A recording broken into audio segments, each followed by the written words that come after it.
students, welcome back to the revision classes of business correspondence and reporting. Today we will be starting a new chapter.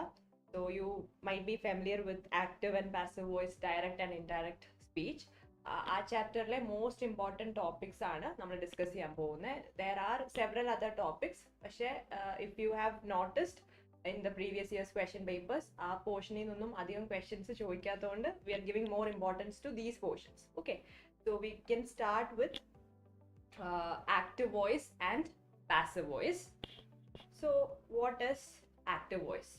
A verb is said to be in active voice when its form shows that the subject is performing the action, that is the doer of the action.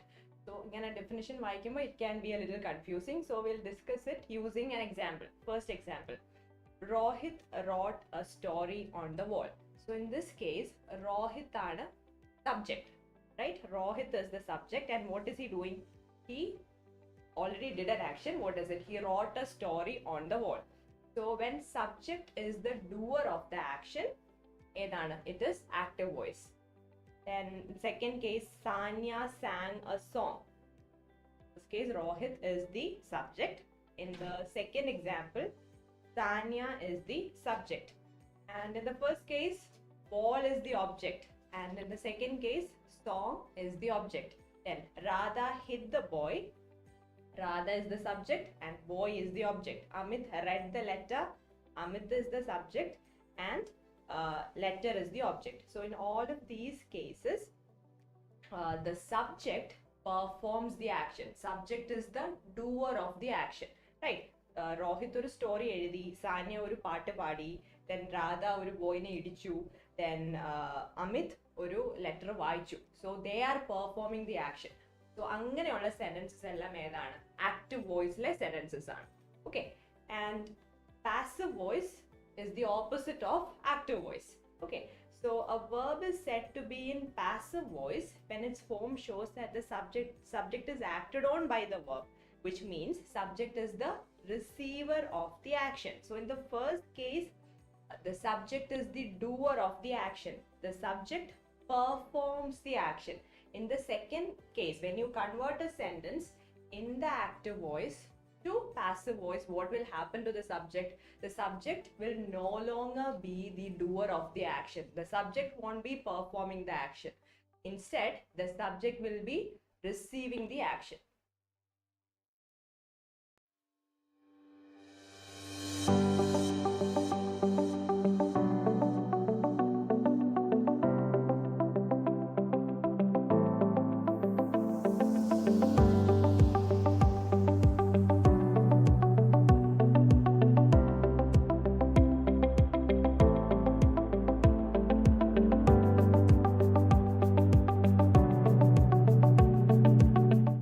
Okay, so in the first case, subject is the doer of the action. Subject will perform the action. In the second case, when you convert a sentence from active to passive, what will happen to the subject? Subject will no longer do the action. Okay, subject aayirikella action perform cheyune. Subject will become the receiver of the action.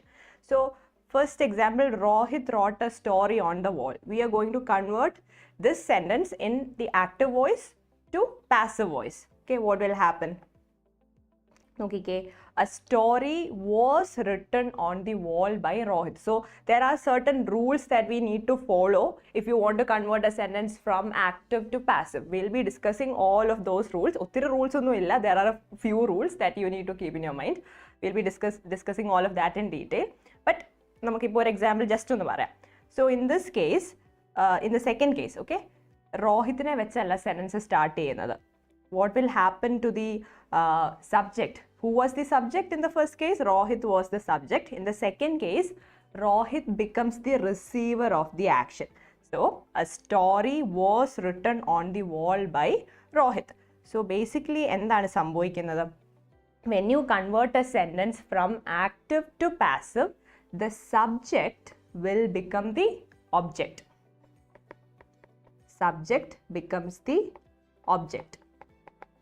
Okay, subject in the active voice will become the object in the passive voice. Active voice, and by P, P refers to passive voice here. Then what about the object in the active voice? Object in the active voice will become the subject of the passive voice. Okay, subject becomes the object and object becomes the subject. That is the first rule. Now check the example once again. Rohit was the subject. Rohit became the object. When you converted the sentence from active to passive, the subject Rohit became the object. Now what happened? And now what happened to the object? Object became the subject.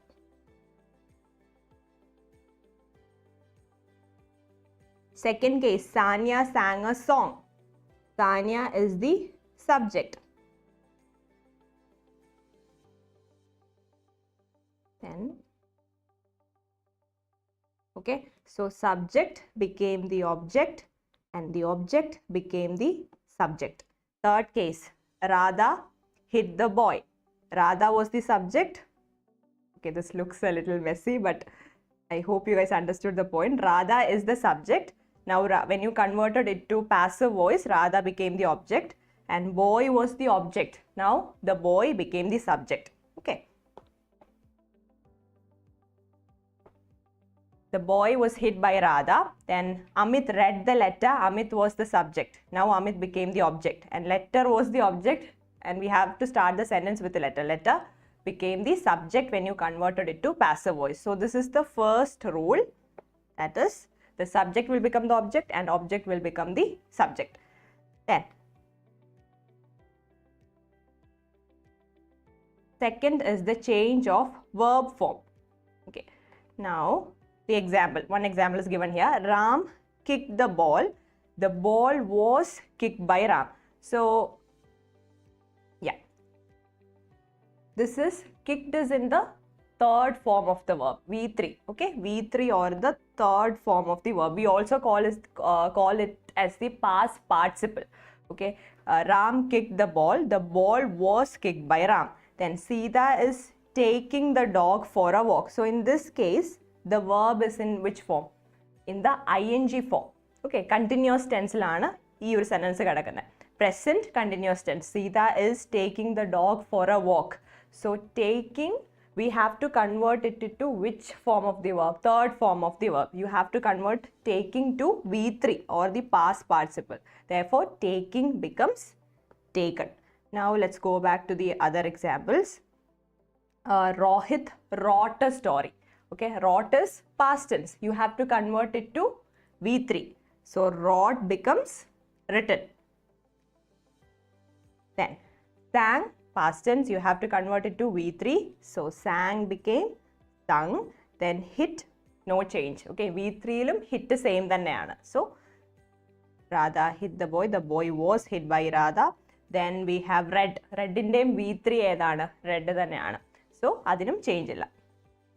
So that is the second rule. Second rule is the verb changes into the past participle or the third form. So I'll highlight the rules. Object becomes the subject. Then subject becomes the object. Then we have the verb. That is be plus past participle. We also call it as V3, third form of the verb. Then coming to the third change, change of pronouns. Okay.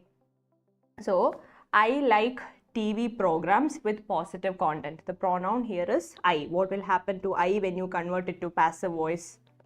I will become me. So, I provided a list of all the changes in pronoun. I will become me. He will become him. She will become her. You will remain the same. They, them, it remains the same. We will become us. Okay, I like TV programs with positive content. So, in this case, I is the subject. Then, you have to make this subject the object in passive voice. And imagine the sentence, TV programs with positive content are liked by I. Is it grammatically correct? No. So you have to change the pronoun. So I will have to be changed into me.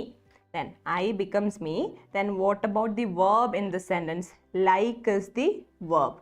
Okay, like is the verb. We have to change the verb into its third form, into its participle. So like will become liked. Then TV programs are the object. TV programs are the object. So that object will become the subject.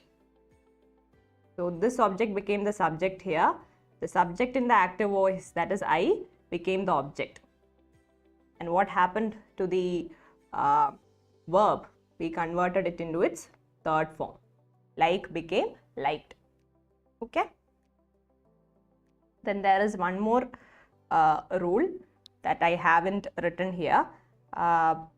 You always need, not always, but if you think that the object is important, when you convert a sentence from active to passive and you think that the object is important, you need to add by before the object. See, by is added here, by me, okay? So you have to add by before the object. That is the fourth rule. Okay, now a few more examples. Lalita teaches poor children every weekend. Okay, so we are going to convert it into its passive voice. Lalita is the subject, right? And poor children, object. And which is the verb? Teaches is the verb. Now we have to convert it. Poor children are taught by Lalita every weekend. Okay, why did the sentence start with poor children? Because poor children was the object in active voice. Now we are converting it to passive voice. So this object will become the subject. Poor children. Children is plural, so we have to add are. Then the verb is teaches. You have to convert it into V3. V3 is taught. Then before the object, okay, subject Lalita is going to become the object here. And before the object, we need to add by. Okay, by Lalita every weekend. Okay, it is every, not very. Every weekend. Then someone broke all the pots. So in this case, the subject is not that important, right? It is someone. The name is not given here. So the subject is not very important. And that subject is going to become the object in passive voice. So when you convert the sentence, since the subject is not very important, you don't have to add by plus the doer. It's not important. Okay. All pots were broken. All the pots were broken. That is enough. You don't have to write were broken by someone. It's not necessary. I mean, even if you add by someone, you will get marks, but it's not necessary to add by someone because someone is not important. Now we are going to learn the rules, okay? So a few more rules. നമ്മൾ tenses വെച്ച് ഓരോ tense വരുമ്പോഴേക്കും ചെറിയ changes വരും. So tense വെച്ച് ഏതൊക്കെ റൂളാണ് പഠിക്കാനുള്ളത് അതാണ് നോക്കാൻ പോകുന്നത്. Okay, so I hope you know all the tenses in the English language. അപ്പോൾ നമ്മൾ ഓരോ ടെൻസ് വെച്ച് പഠിക്കാൻ പോവാണ്. We are going to start with simple present tense. Okay, simple present tense. The usages okay നിങ്ങളുടെ ടെക്സ്റ്റിൽ ഡീറ്റെയിൽഡ് ആയിട്ട് കൊടുക്കുന്നുണ്ട്. So if you are confused about that, please refer your textbook. നമ്മൾ ആക്റ്റീവ് വോയിസിനും പാസീവ് വോയിസിനും വരുന്ന tenses നോക്കേണ്ട rules മാത്രമാണ് ഇപ്പോൾ ഇവിടെ ഡിസ്കസ് ചെയ്യാൻ പോകുന്നത്. Okay, so he writes an essay. So he writes an essay is a sentence in simple present tense. So with he, she and it, you have to add the helping verb is. അല്ലേ, he, she, it എന്ന് പറയുമ്പോഴത്തേക്കിനും ഇത് മൂന്നും എന്താണ്? Singular ആണ്. So സിംഗുലറിൻ്റെ കൂടെ നമ്മൾ എപ്പോഴും ഏതാ ആഡ് ചെയ്യുന്നത്? ഈസ് ആണ് ആഡ് ചെയ്യുന്നത്. So he writes an essay. An essay, again, an essay എന്ന് പറയുന്നത് എന്താണ്? It is singular. സിംഗുലർ അല്ലേ? അപ്പോൾ സിംഗുലർ കഴിഞ്ഞ് നമ്മൾ ഏത് ഹെൽപ്പിംഗ് വേർബാണ് യൂസ് ചെയ്യേണ്ടത്? ഈസ് ആണ് യൂസ് ചെയ്യേണ്ടത്. Is and writes, the verb should be converted to its third form. So writes will become written and he is the one. ഇതാണ് subject. Subject becomes the object. So he becomes him. നമ്മൾ ഇവിടെ discuss ചെയ്തായിരുന്നു. Yeah, okay. he becomes him.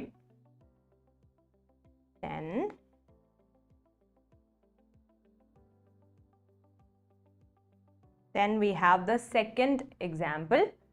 Sheena does the housework. So in this case, Sheena is the subject and housework is the object. And which is the verb? Does is the verb. So we are going to convert it into passive voice.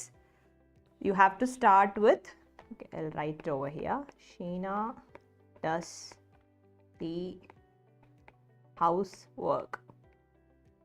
Okay, so this should come here. Subject and object. So object becomes the subject. So the housework. Housework is singular or is it plural? It is singular. So we have to add is. Does, you have to change it into its third form, is done. And Sheena is the subject, Sheena will become the object. And before writing the object, you have to add by. Done by Sheena. Okay, object became the subject and subject became the object, and we changed the verb into its third form. And we also added by. Then, Jacob always plays the guitar. The guitar is singular.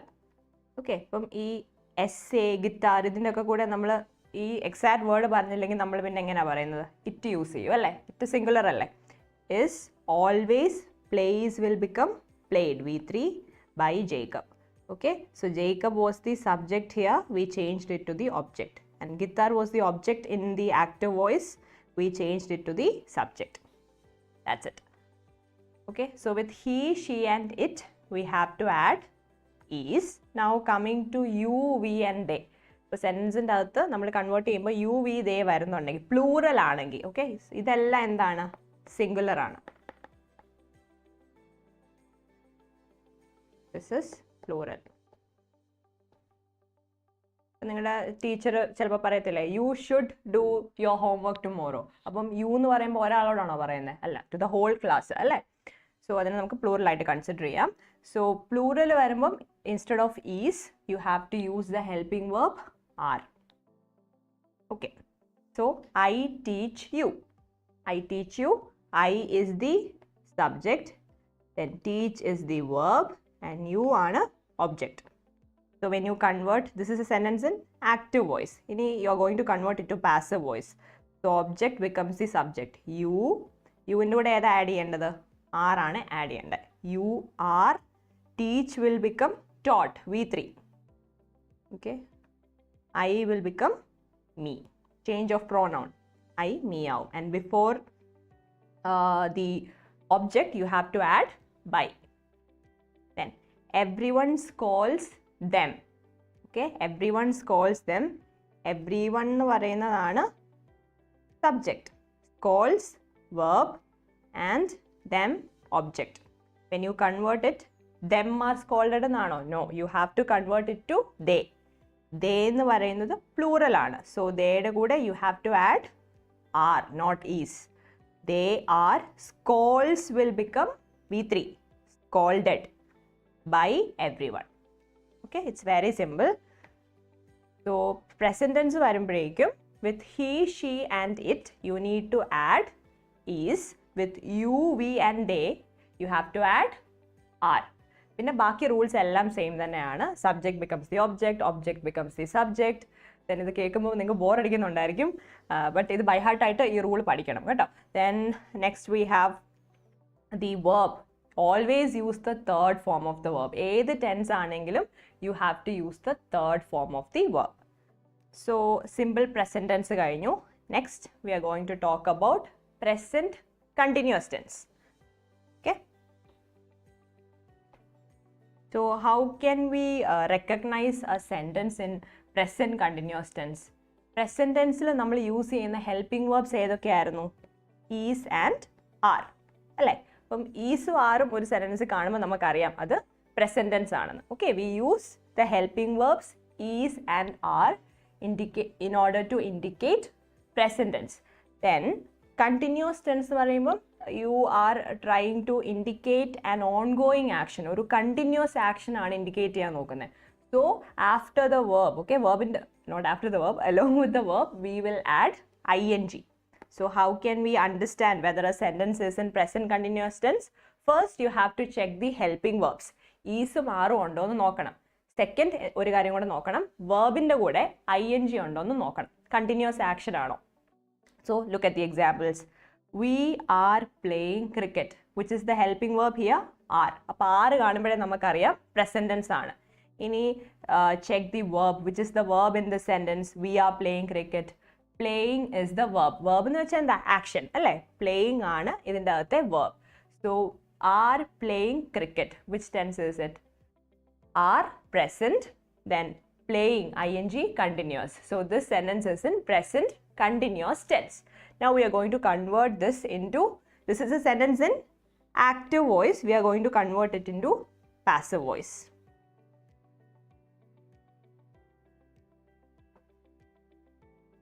Okay, so in this sentence, we is the subject, cricket is the object, and playing is the verb.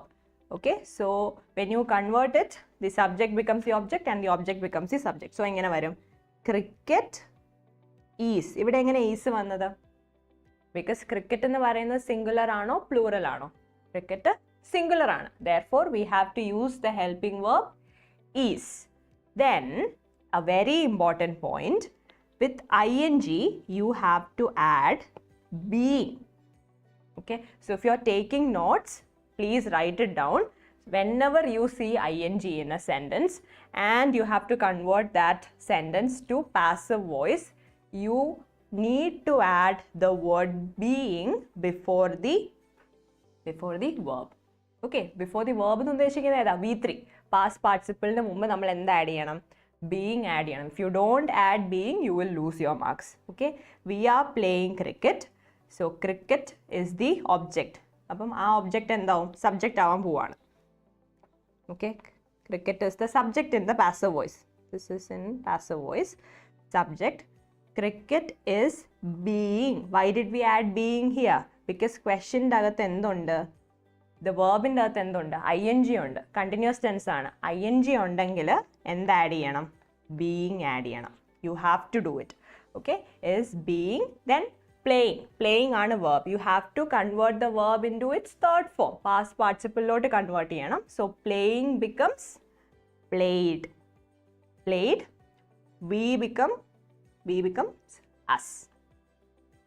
Cricket is being played by us. Second one. I am teaching you. Okay. You ൻ്റെ കൂടെ ഏതാ add ചെയ്യേണ്ടത്? നമ്മൾ നേരത്തെ പഠിച്ചായിരുന്നു. You ൻ്റെ കൂടെ you have to add are. You are being. Do not forget to add being. എന്തുകൊണ്ടാണ് ഇവിടെ being വന്നത്? കാരണം look at the verb teaching. There is ing.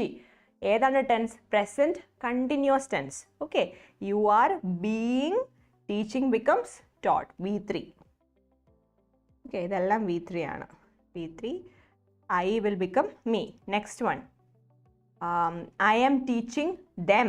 അതെങ്ങനെ വരും? They are being taught by me. Then she is playing the flute. She is the subject, playing is the verb, and flute is the object. So when you convert it, flute will become the subject in which voice? Passive voice. Okay. Okay, flute was the object in active voice. The very same flute is going to become the subject in the passive voice. The flute is. Flute എന്ന് പറയുന്നത് singular ആണ്. അപ്പോൾ എങ്ങനെ വരും? Flute is being. This is singular. So is വരും. Then playing ഉണ്ട്. ing ഉണ്ട്. അപ്പോൾ എങ്ങനെ വരും? Being. Then playing will becomes played. V3. We added being.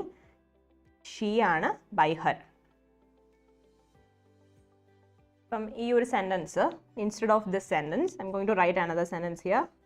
They are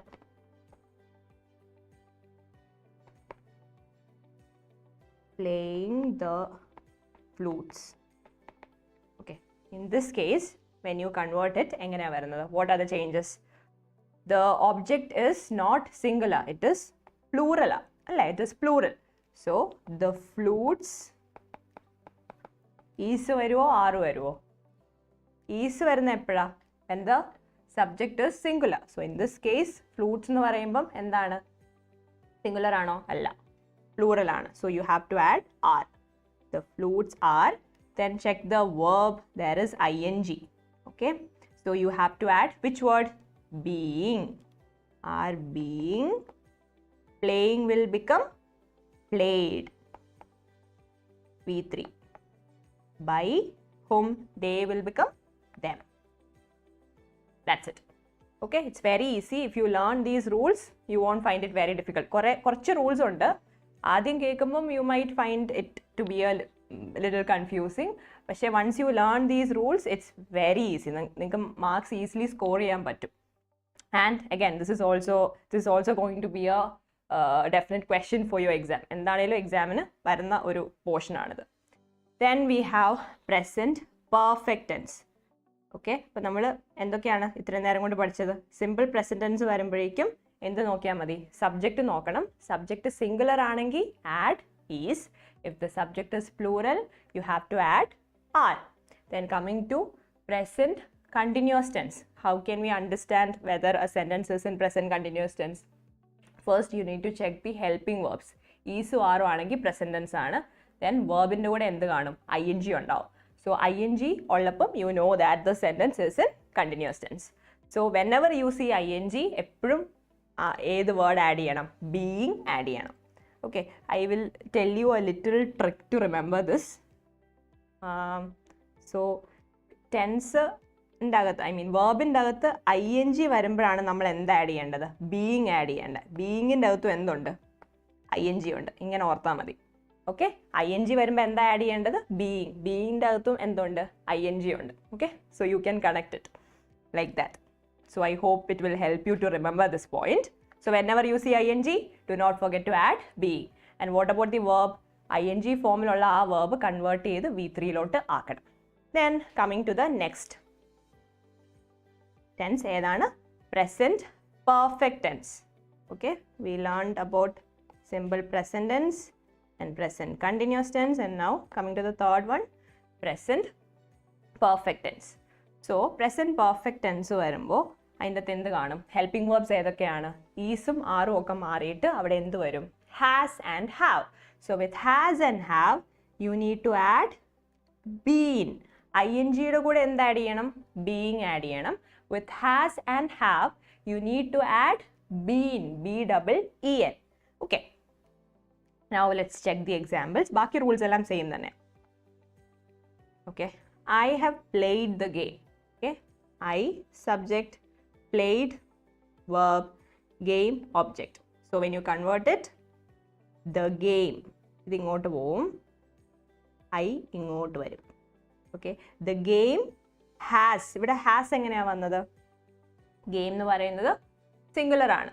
okay, so ഇതിനകത്ത് has, you need to use the helping verb has with singular subjects and have with plural subjects.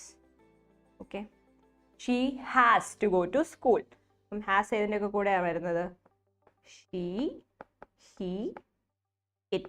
It has been raining എന്നല്ലേ പറയുന്നത്. Then plural, you have to. Then they have to. We have to. Then I വരും. I have to do this. Okay, she has to go to school. Then he has to go to school. It has been raining. അപ്പോൾ ഇതിൻ്റെ ഒക്കെ കൂടെ നമ്മൾ has use ചെയ്യും. സിംഗുലറിൻ്റെ കൂടെ ഹാസും പ്ലൂറലിൻ്റെ കൂടെ ഹാവും. Okay, I hope it's clear.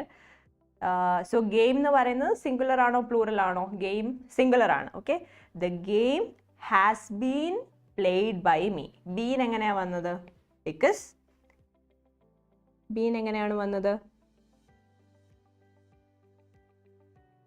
Has ഉണ്ട്. With has or have you have to add been. കണ്ടോ, ക്വസ്റ്റ്യൻ്റെ അകത്ത് ഹാവ് ഉണ്ട്, നമ്മൾ കൺവേർട്ട് ചെയ്തപ്പം ആൻസറിൻ്റെ അകത്തും എന്ത് വന്നു? ഹാസ് വന്നു. ഹാസും ഹാവും ഉള്ളപ്പം you need to add been. The game has been played by me. Then I have kept all your old letters. Okay, so all your old letters എന്ന് പറയുന്നതാണ് ഇതിൻ്റെ അകത്തെ ഒബ്ജക്റ്റ്. I ആണ് സബ്ജക്റ്റ്. ഓക്കെ, അപ്പം എങ്ങനെ വരും? all your old letters, letters s ഉണ്ട്, so the subject is plural. അപ്പോൾ പ്ലൂറൽ വരുമ്പോൾ ഹാസ് ആണോ ആഡ് ചെയ്യുന്നത്? No, you have to add have അല്ലേ? പ്ലൂറലിൻ്റെ കൂടെ ഹാവ് ആഡ് ചെയ്യണം. all your old letters have been. Okay, do not forget to add been. Been kept by me. So നിങ്ങൾ notice ചെയ്ത് കാണും, പ്രസൻറ്റ് പെർഫെക്റ്റ് ടെൻസ് വരുമ്പോഴേക്കും നമ്മൾ വേർബ് ചേഞ്ച് ചെയ്യേണ്ട ആവശ്യമുണ്ടോ? Verb is already in the third form. V3 ആണ് കിടക്കുന്നത്. So verb change ചെയ്യേണ്ടി വരത്തില്ല. You only need to change the subject and the object. പിന്നെ കൺവേർട്ട് ചെയ്യുമ്പോൾ എന്തും കൂടെ ആഡ് ചെയ്യണം? ഹാസ് ഓർ ഹാവ് ഉള്ളത് കൊണ്ട് ബീനും കൂടെ ആഡ് ചെയ്യണം. A common mistake that most students make എന്താണ്? ബീയിങ്ങും ബീനും അങ്ങോട്ടും ഇങ്ങോട്ടും മാറിപ്പോവും. അതുകൊണ്ടാണ് ഞാനിവിടെ പറഞ്ഞത് ബീയിങ്ങിൻ്റെ അകത്ത് ING ഉണ്ട്. സോ വേർബിൻ്റെ കൂടെ ING ഉള്ളപ്പോൾ മാത്രമേ നമ്മൾ ബീയിങ് ആഡ് ചെയ്യത്തുള്ളൂ. ബീൻ ഏതിൻ്റെ ഒക്കെ കൂടെ ആഡ് ചെയ്യുന്നത്? ഹാസ്, ഹാവ്, ഹാഡിൻ്റെ കൂടെ നമ്മൾ ബീൻ ആഡ് ചെയ്യുന്നത്. Will be discussing that later. With has, have or had we use been. INGയുടെ കൂടെ ബീയിങ് രണ്ടും അങ്ങോട്ടും ഇങ്ങോട്ടും മാറിപ്പോകരുത്. Then next example, has he done the work? Okay, അപ്പോൾ എങ്ങനെ വരും? ഹാസ് വെച്ചൊരു സെൻറ്റൻസ് സ്റ്റാർട്ട് ചെയ്യുമ്പോൾ ക്വസ്റ്റ്യൻ ഒക്കെ വരുമ്പം അതിൻ്റെ പൊസിഷൻ വോണ്ട് ചേഞ്ച്. ഓക്കെ, അപ്പോൾ നമ്മൾ will be discussing that later. അപ്പം അതുകൊണ്ടാണ് ഹാസിന് ചേഞ്ച് ഒന്നും വരാത്തത് കേട്ടോ. ഹാസും ഹാവും ഒക്കെ വെച്ചൊരു സെൻറ്റൻസ് സ്റ്റാർട്ട് ചെയ്യുമ്പം when you convert it to passive voice, its position won't change. Okay, it will remain the same. Has he done the work? Has the work. This is the subject and this is the object. അപ്പോൾ എങ്ങനെ വരും? has the work and object എന്തായി? subject ആയി. been done. എന്തുകൊണ്ടാണ് ഇവിടെ been വന്നത്? കാരണം has ഉണ്ട്. ഓക്കെ, ഹാസിൻ്റെ ഹാവിൻ്റെ കൂടെ you have to add been done change ചെയ്യണോ? ഇല്ല, already V3യിലാണ്. you don't have to change it. done by he will become he എന്താവും? him ആവും. okay, then next, have they left the apartment? Have they left the apartment? Has the apartment been left by them? Okay, then we have no passive voice formation can be formed for present perfect continuous tense. So ഈ 3 എണ്ണത്തിന് മാത്രമേ ഉള്ളൂ നമുക്ക് change ചെയ്യാൻ പറ്റത്തുള്ളൂ. ഈ present tense, present continuous tense, then present perfect tense. ഇത് 3 you can convert it to passive voice. But present perfect continuous tense, ഈ 4th tense നമുക്ക് ചേഞ്ച് ചെയ്യാൻ പറ്റുമോ? Can you convert it to passive voice? No, it is not possible. So I hope the rules are clear. We are moving on to the next tense. അപ്പോൾ present tense കഴിഞ്ഞു. Next is past tense. We are going to start learning the rules for past tense. So we'll start with simple past tense. I played the flute. So I is the subject, flute is the object, played ആണ് verb. Okay, so ഈ past tense വരുമ്പോൾ present tenseൻ്റെ അകത്തെ നമ്മുടെ helping verbs ഏതൊക്കെയായിരുന്നു? Which were the helping verbs in present tense? Present tenseലെ helping verbs ഏതൊക്കെയായിരുന്നു? ഈസും ആറും ആയിരുന്നു. Is and R അല്ലേ? Present ടെൻസിൽ ഈസും ആറും ആയിരുന്നു. ആ ഈസും ആറും പ്രസൻറ്റ് ടെൻസിൽ മാത്രമേ നമ്മൾ യൂസ് ചെയ്യത്തുള്ളൂ. Can you use is and are in the past tense? No. So past ടെൻസിലോട്ട് വരുമ്പോഴേക്കും ഈസും ആറും എന്താവും? പാസ്റ്റ് അല്ലേ, നേരത്തെ നടന്ന കാര്യം. You are talking about something that happened in the past. Okay, so you cannot use is and are. അപ്പം ഏത് വരും? Instead of is and are we have to use was or where. Okay, wasum where മാത്രമേ use ചെയ്യാൻ പറ്റത്തുള്ളൂ. Okay, so we are going to convert the sentence. Object should become the subject. Okay, the flute was. Why? ഇവിടെ was എങ്ങനെയാ വന്നേ? Flute എന്ന് പറയുന്നത് singular ആണ്. Okay, I'll write it. We have to use was with he, she and it. You, we, they. ഇതിൻ്റെ ഒക്കെ കൂടെ എന്താണ് യൂസ് ചെയ്യേണ്ടത്? where. ഓക്കെ, സോ സിംഗുലറിൻ്റെ കൂടെ വാസും പ്ലൂറലിൻ്റെ കൂടെ പ്ലൂറൽ സബ്ജക്റ്റിൻ്റെ കൂടെ where. Okay, So flute singular ആണ്, so was. Then played is the V3 form. Then by I becomes me. Next one, Ria paid the bills. The bills were paid. കണ്ടോ? So when the subject is plural, ഈ was മാറി ഇവിടെ എന്ത് വരും? Were വരും. Bills singular ആണോ? അല്ല, plural. ഒരു bill അല്ല, more than one ഉണ്ട്. So it is plural. The bills were B3 paid by Ria. Then the teacher called the student. അപ്പം teacher ആണ് subject, student ആണ് object. So object becomes the subject. അപ്പം എങ്ങനെ വരും? The student is singular അല്ലേ, ഒരാളേ ഉള്ളൂ. അപ്പം was called by the teacher. V3 ആണ്, അത് ചേഞ്ച് ചെയ്യേണ്ട ആവശ്യമില്ല. By the teacher. Then she did not buy the fruits. So in this case the subject is going to be fruits. Fruits എന്താണ്? Plural ആണ്. അപ്പോൾ നമ്മൾ എന്ത് യൂസ് ചെയ്യും? Were യൂസ് ചെയ്യും. The fruits were not bought by her. V3 were not bought by. എപ്പോഴും V3 verb മാറ്റാൻ മറന്നു പോകരുത്. പാസ്റ്റ് പാർട്ടിസിപ്പിൾ എല്ലാ ലൈക്ക് ഒന്ന് ഗൂഗിൾ ചെയ്ത് കുറേ വേർബ്സിൻ്റെ പാസ്റ്റ് പാർട്ടിസിപ്പിൾ അല്ലെ V3 ഒന്ന് പഠിച്ചു വെക്കുകയാണെങ്കിൽ it is going to be easier for you to convert the sentences from active to passive. The fruits were not bought by she എന്തായി? her ആയി. Okay, so simple past tense അത്രയേ ഉള്ളൂ. Simple past tense വരുമ്പം when the subject is singular you have to add was, when the subject is plural you have to add were. ബാക്കി rules എല്ലാം same തന്നെയാണ്. Subject becomes the object, object becomes the subject, then change the verb to its third form, പിന്നെ add by before the object in the passive voice. That's it. ബാക്കി rules എല്ലാം same തന്നെ. Next we are going to talk about past continuous tense. അപ്പോൾ present continuous tense എങ്ങനെയാണ് കണ്ടുപിടിക്കുന്നതെന്ന് നമ്മൾ already പഠിച്ചു. Is or R കാണും അല്ലേ? ക്വസ്റ്റ്യൻ്റെ അകത്ത് ഈസ് ആർ ഉണ്ട്, വേർബിൻ്റെ കൂടെ ING ഉണ്ടെങ്കിൽ you know that the sentence is in present continuous tense. But past continuous tense വരുമ്പോഴേക്കും what will happen to is and are? What did I tell you? Is and are will be converted to was or were.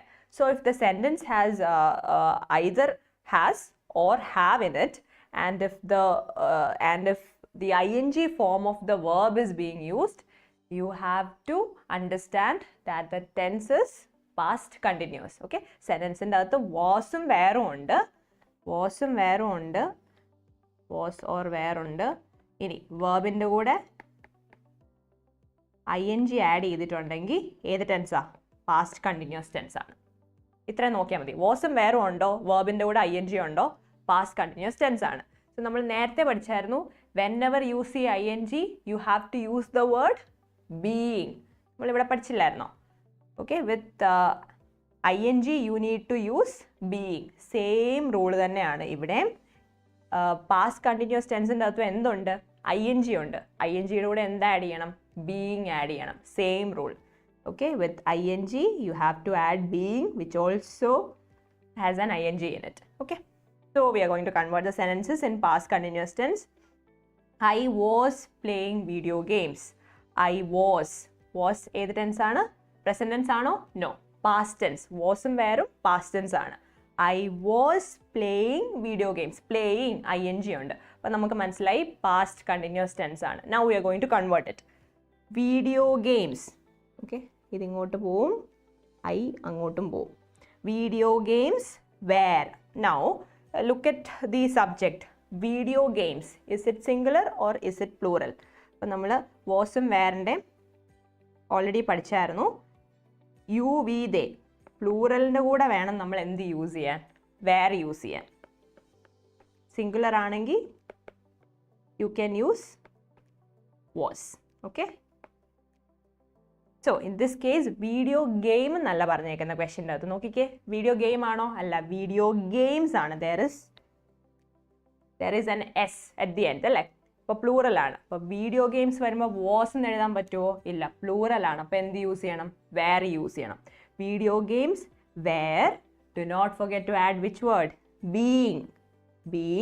Playing will become converted to V3. Playing will become played. Video games were being played by me. I എന്താവും? me ആവും when you convert it. Next example, Asha was learning French. Active voice la Asha was past tense, learning ing, past continuous tense, French. So എങ്ങനെ convert ചെയ്യുന്നേ? French is singular. അപ്പോൾ വേറെ add ചെയ്യേണ്ട ആവശ്യമുണ്ടോ? ഇല്ല. Was. French is singular, so you can add was. Then learning ing ഉണ്ട്. അപ്പോൾ ഏത് വേർഡ് ആഡ് ചെയ്യണം? Being ആഡ് ചെയ്യണം. Being, learning, V3 learned by Asha. Then she was playing kabaddi singular ആണ്, so was. ing ഉണ്ട്, you have to add being. Playing becomes played by her. Okay, it's very easy. അപ്പം ing വരുമ്പോൾ എന്ത് add ചെയ്താൽ മതി? being add ചെയ്താൽ മതി. പിന്നെ സബ്ജക്റ്റ് നോക്കണം. സിംഗുലർ ആണെങ്കിൽ was, പ്ലൂറൽ ആണെങ്കിൽ were. അപ്പം she വേണ്ട.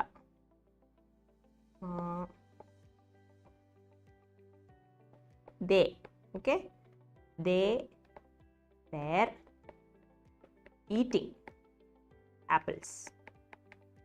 Okay, were ഉണ്ട് past tense, eating ing ഉണ്ട് continuous tense. So അപ്പോൾ എങ്ങനെ കൺവേർട്ട് ചെയ്യുന്നത്? ആപ്പിൾസ് ആണ് ഇതിൻ്റെ അകത്തെ object and this is the subject.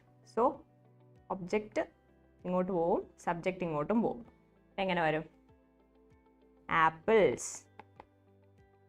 Apples എന്ന് പറയുന്നത് സിംഗുലർ ആണോ പ്ലൂറൽ ആണോ? പ്ലൂറൽ ആണ്. അപ്പോൾ നമ്മൾ എന്താ ആഡ് ചെയ്യേണ്ടത്? വേർ. ഇനി എന്തും കൂടെ ആഡ് ചെയ്യണം. ing ഉണ്ട് വേർബിൻ്റെ അകത്ത്. ബീയിങ്. ഈറ്റിങ്ങിൻ്റെ V3 എന്താണ്? eaten by them. They will become them. That's it. Okay, I hope it's clear.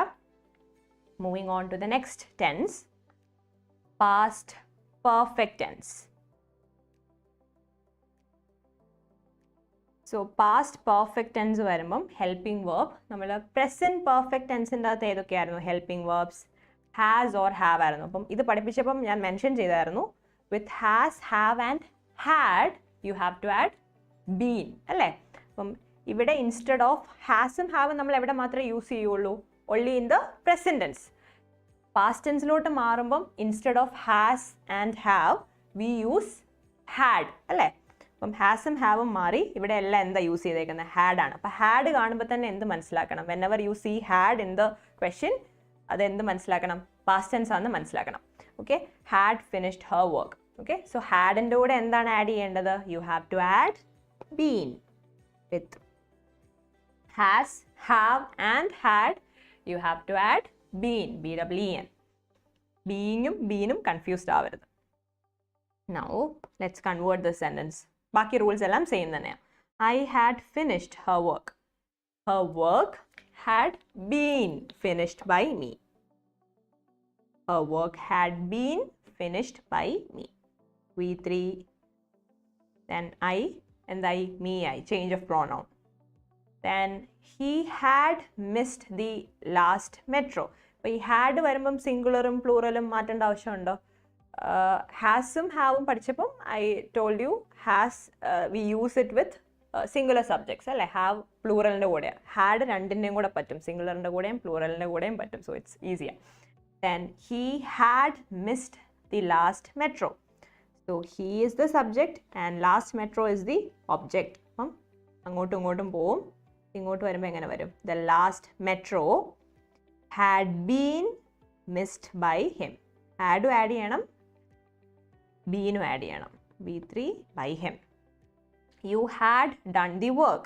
The work had been. അപ്പം even if the subject is singular or if it's plural, രണ്ടിൻ്റെയും കൂടെ had തന്നെ add ചെയ്യണം. Okay, the work had been done V3 by you. അപ്പം past perfect tense easy ആണ്. എന്ത് മാത്രം ചെയ്താൽ മതി? You only need to add one been before the third form of the verb. Okay. Then next one, past perfect continuous tense ne convert ചെയ്യാൻ പറ്റുമോ? You cannot convert it to its passive voice. Convert ചെയ്യാൻ പറ്റത്തില്ല. So past tense ഉം നമ്മളിപ്പോൾ discuss ചെയ്തു. I hope it's clear. So what were the rules? Simple past tense വരുമ്പോഴേക്കും നമ്മൾ എന്ത് നോക്കണം? Subject singular ആണോ plural ആണോ നോക്കണം. With singular subjects we have to use was, and with plural subjects we have to use were. അല്ലേ? ഈസും ആറും ഒരിക്കലും past tense വരത്തില്ല, അത് present tense മാത്രമേ വരത്തുള്ളൂ. Then continuous tense വരുമ്പം the verb will have ing in it. Whenever you see ing, you need to add being. Okay, being add ചെയ്യണം. Then past perfect tense വരുമ്പോൾ എന്ത് ആഡ് ചെയ്താൽ മതി? ഹാഡിൻ്റെ കൂടെ been, BEEN കൂടെ ആഡ് ചെയ്യണം. Okay, now we are going to learn about the next type of tense, which is future tense. Future tense എപ്പോഴാണ് use ചെയ്യുന്നത്? Past tense to talk about something that happened like before, something that happened in the past. Future tense എപ്പോഴാണ് use ചെയ്യുന്നത്? To talk about things that might happen in the future. ഫ്യൂച്ചറിൽ നടക്കാൻ പോകുന്ന കാര്യങ്ങൾ പറയാൻ വേണ്ടിയാണ് നമ്മൾ future tense യൂസ് ചെയ്യുന്നത്. ഓക്കെ, സോ ഫ്യൂച്ചർ ടെൻസ് നമ്മൾ എങ്ങനെ ഇൻഡിക്കേറ്റ് ചെയ്യുന്നത്? പ്രസൻറ്റ് ടെൻസ് നമ്മൾ ഹെൽപ്പിംഗ് വേർബ്സ് നോക്കും അല്ലേ? ഈസ് ആർ ഉണ്ടോ എന്ന് നോക്കും. ദെൻ പാസ്റ്റ് ടെൻസ് വരുമ്പോൾ വാസും വേറും ഉണ്ടോ എന്ന് നോക്കും, ഹെൽപ്പിംഗ് വേർബ്സ് ഉണ്ടോ എന്ന് നോക്കും. സിമിലർലി ഫ്യൂച്ചർ ടെൻസ് വരുമ്പം ഈസും വാസും ഒന്നുമില്ല, അവിടെ instead of that we use will or shall. So whenever you see will or shall, you need to understand that the sentence is in which tense? Future tense. Okay, so will and shall indicate that the sentence is in future tense. Present tense is and are, past tense was or were, future tense will or shall.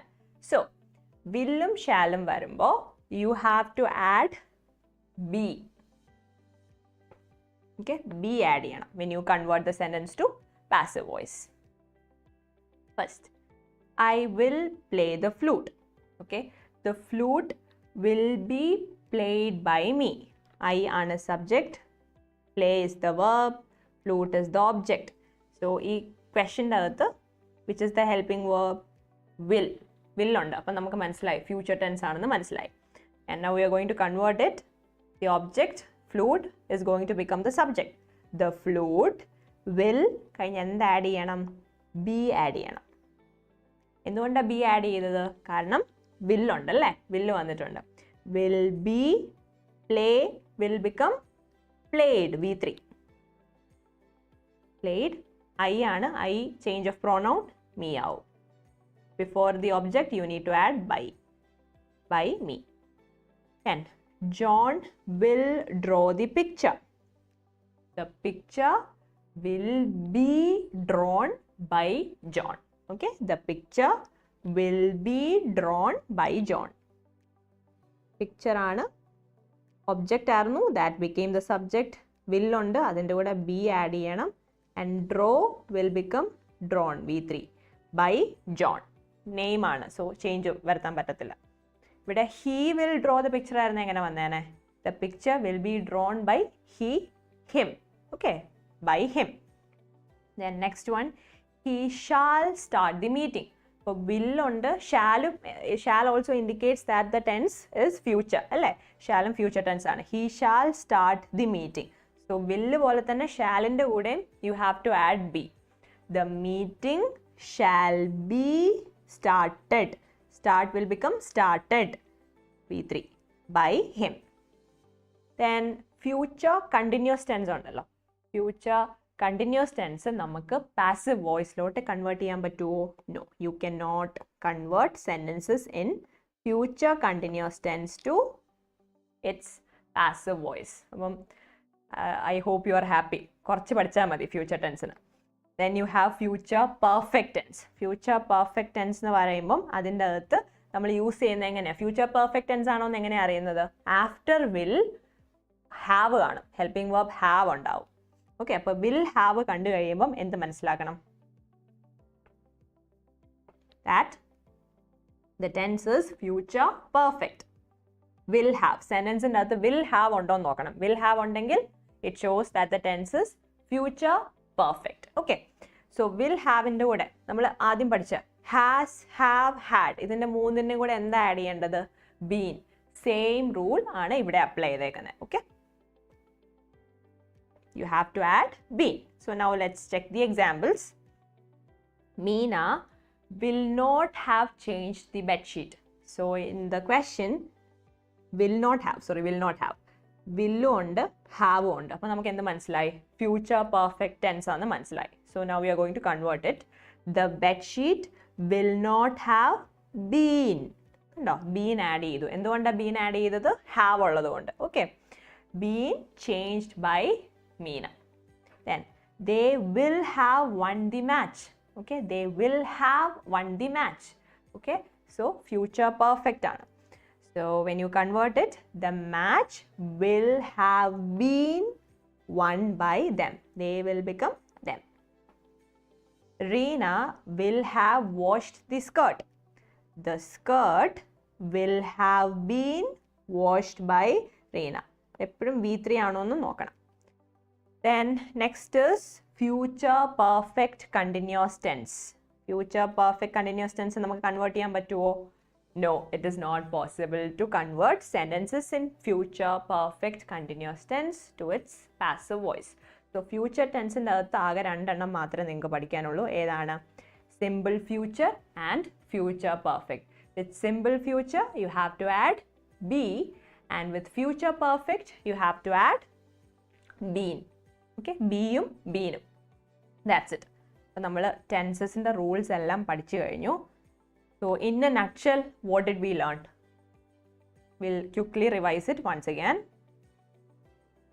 So with simple present tense, okay, when the subject is singular, add is. When the subject is plural, add are. Then when it is in present continuous tense എന്ന് പറയുമ്പോൾ is, are, പിന്നെ വെർബിൻ്റെ കൂടെ ing ഉണ്ടാവും. അതിൻ്റെ കൂടെ എന്താ add ചെയ്യേണ്ടത്? being add ചെയ്യണം. Then we learned about present perfect tense. Present perfect tense വരുമ്പം has or have വരും. hasൻ്റെയും haveൻ്റെയും കൂടെ എന്താ ആഡ് ചെയ്യണം? been ആഡ് ചെയ്യണം. Then simple past tense. Simple past tense നമ്മുടെ present tenseൻ്റെ അകത്തെ isഉം areും past tense വരുമ്പോൾ എന്തായിട്ട് മാറും? wasഉം വേറുമായിട്ട് മാറും. Right? wasഉം വേറുമായിട്ട് മാറും.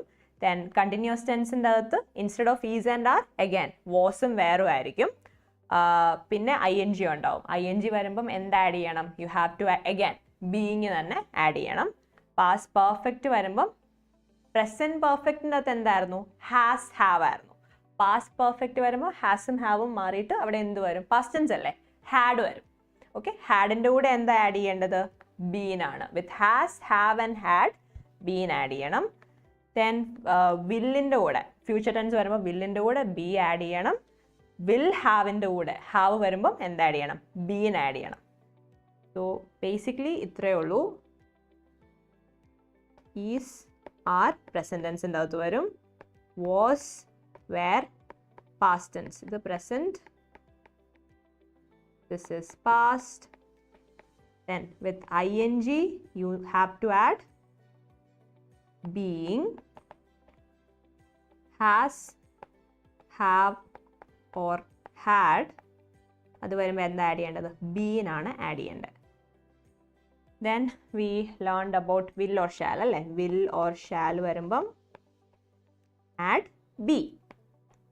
ഇനി വിൽ ഹാവ് വരുമ്പം ഈ സെയിം റൂൾ തന്നെ. ഇവിടുത്തെ ഹാവ് ആണ്. ഹാവിൻ്റെ കൂടെ എന്താ ആഡ് ചെയ്യേണ്ടത്? ബീൻ ആണ് ആഡ് ചെയ്യേണ്ടത്. That's it. ഇത്രയേ ഉള്ളൂ. ഇത്രയും പഠിക്കുവാണെങ്കിൽ നിങ്ങൾക്ക് ഏത് ടെൻസ് ക്വസ്റ്റ്യൻ വന്നാലും you will be able to write the correct answer. ബാക്കി റൂൾസ് സെയിം തന്നെയാണ് എല്ലാ ടെൻസിൻ്റെ അകത്തും അപ്ലൈ ചെയ്യുന്നത്. Which were the 3 rules that we discussed? First one, the subject becomes the object and the object becomes the subject. Okay? When you convert a sentence from active to passive, the subject of the active voice will become the object in the passive voice. Similarly, the object will become the subject. Okay? Then secondly, we learned about the conversion of the verb ഏതാണേലും എന്തിലോട്ട് convert ചെയ്യണം? Third ഫോമിലോട്ട് convert ചെയ്യണം. You have to convert it into its past participle. Okay, V3ലോട്ട് convert ചെയ്യണം. Then we also learned about adding a by before the object in the passive voice. Passive വോയിസിൽ നമ്മൾ object എഴുതുന്നതിന് മുമ്പ് എന്ത് add ചെയ്യണം? By add ചെയ്യണം. We also learned about the change of pronouns. Okay, change of pronouns നമ്മൾ പലതും കണ്ടു അല്ലേ? Show you that once again. These are the major changes. I will become me, he will become him.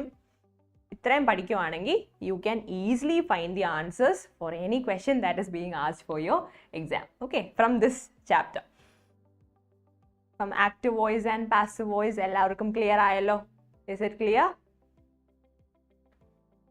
Okay, now let's take a short 1-minute break. Okay.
Okay, now we are going to learn about changing interrogative. Interrogative എന്ന് വെച്ചാൽ എന്താ? Questions. Okay, questions into its passive voice.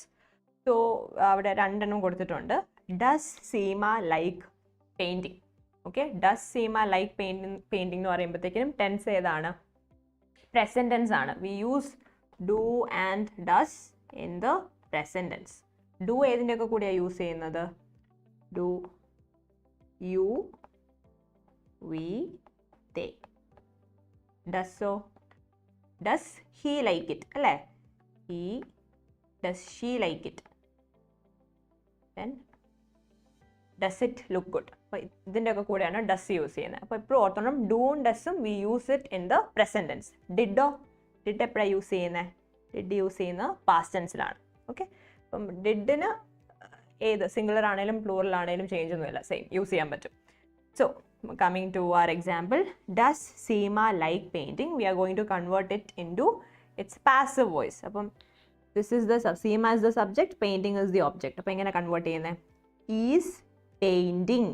ഇവിടെ is എങ്ങനെയാണ് വന്നത്? Painting എന്ന് പറയുന്നത് singular ആണ് അല്ലേ? സിംഗുലറിൻ്റെ കൂടെ നമ്മൾ ഏറ്റവും ആദ്യം പഠിച്ചായിരുന്നു. We have to use is, the helping verb is.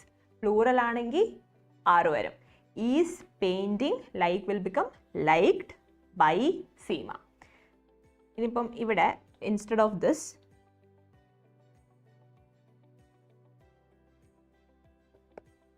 did Seema like the paintings? Okay, നമുക്ക് ഡിസ്കസ് ചെയ്യാം. Did Seema like painting? Okay, did വരുമ്പം ടെൻസ് ഏതാണ്? past tense. Okay, did Seema like painting? അപ്പോൾ എങ്ങനെ വരും? was painting. ഇവിടെ was എങ്ങനെയാണ് വന്നത്? past tenseൽ ഈസും ആറും യൂസ് ചെയ്യാൻ പറ്റുമോ? പറ്റത്തില്ല. we have to use was or were. in this case the subject painting is singular, ഒരെണ്ണേ ഉള്ളൂ അല്ലേ? പെയിൻറ്റിംഗ് എന്ന് പറയുന്നത് ഒന്നായിട്ടാണ് നമ്മൾ കൺസിഡർ ചെയ്യുന്നത്. സോ was വരും. was painting liked by Seema. in this case Did Seema like the paintings? So in the first case, painting എന്ന് ഉദ്ദേശിച്ചത് എന്താണ്? The art അല്ലേ, the process of painting ആണ് അവിടെ പറയുന്നത്. Did Seema like the paintings? In this case, we are talking about paintings. പടങ്ങളെ പറ്റിയാണ് പറയുന്നത്. So ഇത് കൺവേർട്ട് ചെയ്യുമ്പോൾ എങ്ങനെ വരും? Paintings എന്ന് പറയുന്ന സബ്ജക്റ്റ് സിംഗുലർ ആണോ പ്ലൂറൽ ആണോ? It is plural. Therefore, we have to use were. Were the paintings liked by Seema? Okay, so singular vannapam we use was. Okay, painting singular. Paintings plural vannapam we used were. Okay, നമ്മൾ ആദ്യം പഠിച്ച same തന്നെ. Then the verbs has, have, had, will, shall, can, adonnum helping verbs. Idonnum they won't change their position at the beginning of the sentence. So has he done his homework will become, and has avada thane nikkum. Has his homework been done by him? May Sachin play cricket? Make change undo illa. May cricket be played by Sachin? Will Salma eat the mango? Will the mango be eaten by Salma? So ingenulla helping verbs onnum change, they won't change its position. Then next we have the question words such as when, why, where, how, what. Adokku change yo? Will they change its position? No. What did the leader say to his followers? What? But did uണ്ടല്ലേ? അപ്പോൾ we know that the tense is past tense ആണ്. അപ്പം എങ്ങനെ വരും? What was എങ്ങനെയാണ് വന്നത്? Did past tense ആണ്. Okay. What was said by the leader to his followers? Whom did you greet at the party? Again, did വന്നു past tense. അപ്പോൾ who were greeted by you at the party? പാർട്ടിയിൽ whom did you greet at the party? അപ്പം പാർട്ടിയിൽ ഒരാളെ മാത്രമായിരിക്കുമല്ലോ, multiple ആളുകളെ greet ചെയ്യുമല്ലോ. അപ്പം വേറെ വരും. Were greeted by you at the party, plural ആയതുകൊണ്ട്. Then we have imperative sentences. How can we change imperative sentences to passive voice? Bring me some tea. Please bring me some tea. So when you see the word please, നമുക്ക് എന്ത് മനസ്സിലാവും? That it is a request. അപ്പോൾ request ആണ് ഈ ഒരു sentence and you are going to convert it into its passive voice. So എങ്ങനെ വരും? You are requested to. അപ്പോൾ imperative sentence വരുമ്പം ഞാൻ ബോൾഡ് ചെയ്തിട്ടുണ്ട്. You are requested to, you are advised to, അങ്ങനെ എക്സ്ട്രാ നമ്മൾ ആഡ് ചെയ്യേണ്ടി വരും. അതെപ്പോഴും ഓർത്തോണം. ഓക്കെ, എക്സാമിന് ഇമ്പറേറ്റീവ് സെൻറ്റൻസസ് ആണ് വരുന്നത്. And if you are asked to convert it to passive voice, അത് റിക്വസ്റ്റ് ആണോ, കമാൻഡ് ആണോ, ഓർഡർ ആണോ എന്നുള്ളത് നോക്കണം. എന്നിട്ട് ആ വേർഡ് ആഡ് ചെയ്യണം. So in this case, please bring me some tea, it is a request. അതുകൊണ്ടാണ് ഇവിടെ യു ആർ റിക്വസ്റ്റഡ് ടു വന്നത്. Okay, you are requested to bring me some tea. Then next, do your work on time. That is an advice. അപ്പോൾ എങ്ങനെ വരും? You are advised to do your work on time. Then let the culprits be brought in. അതൊരു command അല്ലേ? Then next one, sorry, bring in the culprits. My bad. Bring in the culprits, അതാണ് command. അപ്പോൾ bring in the culprits എന്ന് പറയുന്ന command വരുമ്പോൾ നമുക്ക് let use ചെയ്യാൻ പറ്റും. ഒന്നെങ്കിൽ യു ആർ കമാൻഡഡ് ടു എന്ന് പറയാം, അല്ലെങ്കിൽ നമുക്ക് എന്ത് യൂസ് ചെയ്യാം? കമാൻഡിന് മാത്രം കേട്ടോ let യൂസ് ചെയ്യാം. either you are commanded to or you are ordered to. order command എല്ലാം സെയിം ആണല്ലോ. or you can use let the culprits be brought in. cook the food, another command or order. you are ordered to cook the food. okay, then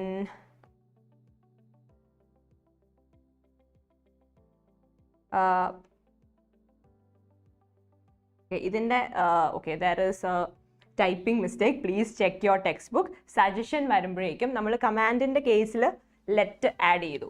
അതുപോലെ suggestion വരുമ്പോൾ you can add should. Follow your dreams വരുമ്പോഴേക്കും എങ്ങനെ വരും? Please refer your text book. Your dreams should be followed അല്ലേ? Follow your dreams പറയുന്ന ഒരു സജഷനാണ്. Okay, അപ്പം ഷുഡ് ആഡ് ചെയ്യണം.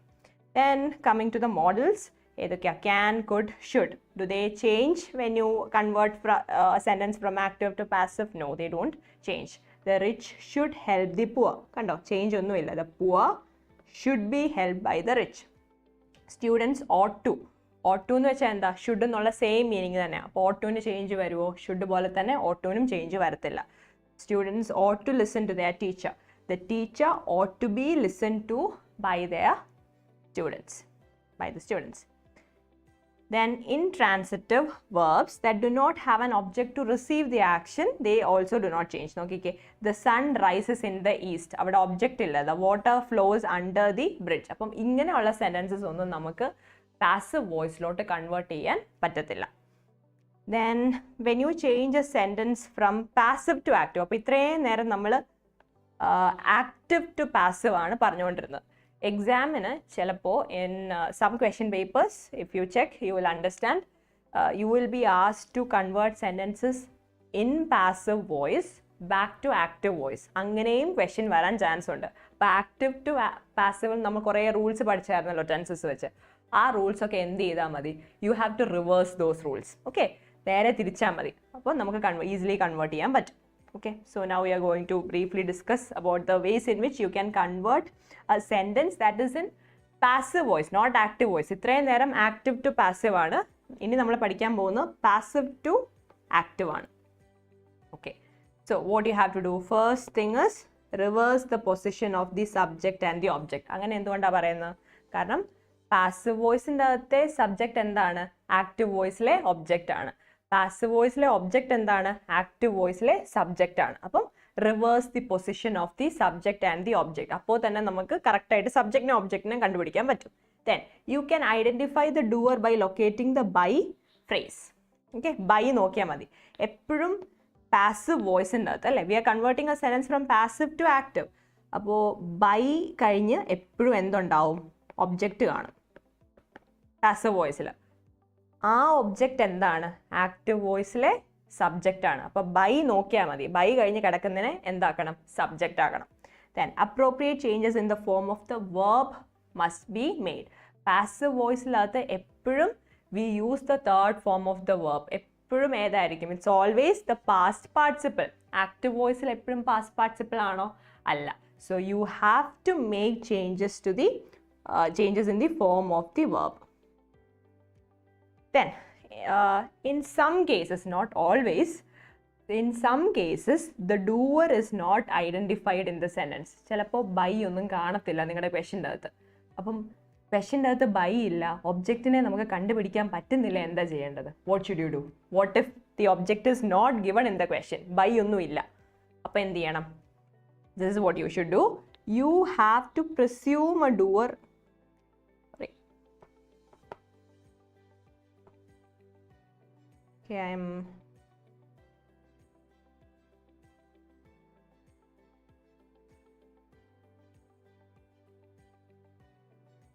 Okay, you have to presume a doer. I am unable to use it. You have to presume a doer from the context. Okay, so doer from the context എന്ന് പറയുന്നത് എന്താണെന്ന് വെച്ചാൽ നമുക്ക് ക്വസ്റ്റ്യൻ്റെ അകത്ത് by ഇല്ല. Okay, by കൊടുത്തിട്ടേ ഇല്ല. പക്ഷേ when you read the question, ആ കോണ്ടെക്സ്റ്റ് എന്താണ്, സിറ്റുവേഷൻ എന്താണെന്ന് നമുക്ക് മനസ്സിലാവത്തില്ലേ? സിറ്റുവേഷൻ എന്താണെന്ന് നമ്മൾ മനസ്സിലാക്കും. അപ്പോൾ ആ സിറ്റുവേഷൻ വെച്ചിട്ട് you have to assume a doer. Okay, ഡൂവറിനെ നമ്മൾ തന്നെ ഒന്ന് അസ്യൂം ചെയ്തെടുക്കണം. A good example is given here. One second. Look at the second example here. Results will be published in the next. Second example, I'm talking about the second example. Results will be published in the next journal. So in this case, okay, results will be published in the next journal എന്ന് മാത്രമേ പറഞ്ഞിട്ടുള്ളൂ. ഇവിടെ എന്ത് കൊടുത്തിട്ടില്ല? Second example ആണ്. By കൊടുത്തിട്ടില്ല. ആരാണ് result publish ചെയ്യുന്നതെന്ന് പറഞ്ഞിട്ടുണ്ടോ? പറഞ്ഞിട്ടില്ല. ഓക്കെ, ബൈ കൊടുത്തിട്ടില്ല. എന്ത് മാത്രമേ പറയുന്നുള്ളൂ? Results will be published in the next journal. അത്രയേ ഉള്ളൂ. Who will publish the results? We have no idea. അപ്പം ബൈ ഇല്ലാത്തതുകൊണ്ട് നമുക്ക് ആ സെൻറ്റൻസ് കൺവേർട്ട് ചെയ്യാതിരിക്കാൻ പറ്റുമോ? ഇല്ല. You have to convert this sentence in passive voice to active voice. So what should you do? You have to assume a doer from the context. So usually ഈ journals ഒക്കെ publish ചെയ്യും, ജേർണൽസിലൊക്കെ ആർട്ടിക്കിൾസും മറ്റു കാര്യങ്ങളും എല്ലാം പബ്ലിഷ് ചെയ്യുന്ന ആരായിരിക്കും? Researchers അല്ലേ? ഓക്കെ, അപ്പം നമ്മൾ അസ്യൂം ചെയ്യുവാണ് റിസർച്ചേഴ്സ് ആയിരിക്കും ഈ റിസൾട്ടൊക്കെ ജേർണലിൻ്റെ അകത്ത് പബ്ലിഷ് ചെയ്യുന്നത്. അങ്ങനെ അസ്യൂം ചെയ്ത് നമ്മൾ എന്തെഴുതണം? ഒരു സബ്ജക്റ്റിനെ നമ്മൾ കണ്ടുപിടിക്കണം. ക്വസ്റ്റ്യൻ്റെ അകത്ത് ചിലപ്പം ബൈയും ഒബ്ജക്റ്റും ഒന്നും കാണത്തില്ല. Even if it is not given, you have to assume the object, okay, and make that the subject in your active voice. Okay, so in this case, check the answer. The researchers ന് question തന്നിട്ടുണ്ടോ? ഇല്ല, അവിടെ ജേർണലിന് മാത്രമേ പറഞ്ഞിട്ടുള്ളൂ. റിസർച്ചേഴ്സിനെ പറ്റി പറയുന്നേ ഇല്ല. It has not mentioned about any researchers. Okay, researchers will publish the results in the next journal. അപ്പം നമ്മൾ അസ്യൂം ചെയ്താണ് റിസർച്ചേഴ്സിനെ അവിടെ എടുത്തേക്കുന്നത്. Then check the first example. The book is being read by most of the class. So this sentence is in passive voice. You are asked to convert it to active voice. Okay, the book is being read by most of the class. Okay, we'll do one thing. We'll take a short break, and let me fix this pen and I'll be back.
Okay, so we were discussing about this example. The book is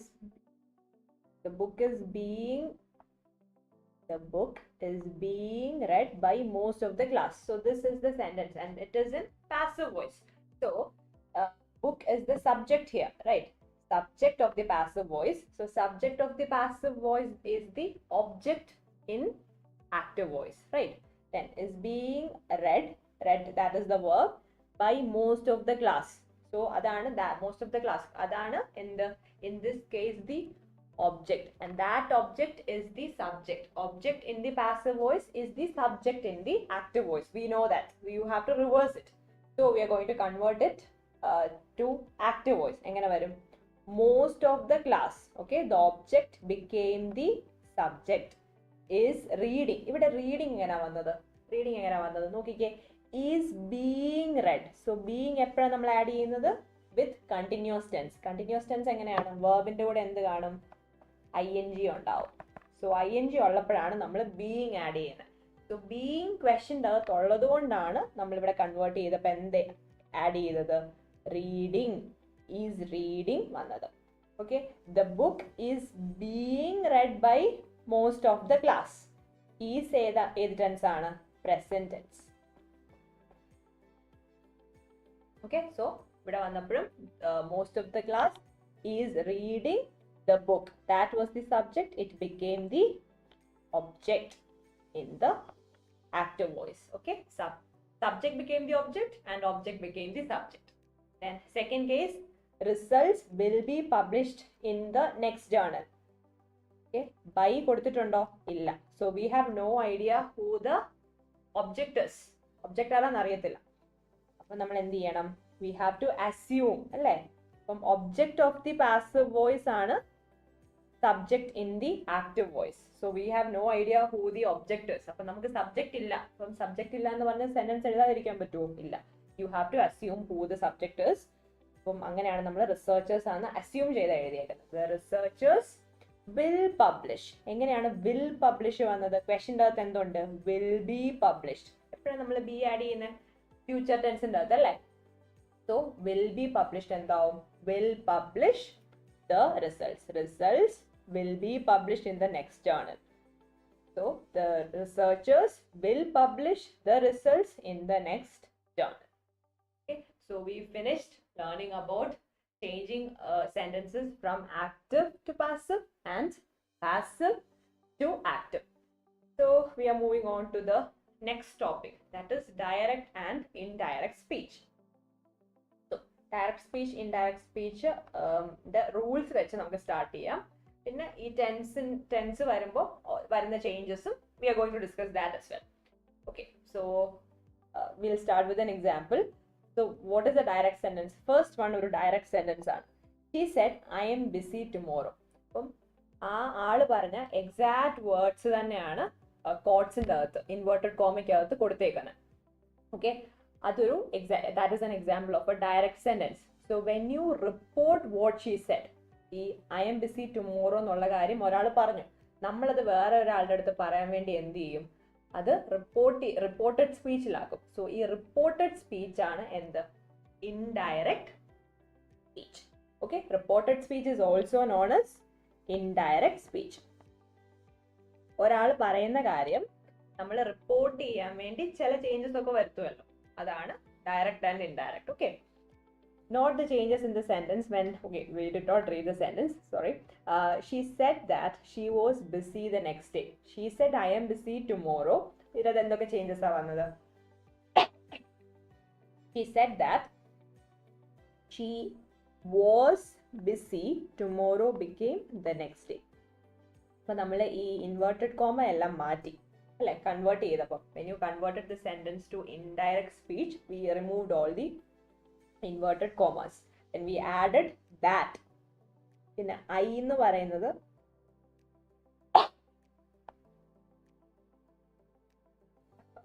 we'll take a quick break.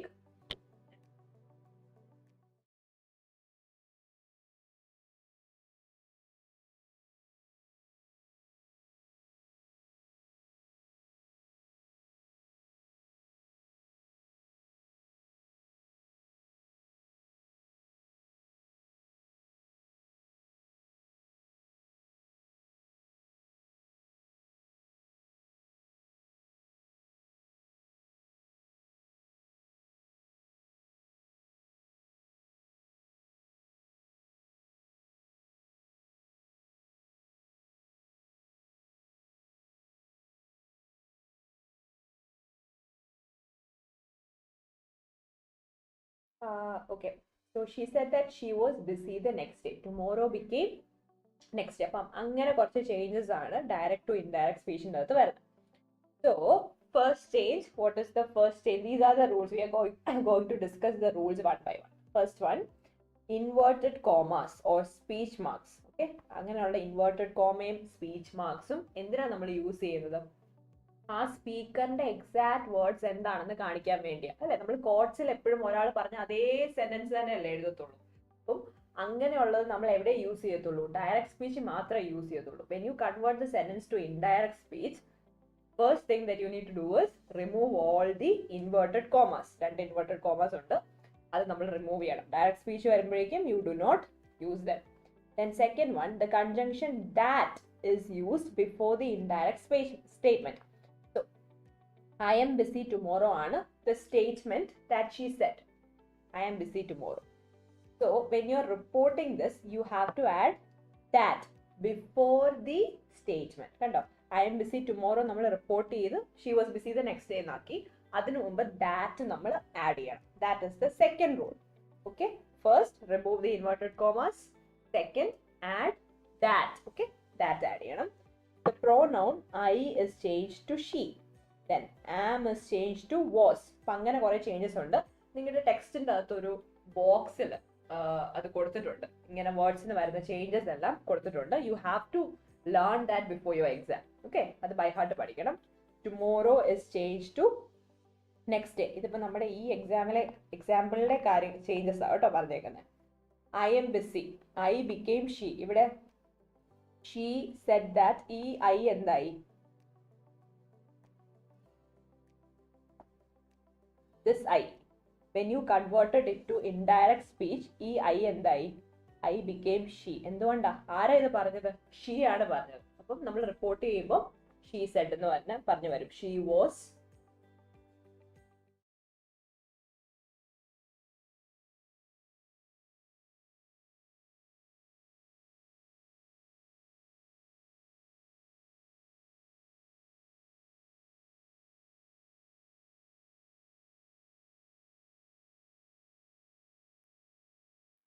okay. So I am busy tomorrow. This was said by a girl. അതുകൊണ്ടാണ് ഇവിടെ she said that.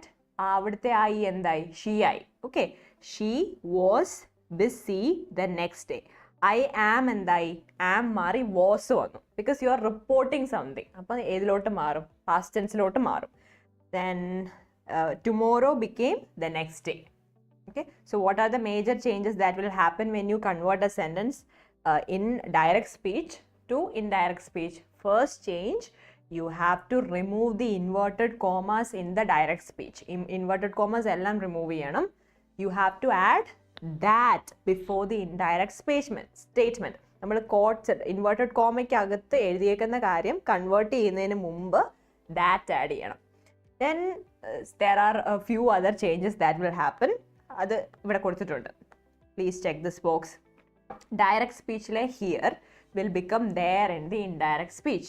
Today will become that day. Yesterday, the day before. Tomorrow, the next day. ഈ കേസിൽ tomorrow ആയിരുന്നു അല്ലേ? I am busy tomorrow. Tomorrow convert ചെയ്തപ്പോൾ എന്തായി? Next day ആയി. Then next week, the following week. Next month, the following month. Now became then. Ago became before. Thus became so.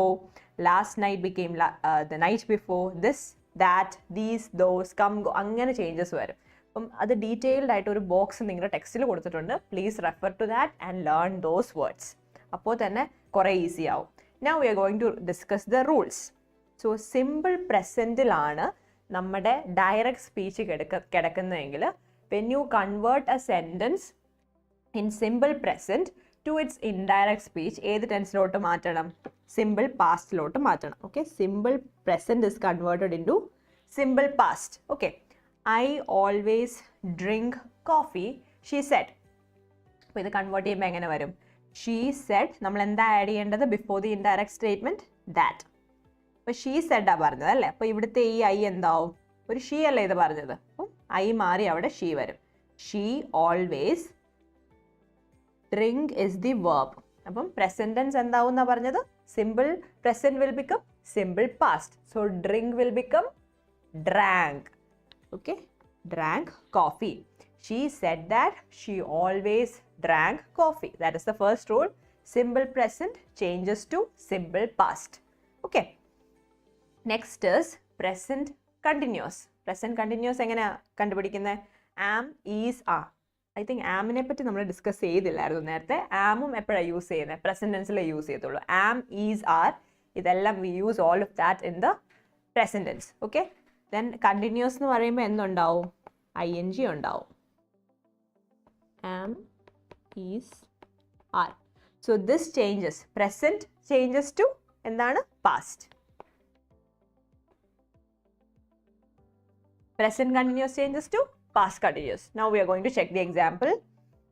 I am reading a book. ഒരു book വായിച്ചുകൊണ്ടിരിക്കുകയാണ്. I am reading a book. He explained. We have to convert it to indirect speech. അപ്പോൾ നമ്മൾ എന്താ ചെയ്യേണ്ടത്? ഈ double inverted comma remove ചെയ്യണം. ഐനെ മാറ്റണം അല്ലേ? I മാറ്റണം. പിന്നെ ഈ റീഡിങ് ചേഞ്ച് വരുമോ? റീഡിംഗ് എന്നുള്ള വേർബിന് ചേഞ്ച് വരുമോ? വരത്തില്ല. കാരണം ING ആണ്.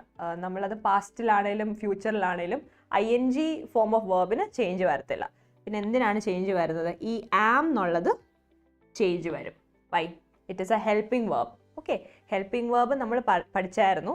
ഈ ആം, ഈസ്, ആർ എവിടെ യൂസ് ചെയ്യത്തുള്ളൂ? പ്രസന്റ് ടെൻസിൽ മാത്രമേ യൂസ് ചെയ്യത്തുള്ളൂ. When you convert a sentence in present tense to past tense, what will happen? The helping verbs will also change. In the past tense, which are the helping verbs that we use? ഏതൊക്കെയായിരുന്നു? Which are the helping verbs? Was or were. I hope you did not forget that. Okay, അപ്പം എങ്ങനെ വരും നോക്കാം. He explained that. I മാറ്റണം. I മാറ്റി അവിടെ എന്ത് വരും? He was. കണ്ടോ? ഐ ആം മാറി എന്തായി? ഹി വാസ് ആയി. ഈ വാസ് എങ്ങനെയാണ് വന്നത്? ഹി എന്താണ്? സിംഗുലർ അല്ലേ? സിംഗുലറിൻ്റെ കൂടെ we have to use was. He was reading. റീഡിങ്ങിന് ചേഞ്ച് ഉണ്ടോ? No change. Reading a book. Next one, present perfect changes to past perfect. അപ്പം ഇങ്ങനെ ഓർത്താൽ മതി. പ്രസന്റ് ടെൻസിലുള്ള എല്ലാ സെന്റൻസും എന്തിലോട്ടാണ് ചേഞ്ച് ചെയ്യുന്നത്? പാസ്റ്റ് ടെൻസിലോട്ട് മാറും. Okay, so far we discussed about simple present and present continuous. Now it is present perfect. It changes to past perfect. Okay, present perfect in the ഏതൊക്കെയായിരുന്നു helping verbs? Has or have.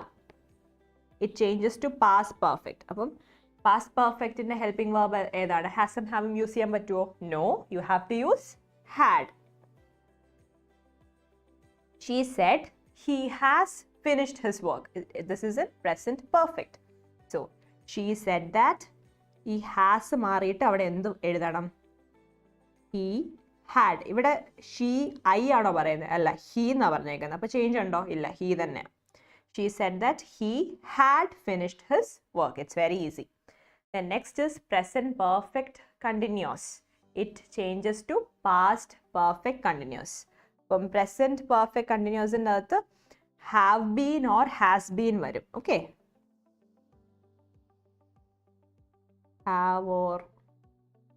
have been or has been. Okay, അത് എന്തിലോട്ട് മാറും? have beenും has beenും it will change to had been. Okay, I have been to Spain. He told me. He told me that. ഈ have മാറി എന്താവും? had ആവും. Okay, he had been to Spain. That's it. Easy അല്ലേ? It's very easy. Then we have present tense കഴിഞ്ഞു. Next is past tense. Simple past. Okay, simple past changes to past perfect. Okay, Bill arrived on Saturday. Arrived എന്ന് പറയുന്നത് ഏതാണ്? Simple past അല്ലേ? Arrived on Saturday, he said. So this will change to past perfect. അപ്പോൾ എങ്ങനെ വരും? He said that Bill had. had എപ്പോഴാണ് use ചെയ്യുന്നത്? past perfect അല്ലേ? അപ്പം simple past will change to past perfect. Therefore, you need to use the helping verb had. Had arrived on Saturday. Then next we have past perfect. Past perfect ni change എന്തെങ്കിലും വരുമോ? No. Past perfect remains the same. Same ആണ്. There is no change. Okay, I had just turned out the light. So past perfect examine വരുവാണെങ്കിൽ it is going to be very easy for you. നേരെ എടുത്തെഴുതിയാൽ മതി. He explained that. കണ്ടോ, ഇവിടെയും had ഉണ്ട്, ഇവിടെയും had ഉണ്ട്. Change ഒന്നുമില്ല. Just you only need to remove the inverted commas and add that. ബാക്കിയെല്ലാം സെയിം തന്നെ. Past continuous. Okay, past continuous changes to past perfect continuous. അപ്പോൾ എങ്ങനെ വരും? പാസ്റ്റ് കണ്ടിന്യൂസിൻ്റെ അകത്ത് ഏതൊക്കെയാ? വാസ്, വേർ, പിന്നെ ING. അതാണ് past continuous. Okay, past perfect കണ്ടിന്യൂസിൻ്റെ അകത്തോ നമ്മളിവിടെ നേരത്തെ പാസ്റ്റ് പെർഫെക്റ്റ് കണ്ടിന്യൂസ് പഠിച്ചായിരുന്നു. ഏതായിരുന്നു? ഹാഡ് ബീൻ അല്ലേ? അപ്പം ഹാഡ് ബീൻ വരും. Okay, we were living. അപ്പം were past tense, ING continuous, past continuous. Okay, we were living in Paris, they told me. So when you convert it, they told me that they had been.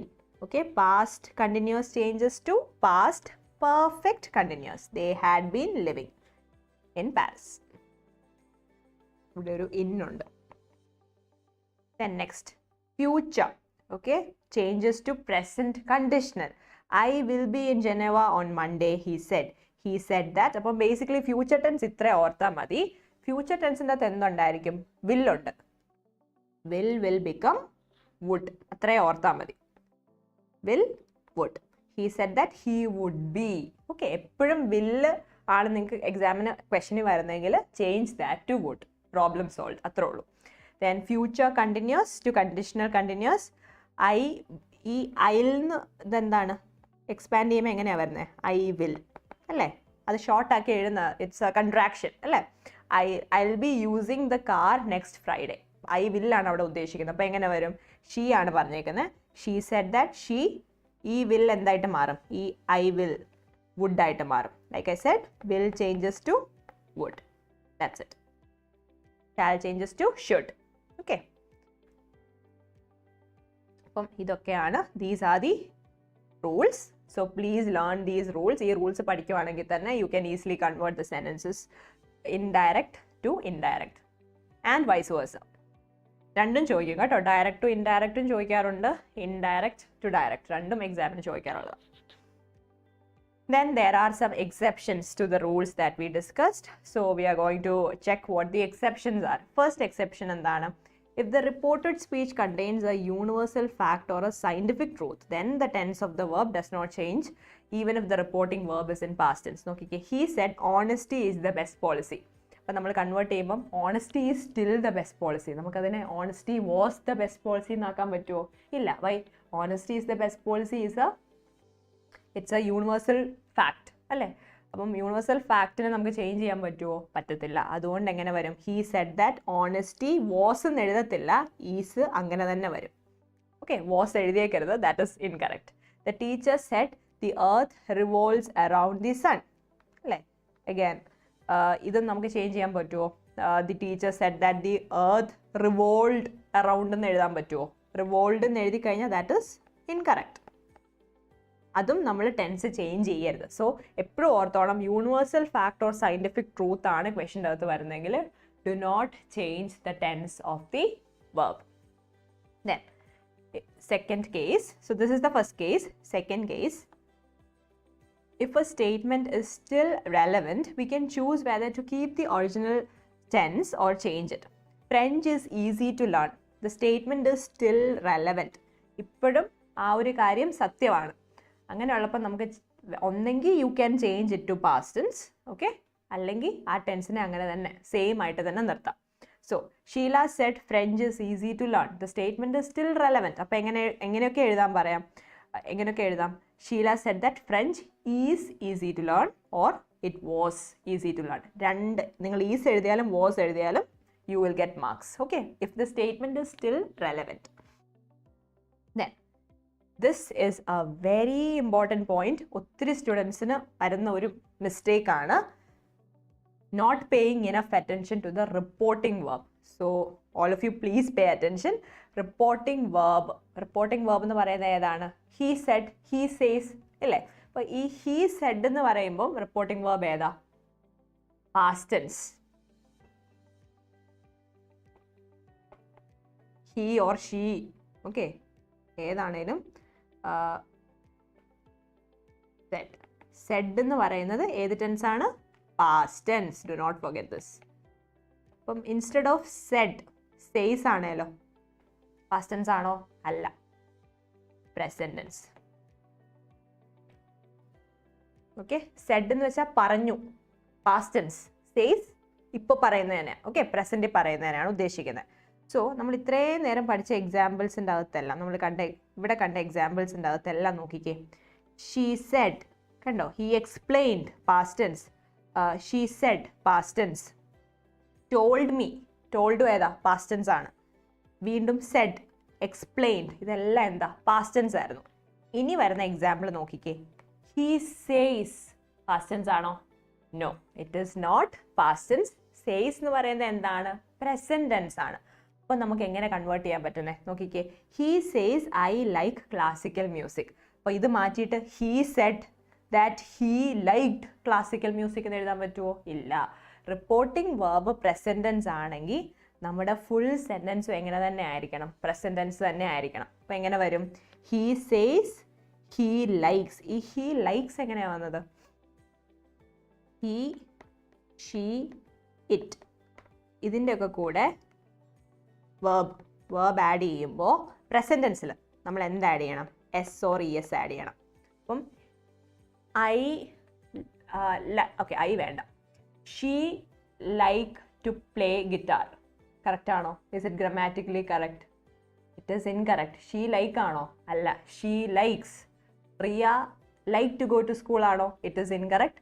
Riya likes to go to school. Okay, they ആണേലോ, they like. Okay, so singular സബ്ജക്റ്റിൻ്റെ കൂടെ നമ്മൾ S or E S add ചെയ്യണം. എവിടെ? പ്രസിഡൻസി മാത്രം. അതുകൊണ്ടാണ് ഇവിടെ ലൈക്സ് വന്നത്. ഓക്കെ, he says he likes classical music. ഇവിടെ he says they like classical music. ഇവിടെ ഐ അല്ലായിരുന്നു, ഇൻസ്റ്റെഡ് ഓഫ് ഐ ദേ ആയിരുന്നു. എങ്ങനെ വന്നേനെ? He says they like. Likes add ചെയ്യാവോ? ലൈക്സ് അല്ല, ദേ ആയിരുന്നു. എങ്ങനെ വരും? ലൈക്കേ വരത്തുള്ളൂ. So with you, we, they, now you do not have to add s or es to the verb. But if the verb is singular and if the tense is present, then you have to add s or es. Okay? Rohit says, next example, says, again, ഏത് tense ആണ്? Present tense ആണ്. I watched a movie at night. So, present tense ആണ് നമ്മുടെ reporting verb. പക്ഷെ statement present tense ആണോ? നോക്കിക്കേ, watched present tense ആണോ? E D past ടെൻസാ. അപ്പോൾ എങ്ങനെ കൺവേർട്ട് ചെയ്യണ്ടേ? Rohit says he watched a movie at night. ഇത് മാറ്റി നമ്മൾ ഈ പാസ്റ്റ് മാറ്റി തിരിച്ച് പ്രസന്റ് ആക്കണോ? You don't have to do that. Okay, so Rohit says he watched a movie at night. എപ്പോഴും please check the reporting verb. എന്നിട്ട് റിപ്പോർട്ടിംഗ് വേർബ് പ്രസന്റ് ആണെങ്കിൽ നമ്മൾ ആൻസർ എഴുതുമ്പോഴും പ്രസന്റിൽ തന്നെ എഴുതണം. ഇപ്പം റിപ്പോർട്ടിംഗ് വേർബ് പ്രസന്റ് ആണ്, സ്റ്റേറ്റ്മെന്റ് പാസ്റ്റ് ആണല്ലോ, അങ്ങനെ തന്നെ പ്രസന്റ് ആയിട്ടുള്ള റിപ്പോർട്ടിംഗ് വേർബും സ്റ്റേറ്റ്മെന്റ് പാസ്റ്റ് ആയിട്ട് തന്നെ നമ്മൾ റിപ്പോർട്ട് ചെയ്യണം. Okay, now the pronouns. Pronouns will change from first person and second person to the third person. അത് നിങ്ങൾക്ക് ഓൾറെഡി മനസ്സിലായി കാണും. Rahul says I am going to Thailand. ഈ രാഹുൽ ആണ് ഇവിടുത്തെ ഐ അല്ലേ? അപ്പം ഐ മാറി എന്ത് വരും? Rahul says that, I will become he. Rahul says that he is going to Thailand. Priya says I will leave soon. ഇവിടുത്തെ പ്രിയ ആണ് I. Priya is A girl. അപ്പോൾ ഐ മാറി അവിടെ എന്ത് വരും? ഹി വരുമോ? ഷീ വരും. Okay, Priya says she will leave soon. Second person pronouns changes according to the nouns or pronouns coming after the reporting verb. Okay, I said to Sachin, you will have to play cricket. So in this case, ഈ സെന്റൻസിലെ you ആരാ? You Sachin ആണ്. സച്ചിൻ എന്ന് പറയുന്ന ആരാണ്? Girl ആണോ boy ആണോ? Sachin is a boy. അപ്പോൾ ഏത് വരും? ഹി വരും അല്ലേ? നോക്കിക്കേ, I said to Sachin that he. അപ്പോൾ യു മാറി ഇവിടെ ഹി എങ്ങനെയാണ് വന്നത്? ഓക്കെ, സെക്കൻഡ് പേഴ്സൺ ആരാ? സച്ചിൻ അല്ലേ? Sachin is a boy. അങ്ങനെയാണ് ഇവിടെ ഹി വന്നത്. Teacher said to you. You എന്ന് മാത്രമേ ഉള്ളൂ. You are wrong. അപ്പോൾ എങ്ങനെ വരും? Teacher said to you that you were wrong. Are മാറി എന്തായി? വേറായി. നമ്മൾ ആദ്യം പഠിച്ച rule. Okay, Kapil said to me they will win. Kapil said to me that they would win. So me ആണ് ഇവിടെ. യു എന്ന് ഇവിടെ പറയുന്നില്ല. അപ്പം മാറ്റേണ്ട ആവശ്യമുണ്ടോ? ഇല്ല, ദേ എന്ന് തന്നെയാണ് പറഞ്ഞേക്കുന്നത്. നേരെ എഴുതിയാൽ മതി. He said they will accompany us to the monastery. He said that they will become would accompany them to the monastery. Okay, some more examples. Any other changes? can will become could. Okay. A direct speech like can will become could in the indirect speech. Similarly, may will become might. Must will become had to. ഇതെല്ലാം നിങ്ങൾ ടെക്സ്റ്റിൽ കൊടുക്കുന്നുണ്ട് കേട്ടോ. So please refer your textbook and check the box and learn all of the changes that will happen to these words when you convert from direct to indirect. So he said I can drive a car. He said that. ഇവിടെ എല്ലാം that add ചെയ്യണം കേട്ടോ. That he can will become could drive a car. He said I may buy a computer. He said that he might. May will become might. He said I must work hard. Must will become had to. He said that he had to work hard. Then would, should, ought to and might do not change. ഇതിനൊന്നും change വരത്തില്ല. They will remain the same when you convert it to indirect. കണ്ടോ? We would apply for a visa. They said that they would apply for a visa. No change for a visa. Then he said I could run faster. Could മാറോ? ഇല്ല. Can could ആവും. പക്ഷെ could തിരിച്ച് can ആവോ? ഇല്ല. Same തന്നെ. Will would ആവും. പക്ഷെ would തിരിച്ച് will ആവോ? No. So these will remain the same. Then changes for imperative sentences. The master said to the servant, finish the work at once. So we learned when we discussed about active and passive voice. നമ്മൾ പറഞ്ഞായിരുന്നു imperative sentence വരുമ്പം നമ്മൾ assume ചെയ്യണം എന്ത് type of action ആണെന്നുള്ളത്. അതനുസരിച്ച് നമ്മൾ add ചെയ്യണം. Advised, ordered അങ്ങനെയുള്ള words add ചെയ്യണം. Same തന്നെയാണ് ഇവിടെ. The master said to the servant, finish the work at once. So the master ordered. Said മാറ്റി എന്താക്കി? Order ആക്കി. Ordered the servant. Then the teacher said to the student, please study properly. The teacher requested. So you have to assume what it is from the context. Father said to his son. Obviously advice ആയിരിക്കുമല്ലോ. Work hard for success in life. So father advised his son. Okay. For context you have to assume that. Then changes for interrogative sentences. Interrogative sentences എന്താണ്? Questions. Okay. എന്തൊക്കെയാ changes വരുന്നത്? Said to becomes asked, demanded or enquired. ഈ interrogative sentences എങ്ങനെയാണ് കണ്ടുപിടിക്കുന്നത്? ക്വസ്റ്റ്യൻ്റെ അവസാനം എന്ത് കാണും? അല്ല സെൻറ്റൻസിൻ്റെ അവസാനം ക്വസ്റ്റ്യൻ മാർക്ക് കാണും. ഓക്കെ. അപ്പം അങ്ങനെയുള്ള സെൻറ്റൻസ് ആണ് കിട്ടുന്നതെങ്കിൽ ക്വസ്റ്റ്യൻ മാർക്സ് ഉണ്ടെങ്കിൽ you have to use asked, demanded or enquired. Then when the question in the reported speech begins with the helping verbs such as am, is, are, was, were, the reporting verb is followed by if or whether. This is another important point. Questions വരുമ്പം ifും weatherഉം ഇതൊക്കെ ഉണ്ടെങ്കിൽ, okay, ഈ helping verbs ഉണ്ടെങ്കിൽ ഇവിടെ കൊടുത്തിട്ടുണ്ട്. List of helping verbs are given there. അതിൻ്റെ കൂടെ if or whether add ചെയ്യണം. For example, Sania asked are you coming with them? Sania asked if. കണ്ടോ ഇവിടെ ആർ യൂസ് ചെയ്തിട്ടുണ്ട്. ഓക്കെ.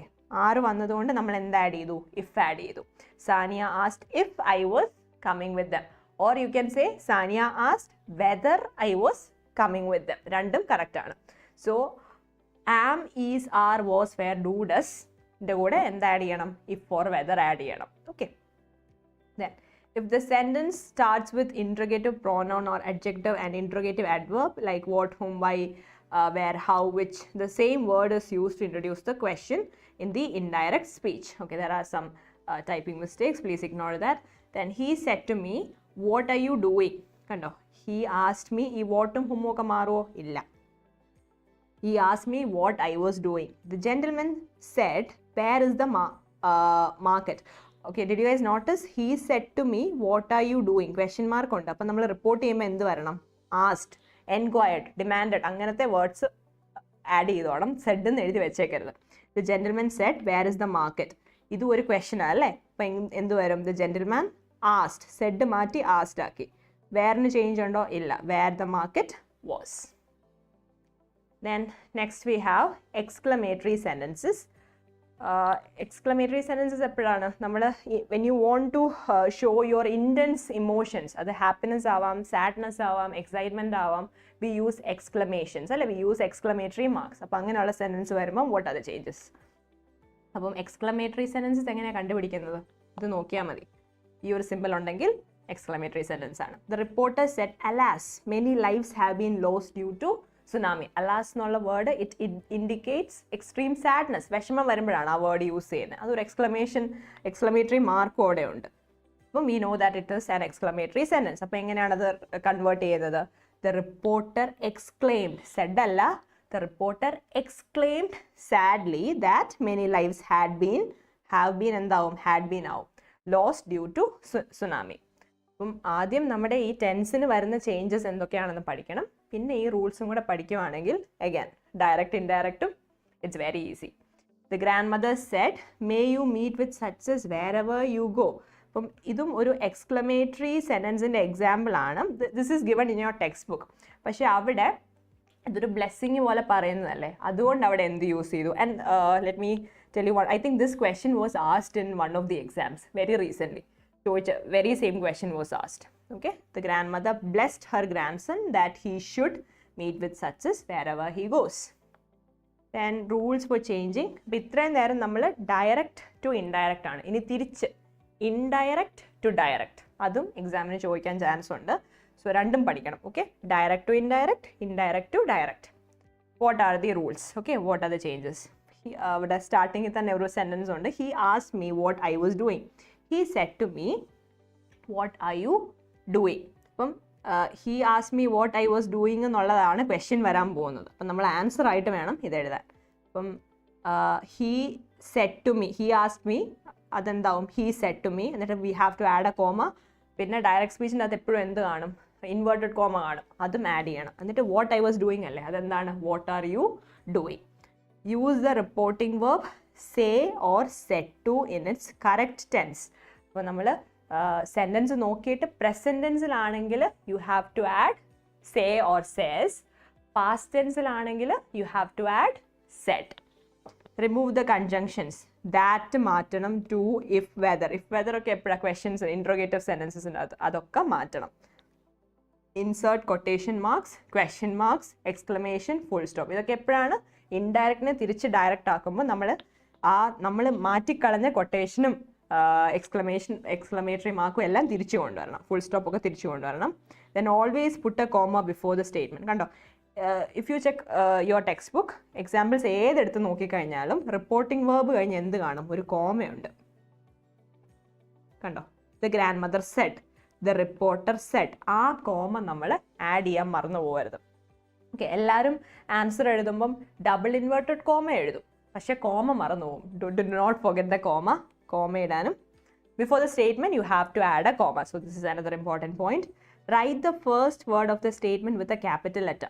എപ്പോഴും ഇൻവേർട്ടഡ് കോമയ്ക്കകത്തുള്ള ഫസ്റ്റ് വേർഡിൻ്റെ ഫസ്റ്റ് ലെറ്റർ എപ്പോഴും എങ്ങനെ ആയിരിക്കും? It will be capitalised. നോക്കിക്കേ, ഇൻവേർട്ടഡ് കോമയ്ക്കകത്ത് മേ ക്യാപിറ്റൽ ലെറ്റർ ആണ്, അലാസ് എ ക്യാപിറ്റൽ ലെറ്റർ ആണ്. ഇനി നമ്മൾ തിരിച്ചിങ്ങോട്ട് പോവുകയാണെങ്കിൽ വാട്ട്, കണ്ടോ, ഇൻവേർട്ടഡ് കോമയ്ക്കകത്ത് കിടക്കുന്ന ഫസ്റ്റ് വേർഡിൻ്റെ first letter is always capitalized. അപ്പം നമ്മൾ ആൻസർ എഴുതുമ്പോഴും അങ്ങനെ ക്യാപിറ്റലൈസ് ചെയ്തോണം. First letter of the first word should be in capital letter. Then change the past tense into present tense wherever the reporting verb is in the past tense. അത് നമ്മൾ already പറഞ്ഞല്ലോ. Then convert the past perfect into past tense or present perfect. Basically എന്താണ്, നമ്മൾ rules എല്ലാം പഠിച്ച rules reverse ചെയ്താൽ മതി. Okay, then change pronouns as per the context. Rama ordered Arjun to go away. Rama said to Arjun, go away. Okay, ഇപ്പോൾ question വരുമ്പോൾ ഇങ്ങനെ ആയിരിക്കും വരുന്നത്. എന്നിട്ട് നിങ്ങളോട് തിരിച്ച് ഡയറക്റ്റ് സ്പീച്ചിലോട്ടാക്കാൻ പറഞ്ഞ് വരുമ്പം എന്ത് ചെയ്താൽ മതി? Reverse the rules. And this portion is also given in your text book. You can refer to that. He requested him to open the door for him. He said to him. റിക്വസ്റ്റിൻ്റെ കൂടെ എപ്പോഴും ഏത് word കാണും? Please കാണും. കണ്ടോ, please open the door for me. He said to me that I was or am his best friend. He said to me, you are my best friend. Okay, that's it. So we finished. We successfully completed this chapter, and I believe that you guys deserve a short break. I'll be back. Okay.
Okay, though I want to give you a long break, it is not possible. We have a lot more portions to complete. So we're going to start the next chapter, very easy chapter, article writing. So article writing in the format എങ്ങനെയാണ്? First you have to write the heading. Heading എപ്പോഴും main theme നെ base ചെയ്തായിരിക്കണം, and heading should be in the middle. Heading എഴുതിയിട്ട് next line അല്ലെങ്കിൽ ഒരു 1 line വിട്ടിട്ട് on the third line, okay, you have to write the name of the person who wrote the article. അപ്പം ചിലപ്പോൾ ക്വസ്റ്റ്യൻ്റെ അകത്ത് you are Arjun അല്ലെങ്കിൽ you are Riya എന്നൊക്കെ പറഞ്ഞ് തരും. ആ നെയിം കൊണ്ടുവന്ന് റൈറ്റ് ഓതേഴ്സ് നെയിമായിട്ട് എഴുതണം. അപ്പം ക്വസ്റ്റ്യനിൽ പേരൊന്നും ഇല്ലെങ്കിൽ യു ക്യാൻ റൈറ്റ് ABC. എവിടെയായിട്ട് എഴുതേണ്ടത്? Towards the right side, by എന്ന് എഴുതിയിട്ട് എന്തെഴുതണം? Name of the person who wrote the article. Okay, so ഒത്തിരി സ്റ്റുഡൻസിന് വരുന്ന ഒരു mistake, a common mistake that I often see in the answer sheets ഏതാണെന്ന് വെച്ചാൽ ഹെഡിങ്ങിൻ്റെ തൊട്ട് താഴെ ഇവിടെ കൊണ്ട് നെയിം എഴുതും. This is wrong. Okay, article റൈറ്റിങ്ങിന് എപ്പോഴും റൈറ്റ് സൈഡിൽ എന്തെഴുതുള്ളൂ? റൈറ്റേഴ്സ് നെയിം വരത്തുള്ളൂ. Okay, so please don't get confused. Report റൈറ്റിങ്ങിന് നേരെ തിരിച്ചാണ്. ഓക്കെ, റിപ്പോർട്ട് റൈറ്റിങ്ങിന് right under the heading you can mention the writer's name, but when it comes to article writing you have to mention the name towards the right side marnu povarudhu. So article writing introduction agathu establish the context. Okay, so introduction agathu what are the various ways in which you can make your introduction look interesting. Introduction നല്ലതാണേലേ correct ചെയ്യുന്ന ആൾക്ക് ബാക്കി വായിക്കാനും തോന്നത്തുള്ളൂ. So what can you do in order to make your introduction interesting? ഒന്നെങ്കിൽ ഒരു anecdote, ഒരു ചെറിയ story, a story that is related to the main topic given to you. അങ്ങനെ ഒരു സ്റ്റോറി പറഞ്ഞുകൊണ്ട് തുടങ്ങാം, ബട്ട് ഒത്തിരി ലോങ് ആയി പോകരുത്. ഒരു ഫാക്റ്റ് വെച്ചിട്ട് സ്റ്റാർട്ട് ചെയ്യാം. ഓക്കെ, അല്ലെങ്കിൽ you can use statistics, data വെച്ച് സ്റ്റാർട്ട് ചെയ്യാം, or you can use rhetorical questions or quotations. ഞാൻ ഏറ്റവും പ്രിഫർ ചെയ്യുന്ന ക്വസ്റ്റ്യൻസ് ആണ്. കാരണം questions are very thought provoking, അല്ലെ, ഭയങ്കര ഇൻട്രീഗിങ് ആണ്. അപ്പോൾ തന്നെ നമ്മുടെ അറ്റൻഷൻ കിട്ടാനുള്ള ചാൻസ് ഉണ്ട്. അപ്പോൾ ക്വസ്റ്റ്യൻ വെച്ച് ഒന്നും ഈ ഫാക്റ്റ് നിങ്ങൾക്ക് അറിയത്തില്ല, സ്റ്റാറ്റിസ്റ്റിക്സ് ഒന്നും പറയാനില്ലെങ്കിൽ you can start with a question. ഒരു ക്വസ്റ്റ്യൻ വെച്ച് ഇൻട്രൊഡക്ഷൻ്റെ അകത്ത് കൊടുക്കാം, അല്ലെങ്കിൽ ഒരു കോട്ട് വെച്ച്, ഡബിൾ ഇൻവെർട്ടഡ് കോമയിൽ ഒരു കോട്ട് വെച്ച് ഇൻട്രൊഡക്ഷൻ സ്റ്റാർട്ട് ചെയ്യാം. ദെൻ ബോഡി പാരഗ്രാഫ് ആർട്ടിക്കിളിന് you need at least 2 body paragraph. Okay, 2 body paragraphs എങ്കിലും മിനിമം വേണം, 3 എണ്ണം ഉണ്ടെങ്കിലും കുഴപ്പമില്ല. സോ ബോഡി പാരഗ്രാഫ്സ് വരുമ്പോഴേക്കും you can provide the extra details in the body paragraphs. Okay, നമ്മൾ മെയിൻ ടോപ്പിക്ക് നമ്മുടെ നോട്ട് മേക്കിങ്ങിൻ്റെ അത് നമ്മൾ പഠിച്ചില്ലായിരുന്നോ? There is a main topic കഴിഞ്ഞ് എന്തുണ്ട്? ഒരു മെയിൻ ഐഡിയ കഴിഞ്ഞ് സബോർഡിനേറ്റ് ഓർ അസോസിയേറ്റഡ് ഐഡിയാസ് ഉണ്ട്, അല്ലേ? ഈ സബോർഡിനേറ്റ് ഓർ അസോസിയേറ്റഡ് ഐഡിയാസ് നമ്മൾ എവിടെയാണ് പറയേണ്ടത്? ബോഡി പാരഗ്രാഫ്സിൻ്റെ അകത്ത് വേണം ഡിസ്കസ് ചെയ്യാൻ. Imagine that you are writing an article regarding the advantages of something, advantages of going to sleep early. അപ്പം അതിൻ്റെ ഒരു അഡ്വാൻറ്റേജ് ഒരു ബോഡി പാരഗ്രാഫ് എഴുതണം, give an explanation, provide an example. ആ ബോഡി പാരഗ്രാഫിൽ ചെയ്യാൻ പറ്റുന്ന നല്ലൊരു കാര്യമാണ് prove your point using an example. Example കിട്ടിയില്ലെങ്കിൽ കുഴപ്പമില്ല, but if you are able to come up with a good example, please feel free to use that when you write an answer. Okay, where should you use an example? ഇൻട്രൊഡക്ഷനിലാണോ? അല്ല, body പാരഗ്രാഫിൽ. അപ്പോൾ ഒരു പാരഗ്രാഫിൽ ഒരു advantage എഴുതി, അടുത്ത പാരഗ്രാഫിൽ അടുത്ത advantage. ഇനിയല്ല, നിങ്ങളുടെ ആർട്ടിക്കിളിൻ്റെ അകത്ത് if you are talking about the advantages and disadvantages about something, ഒരു പാരഗ്രാഫിൽ write the advantages, in the second paragraph you can talk about the disadvantages. എപ്പോഴും one body paragraph should discuss only one point. ആ പോയിന്റുമായിട്ട് related വേറെ points എഴുതിയാൽ കുഴപ്പമില്ല, പക്ഷേ entirely different ആയിട്ടൊരു point നമുക്ക് include ചെയ്യണമെങ്കിൽ എന്ത് ചെയ്യണം? You have to start a new paragraph. എല്ലാം കൂടെ ഒരുമിച്ച് ഒറ്റ പാരഗ്രാഫ് എഴുതരുത്, എപ്പോഴും കുറച്ച് ലൈനൊക്കെ വിട്ട് മൾട്ടിപ്പിൾ പാരഗ്രാഫ്സ് ഇൻക്ലൂഡ് ചെയ്യണം. Then coming to the conclusion. So ഒരു സമ്മറിയാണ്, അല്ലേ, കൺക്ലൂഷൻ എന്ന് പറയുന്നത്. അപ്പം ഈ എസ്സേ ലൈക്ക് കൺക്ലൂഷൻ എങ്ങനെയാണ്? എപ്പോഴും എസ്സേയുടെ കൺക്ലൂഷൻ എപ്പോഴും എങ്ങനെയായിരിക്കും? നമ്മുടെ ബോഡി പാരഗ്രാഫിലെ മെയിൻ പോയിന്റ്സ് കൊണ്ടുവന്ന് എഴുതും കൺക്ലൂഷൻ്റെ അകത്ത്. നമുക്ക് ആർട്ടിക്കിൾ റൈറ്റിങ്ങിനും അങ്ങനെ ചെയ്യാം, but along with that you need to provide a final opinion. ഒന്നെങ്കിൽ ഒരു ഒപ്പീനിയൻ പറയണം, അല്ലെങ്കിൽ you can give a recommendation, ഒരു സജഷൻ പോലെ എന്തെങ്കിലും പറയണം, അല്ലെങ്കിൽ you can also use a comment expressing hope, അല്ലെങ്കിൽ ഒരു വാർണിംഗ് പോലെ കൊടുക്കാം. ഇപ്പോൾ ഡീഫോറസ്റ്റേഷനെ പറ്റിയ ഒരു ആർട്ടിക്കിൾ എഴുതിയിട്ട് കൺക്ലൂഷൻ്റെ അകത്ത് if you R being reckless, ഒരു ഭൂമിക്ക് വലിയ പ്രശ്നം വന്നേക്കാം എന്നുള്ള രീതിയിൽ ഒരു വാർണിംഗ് കൊടുക്കാൻ പറ്റും. Okay, you can use a warning or appeal or a call for action. So ഇൻട്രൊഡക്ഷൻ്റെ അകത്ത് use a story or state a fact, provide statistics. ഇതൊന്നും കിട്ടിയില്ലെങ്കിൽ എന്ത് ചെയ്താൽ മതി, ഒരു ക്വസ്റ്റ്യൻ, ഒരു 2-3 ക്വസ്റ്റ്യൻ വെച്ച് സ്റ്റാർട്ട് ചെയ്യുക.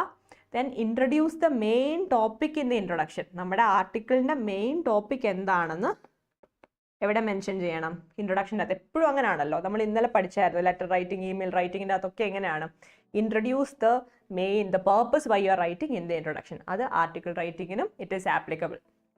ദെൻ ബോഡി പാരഗ്രാഫ് വരുമ്പോഴേക്കും divide your content into multiple body paragraphs. You need at least 2-3 ഒക്കെ ആവാം. Okay, then use an example if it is possible. Then conclusion വരുമ്പം സമ്മറി വേണം. സമ്മറിയുടെ കൂടെ ഒരു ഫൈനൽ ഒപ്പീനിയൻ, റെക്കമെൻഡേഷൻ, വാർണിംഗ്, അങ്ങനെ എന്തെങ്കിലും ഇൻക്ലൂഡ് ചെയ്യണം. Okay, then points to remember.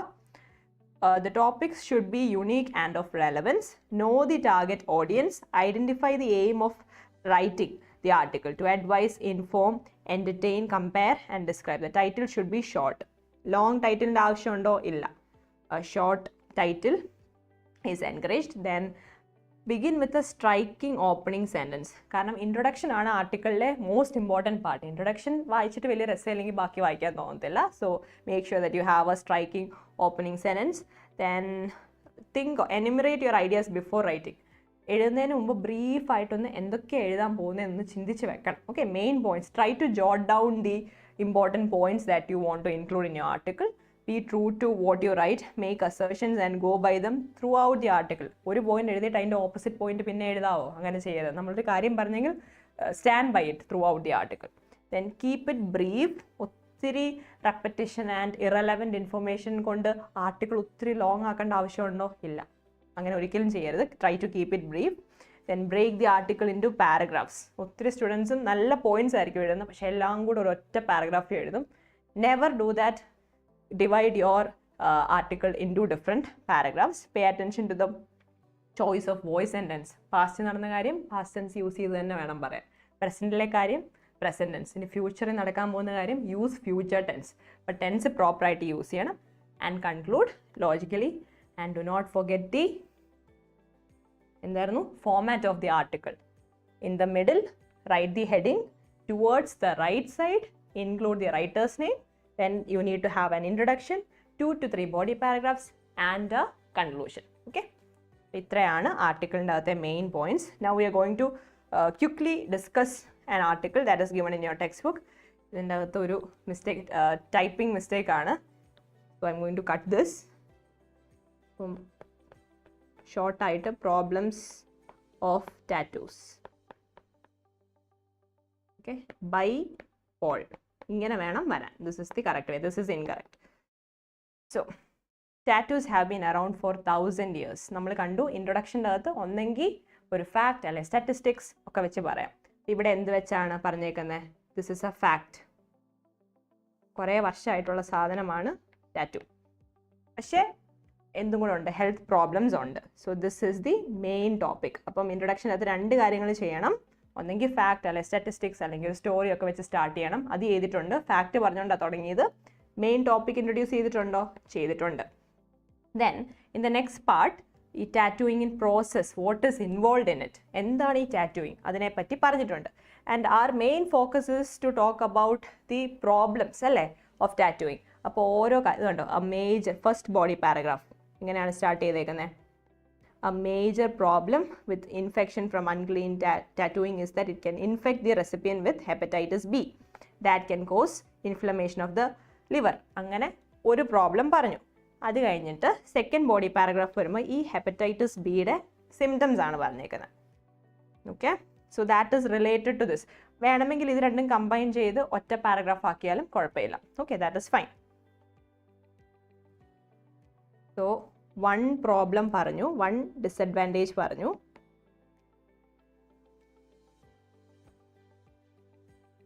Then in this paragraph also ഹെപ്പറ്റൈറ്റിസിൻ്റെ കാര്യമൊക്കെയാണ് പറയുന്നത്. Then in the next paragraph, what are the steps that you can take?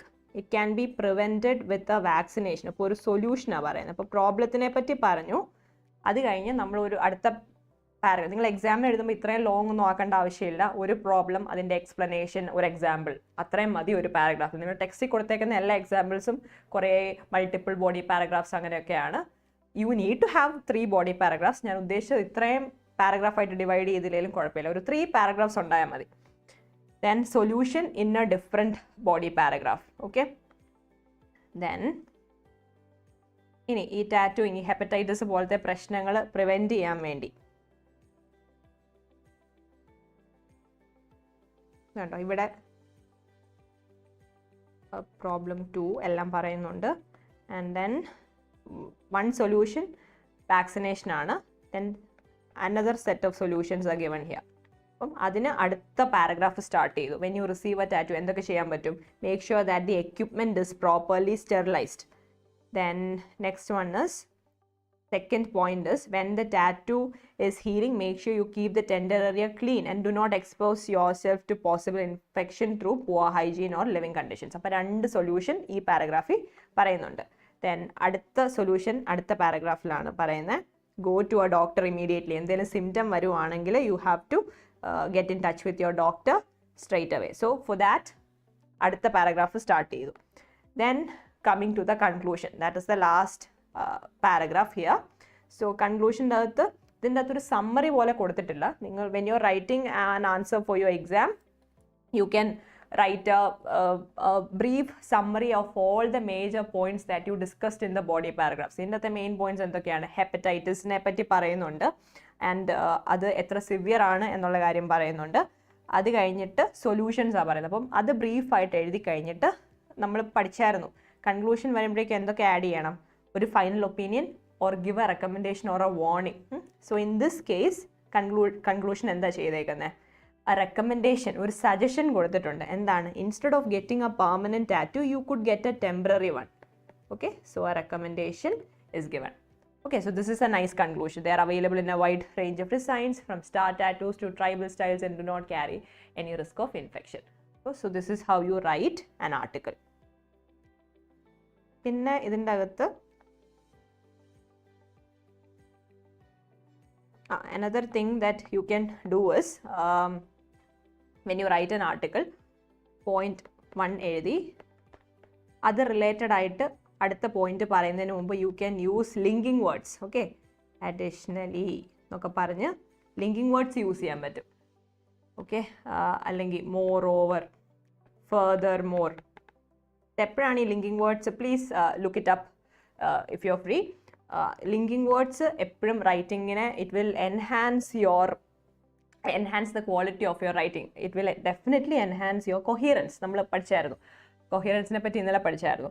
അപ്പം ഇങ്ങനെയുള്ള ലിങ്കിങ് വേർഡ്സ് എപ്പോഴാണ് യൂസ് ചെയ്യേണ്ടത്? ഒരു point പറഞ്ഞിട്ട് അടുത്ത പോയിന്റിലോട്ട് പോകുന്നതിന് മുമ്പ് ഒന്നെങ്കിൽ ഒരു പാരഗ്രാഫിൻ്റെ ബിഗിനിങ് യൂസ് ചെയ്യാം, അല്ലെങ്കിൽ ഒരു പാരഗ്രാഫിൻ്റെ അകത്ത് തന്നെ if you are talking about multiple points ഒരു ലിങ്കിങ് വേർഡ് വെക്കുവാണെങ്കിൽ വായിക്കുന്ന ആൾക്ക് മനസ്സിലാവും, ഓക്കെ ഒരു പോയിന്റ് കഴിഞ്ഞു, now this person is going to talk about another point.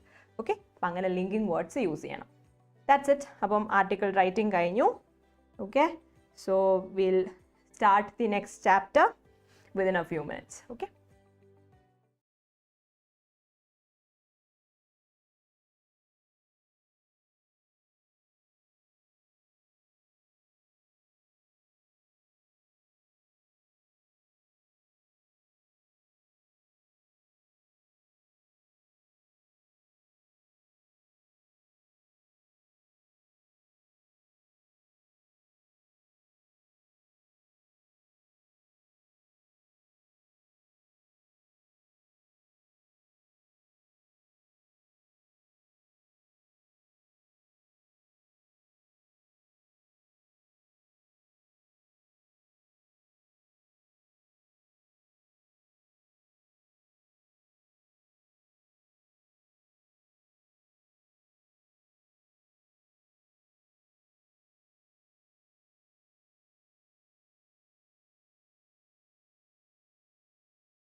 Okay, next chapter is report writing.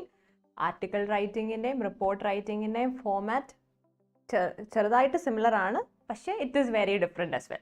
അപ്പം ഈ രണ്ട് ഫോമാറ്റും അങ്ങോട്ടും ഇങ്ങോട്ടും മാറിപ്പോകാനുള്ള ചാൻസ് ഉണ്ട്. So we are going to discuss about the format of reports. So report റൈറ്റിങ്ങിൻ്റെ ചാപ്റ്റർ നിങ്ങളുടെ ടെക്സ്റ്റ് ബുക്കിൻ്റെ അകത്ത് ന്യൂസ് പേപ്പർ റിപ്പോർട്ട്സ് ഉണ്ട്, മാഗസീൻ റിപ്പോർട്ട്സ് ഉണ്ട്, ഫിനാൻഷ്യൽ റിപ്പോർട്ട്സ് ഉണ്ട്. But for your exam, since financial reports are very lengthy, ചോദിക്കാനുള്ള chance കുറവാണ്. അതുകൊണ്ട് will be discussing about news paper reports and magazine reports. Financial reports നമ്മൾ discuss ചെയ്യുന്നില്ല. Okay, then we are going to start with the format of newspaper reports. So newspaper report, newspaper ഒക്കെ വായിക്കുന്നവർക്കറിയാം എപ്പോഴും എന്തുണ്ടാവും, there is going to be a heading. ഇനി ഹെഡിങ്ങിൻ്റെ തൊട്ട് താഴെ തന്നെ by എന്ന് പറഞ്ഞ് നെയിം ഓഫ് ദ റൈറ്റർ ഉണ്ട്. ദെൻ മാർജിൻ ഇവിടെയാണെങ്കിൽ പ്ലേസും ഡേറ്റും on the left side. Okay, and then introduction ഉണ്ട്, body paragraphs ഉണ്ട്, conclusion ഉണ്ട്. Okay, 2 to 3 body paragraphs. Okay, this is how you write a newspaper report. So article writing in the format എങ്ങനെയായിരുന്നു? Article writing in the format, heading in the middle and name of the person on the right side അല്ലേ? പക്ഷേ news paper റിപ്പോർട്ടിൻ്റെ അകത്ത് ഹെഡിങ്ങിൻ്റെ താഴെ തന്നെ മിഡിലിൽ തന്നെയാണ് എന്ത്, name of the writer. Okay, heading and name of the author രണ്ടും എവിടെയാണ്, മിഡിലിൽ തന്നെയാണ്. Okay, both the heading and the name of the author is in the middle.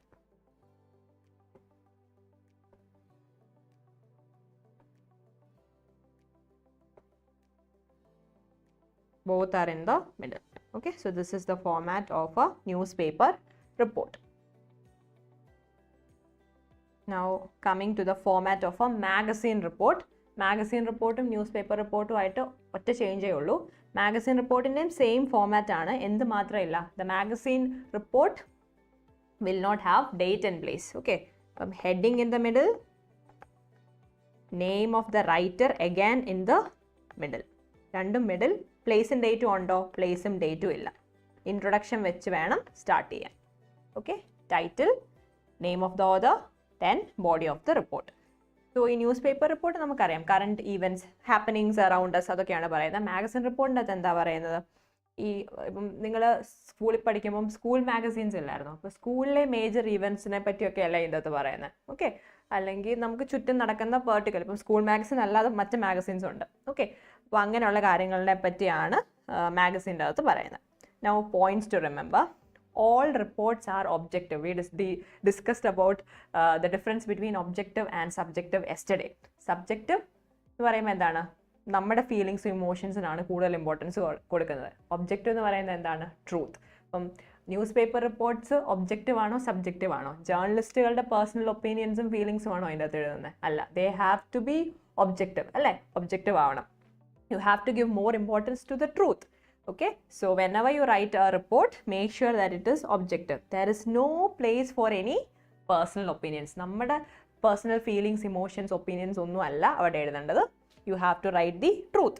Perception, emotions, feelings. Your suggestions and recommendations should be based on facts. If you want to add a suggestion or if you want to give a recommendation, അതെങ്ങനെയായിരിക്കണം? It should be based on facts and data and not merely on subjective view. നമുക്കങ്ങനെ തോന്നി എന്നതുകൊണ്ട് recommendation എഴുതാൻ പറ്റുമോ? ഇല്ല. It should be based on facts. Okay, it should be based on data. Then keep in mind the target audience and structure your report accordingly. നിങ്ങളുടെ audience ഇല്ല, നിങ്ങളുടെ paper correct ചെയ്യുന്ന ആളെ പ്ലീസ് ചെയ്ത് വേണം എഴുതാൻ. അപ്പോൾ എന്ത് ചെയ്താൽ മതി? ടെക്സ്റ്റിലെ സെയിം ഫോമാറ്റ് ഫോളോ ചെയ്താൽ മതി. Then personal pronouns. Okay, this is another important point. നമ്മൾ ഈ I, me, we, us, you ഇതൊക്കെ നമ്മൾ റിപ്പോർട്ട് റൈറ്റിംഗ് യൂസ് ചെയ്യാമോ? ഈ I think that, we think that എന്നൊക്കെ പറയുമ്പോൾ എന്തായി പോവും? സബ്ജക്റ്റീവ് ആവുക. നമ്മുടെ ഇമോഷൻ, ഫീലിംഗ്, ഒപ്പീനിയനാണ് വരുന്നത്. റിപ്പോർട്ട്സ് സബ്ജക്റ്റീവ് ആണോ? Reports are objective. അപ്പോൾ ഇങ്ങനെയുള്ള പേഴ്സണൽ പ്രോനൗൺസ് യൂസ് ചെയ്യാൻ പറ്റുമോ? You can not. It is not used. You cannot use such personal pronouns when you are writing a report. ഇങ്ങനെയുള്ള personal pronouns ഒന്നും use ചെയ്യരുത്. Then next important point, very important point, reports എന്ന് പറയുമ്പോൾ തന്നെ നേരത്തെ നടന്ന കാര്യങ്ങളെപ്പറ്റി റിപ്പോർട്ട് ചെയ്യുക അല്ലേ. Okay, V are going to talk about things that happened in the past അല്ലേ. When you write A report that's what you do. Okay, ഒരു പാസ്റ്റ് ഈവൻറ്റ് അല്ലെങ്കിൽ ഒരു ഹാപ്പനിങ്ങിനെ പറ്റി മാത്രമാണ് നമ്മൾ റിപ്പോർട്ട്സ് എഴുതാറുള്ളത്. അപ്പോൾ obviously which tense are you expected to use past tense. അപ്പോൾ എപ്പോഴും ഓർത്തോണം, റിപ്പോർട്ട് റൈറ്റിംഗ് എക്സാമിന് ക്വസ്റ്റ്യൻ വരുവാണെങ്കിൽ you have to use past tense. Past ടെൻസേ use ചെയ്യാവുള്ളൂ. ചില റിപ്പോർട്ട്സിൽ പാസ്റ്റ് ടെൻസിലെല്ലാം പറഞ്ഞു കഴിഞ്ഞിട്ട് ഇനി ഫ്യൂച്ചർ ചെയ്യേണ്ട ഒരു കാര്യം പറയുമായിരിക്കും. അങ്ങനെ വരുമ്പോൾ വേണമെങ്കിൽ you can use future tense. You have to use future tense. പക്ഷേ എല്ലാ റിപ്പോർട്ട്സും അങ്ങനെയാണോ? ചിലപ്പോൾ പാസ്റ്റിലെ കാര്യം മാത്രം പറഞ്ഞ് നിർത്തുന്ന റിപ്പോർട്ട്സ് ആണ്. Most of the reports are like that. So you have to use past tense. എപ്പോഴും ഓർത്തോണം, report writing, use past tense. Then, the language should be clear, concise and to the point. Long winding sentences, vague information and irrelevant material must be avoided. It should be to the point. Technical jargon and subject specific terminology must also be avoided. ജാഗണിൻ്റെ പ്രശ്നം എന്താണ്? ആ field work ചെയ്യുന്ന ആളുകൾക്ക് മാത്രമേ ജാഗൺ മനസ്സിലാവത്തുള്ളൂ. Others won't be able to understand. Okay, they won't be able to comprehend the meaning of certain jargon.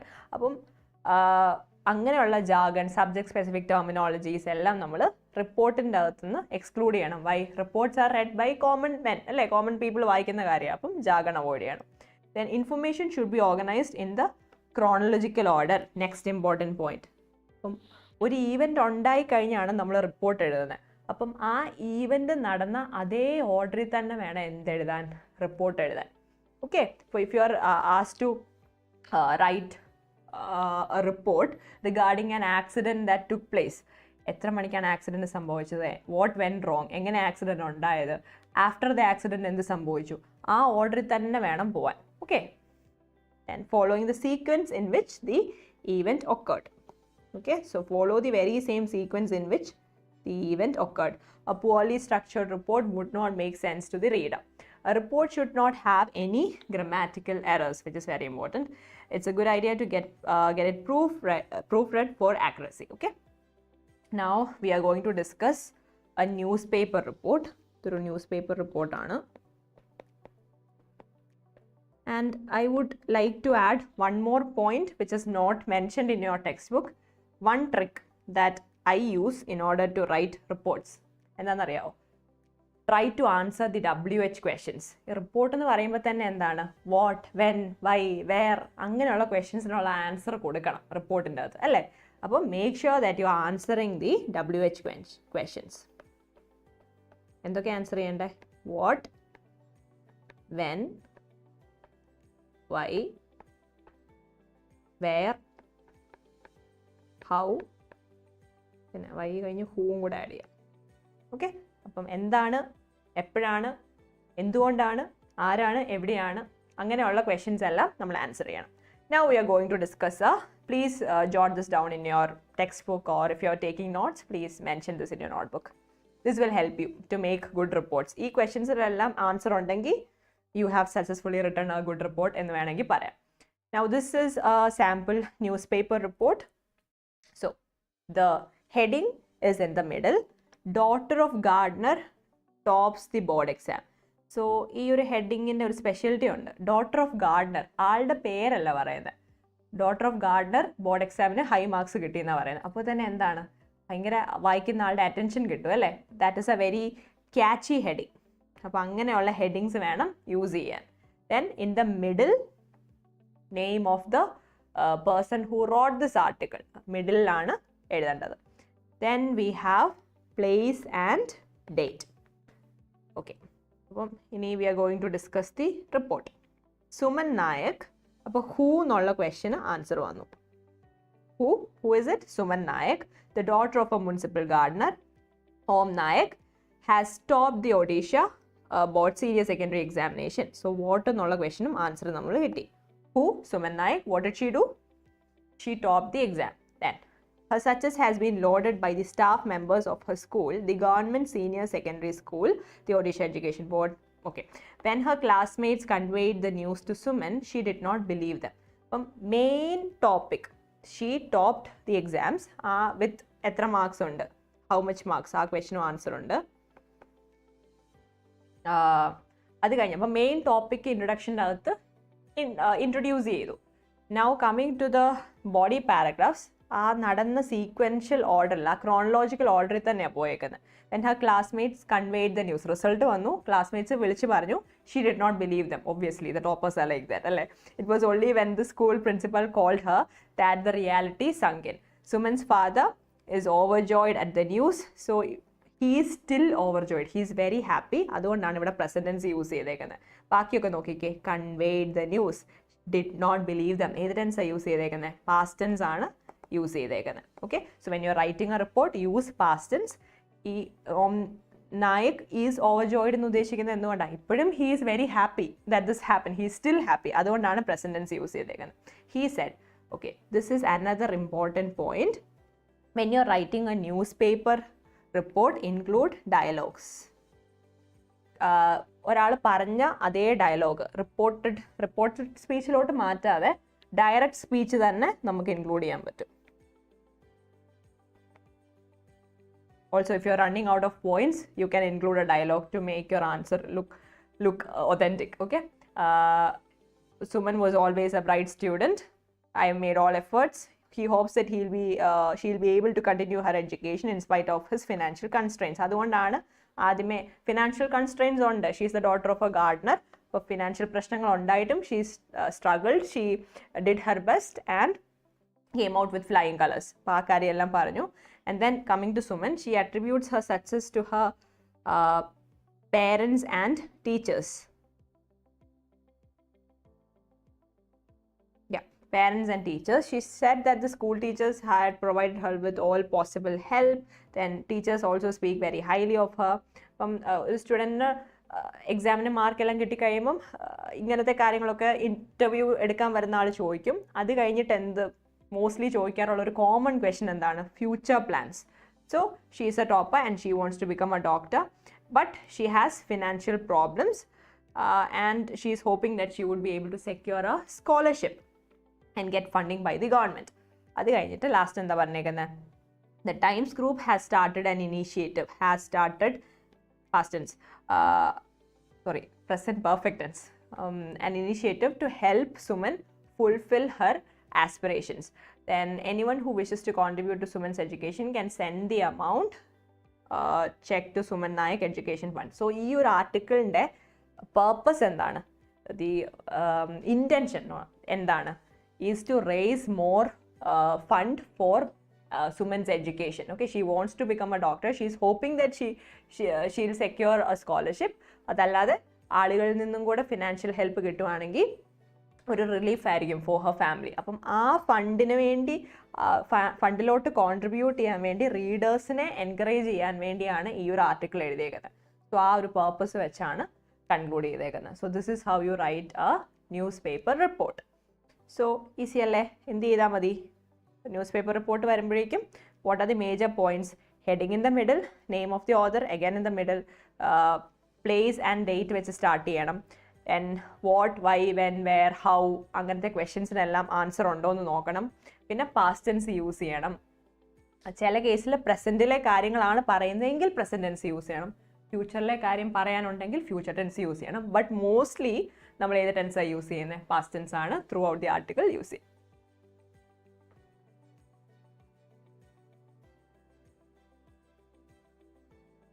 Next is an example of a magazine report.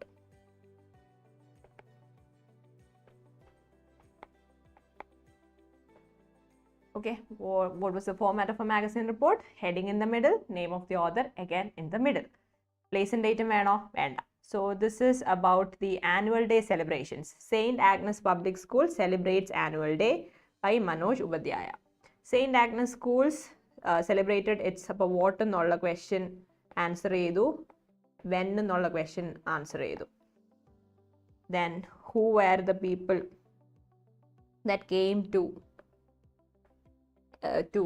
attend the program? Okay, Chief Minister വന്നു. പിന്നെ how was the program conducted? അതാണ് ഇനി പറയാൻ പോകുന്നത്. അപ്പം അങ്ങനത്തെ questions എല്ലാം answer ചെയ്തിട്ടുണ്ട്. ഓക്കെ, സെക്കൻഡിനാണ് അരവിന്ദ് കെജ്രിവാൾ വന്നു. പ്രോഗ്രാം ഇപ്പം ഇനി ക്രോണോളജിക്കൽ ഓർഡറിലാണ് അല്ലേ? ആ ഒരു ഇവൻറ്റ് ആനുവൽ ഡേ നടന്ന അതേ ഓർഡറിലാണ് പറഞ്ഞു പോകുന്നത്. Programme started with the lighting of the lamp by the chief guest who was the chief minister of Delhi.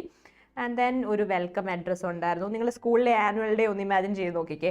ആദ്യം ലാമ്പ് ലൈറ്റിംഗ്, പിന്നെ വെൽക്കം അഡ്രസ്, പിന്നെ ചില സ്കൂളിലൊക്കെ ആനുവൽ റിപ്പോർട്ട് ആദ്യം വായിക്കും, ചില സ്കൂളിലൊക്കെ ഏറ്റവും അവസാനമാണ് വായിക്കുന്നത്. So yeah, in this case annual report ആദ്യം തന്നെ വായിച്ചു. And then cultural programmes start ചെയ്യുവാണ്. So you have to divide your content in to different body paragraphs. അപ്പോൾ ഇവിടെ എന്താ ചെയ്തേക്കുന്നത്? പ്രൈമറി വിങ് ചെയ്തത് ഒരു പാരഗ്രാഫ് എഴുതി, ദെൻ മിഡിൽ സ്കൂൾ ചെയ്തത് അടുത്ത പാരഗ്രാഫിൽ എഴുതി. ഓക്കെ, ദെൻ സീനിയേഴ്സ് അത് തേർഡ് ബോഡി പാരഗ്രാഫ് എഴുതി. അങ്ങനെയാണ് ഡിവൈഡ് ചെയ്തേക്കുന്നത്. സോ നിങ്ങൾ ആർട്ടിക്കിൾ എഴുതുമ്പോഴും each paragraph should discuss only one point. Okay, so what did the primary wing students do?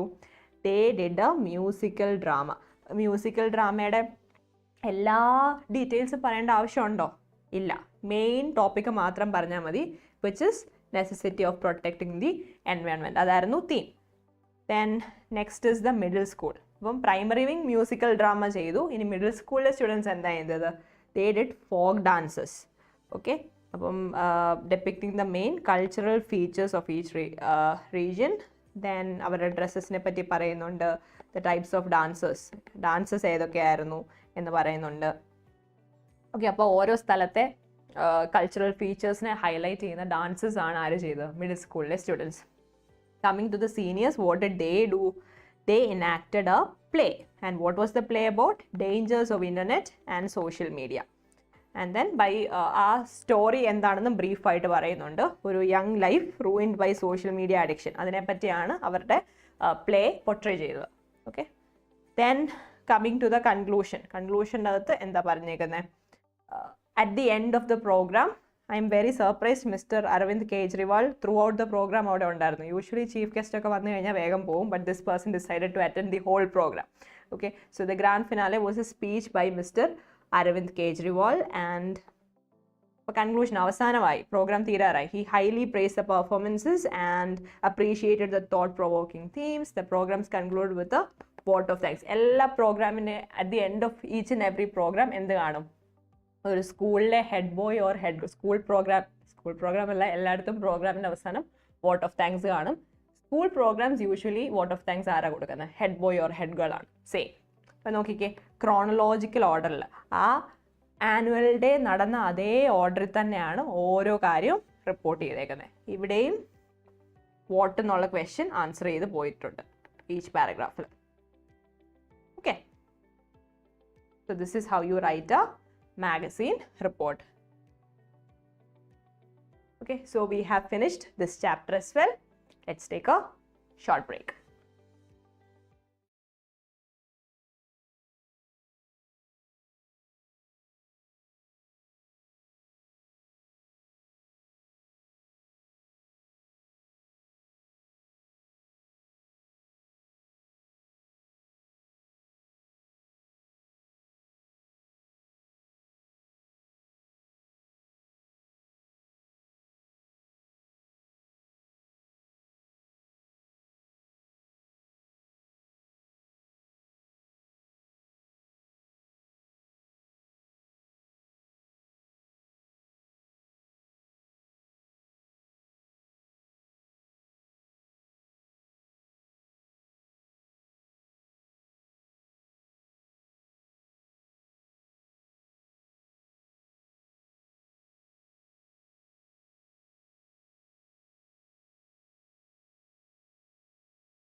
Okay, so the next chapter is very short. Memo and circulars are the next chapter. So we will start with the formats. Okay, so first of all, ഈ circular എന്ന് പറയുന്നത് എന്താണ്? Circular ഒരു letter പോലെ തന്നെയാണ്, പക്ഷേ ലെറ്ററിൻ്റെ same format ആണോ? അല്ല. ലെറ്റേഴ്സ് നമ്മൾ we often write letters to one person. Circular അങ്ങനെയാണോ? It is circulated to a large number of employees. Okay.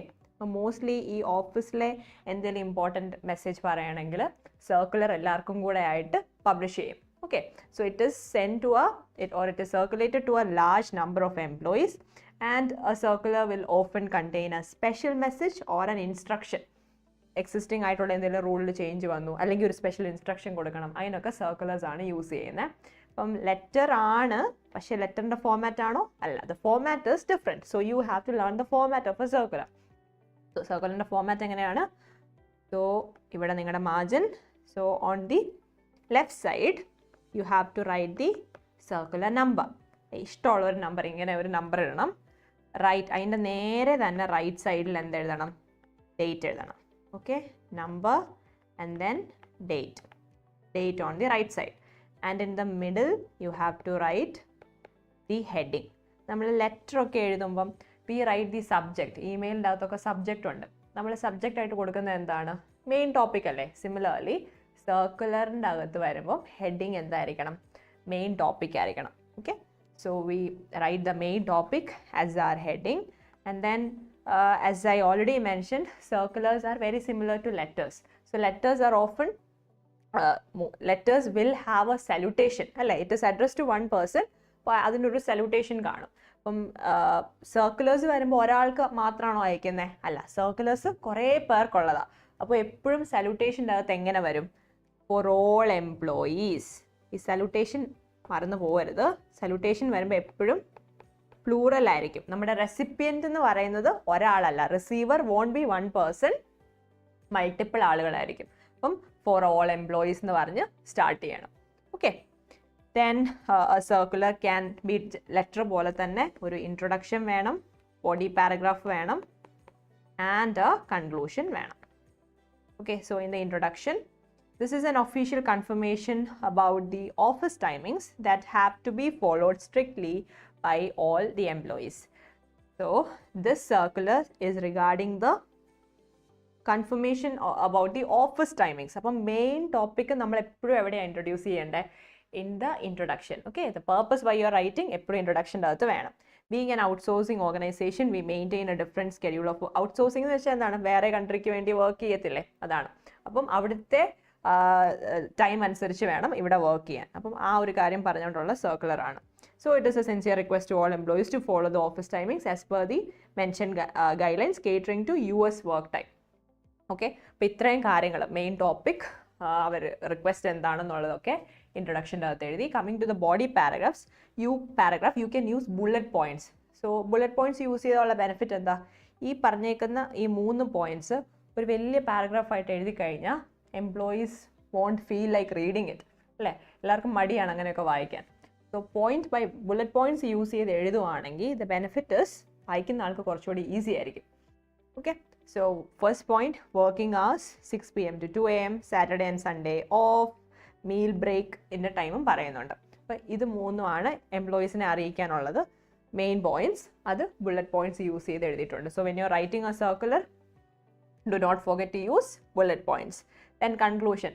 Yesterday we mentioned about what we are expected to do in the conclusion. എന്താണ് കൺക്ലൂഷനിൽ എന്താ എഴുതണ്ടേ? Expectation from the receiver. What do you want the receiver to do when they read your letter or your email, in this case the circular.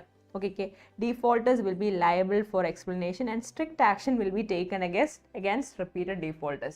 Basically എന്താ ഇവിടെ പറയുന്നത്? ഈ പറഞ്ഞേക്കുന്ന പുതിയ ഓഫീസ് ടൈമിങ്സ് ഫോളോ ചെയ്യണം, അതാണ് ഉദ്ദേശിക്കുന്നത്. ഫോളോ ചെയ്തില്ലെങ്കിൽ what will happen? Action will be taken.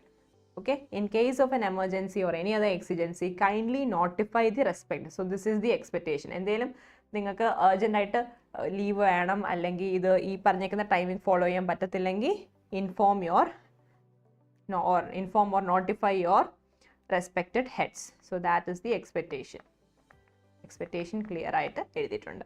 And at the end you have to write the name of the person who wrote this circular and the designation. Name വേണം, designation വേണം. Where? On the left side.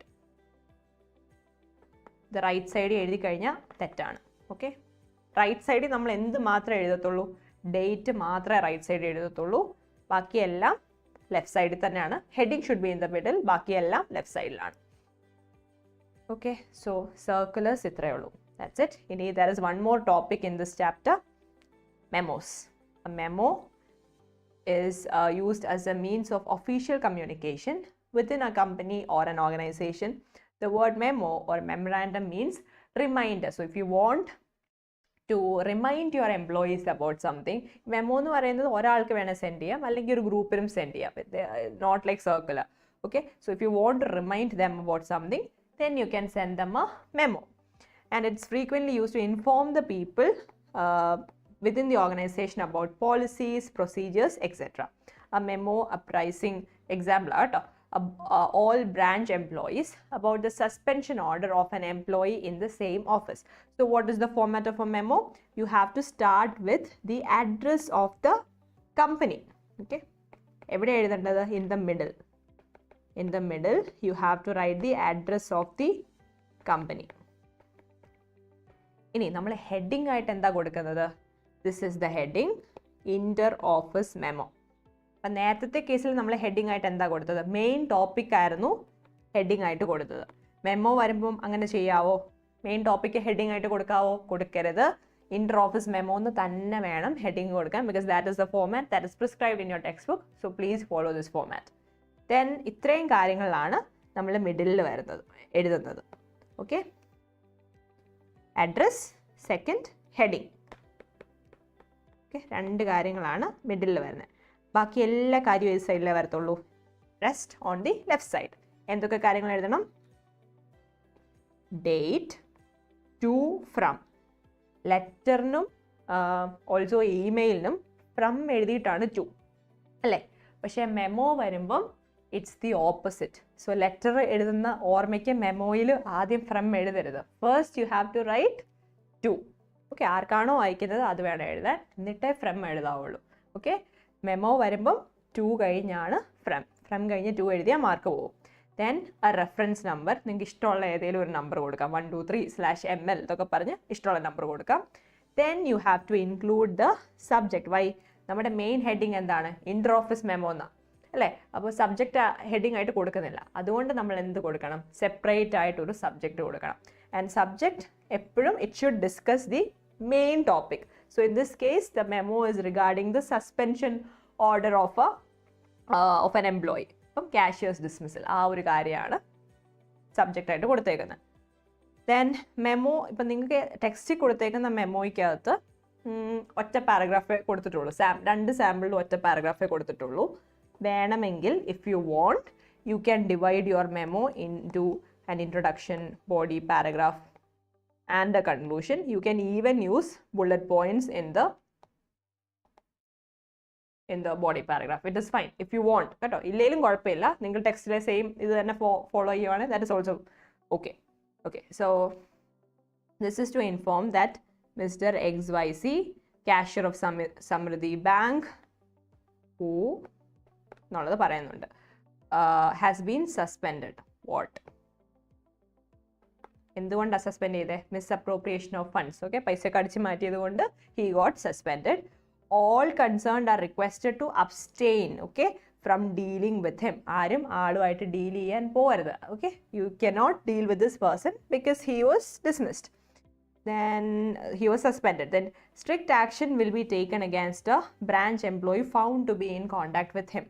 ഒരു reminder പോലെ കൊടുക്കുവാണ്. If you contact with him again, memo already തന്നു, ഇനി contact ചെയ്ത് കഴിഞ്ഞാൽ action will be taken against the employee who is found to be in contact with him. Bank authorities shall not be responsible for any fraud or cheating caused by him henceforth with any branch employee. അപ്പം ആളെ suspend ചെയ്ത് വിട്ടു. ഇനി if this person, if the suspended person, Mr. XYZ, cheats another employee in this bank, the bank is not responsible because they already suspended him. അപ്പോൾ ഇത്രയും ആണ് major points മാത്രം പറഞ്ഞ്. ലെറ്ററൊക്കെ പോലെ ഒത്തിരി ലോങ് ആയി പോകരുത്. Circulars and memos, they are relatively short. Okay, അപ്പം ഇതാണ് ഫോമാറ്റ്. സർക്കുലർ വന്നപ്പോൾ നമ്മൾ കൺക്ലൂഷൻ കഴിഞ്ഞ് ആരാണ് സർക്കുലർ എഴുതിയത്, ഫ്രം ഹും അല്ലേ, the person who wrote the circular, ആ ആളുടെ നെയിം ആൻഡ് ഡെസിഗ്നേഷൻ എഴുതിയായിരുന്നു. മെമ്മോയുടെ കേസിൽ ലാസ്റ്റ് കൊണ്ട് നെയിമും ഡെസിഗ്നേഷനും എഴുതേണ്ട ആവശ്യമുണ്ടോ? What do you think? No, you do not have to add it. Why? കാരണം മെമ്മോയുടെ ബിഗിനിങ്ങിൽ തന്നെ ആരാണ് അയച്ചത് എന്നുള്ളതുണ്ട്. കണ്ടോ, നെയിമും ഉണ്ട്, ഡെസിഗ്നേഷനും കൊടുക്കുന്നുണ്ട്. എക്സാമിന് എഴുതുമ്പോഴും make sure that you are including the name and the designation. Letter writing-നും email writing-നും circular, memo എല്ലാത്തിനും നെയിമിൻ്റെ കൂടെ ഡെസിഗ്നേഷനും മസ്റ്റായിട്ട് ആഡ് ചെയ്യണം. Okay, at the end. But memo വരുമ്പം ലാസ്റ്റ് നമ്മൾ നെയിമും ഡെസിഗ്നേഷനും ആഡ് ചെയ്യത്തില്ല, ബിഗിനിങ്ങിൽ തന്നെയാണ് ആഡ് ചെയ്യുന്നത്. സോ ദ ഫോമാറ്റ്സ് ഒന്നുകൂടെ പറയാം. Circular, on the left side you have to write the circular number, in the middle you have to write the heading, and on the right side you have to write the date. പിന്നെ circular എന്ന് പറയുന്നത് it is always written to a group of people. അതുകൊണ്ട് നമ്മുടെ recipient എപ്പോഴും plural ആയിരിക്കും.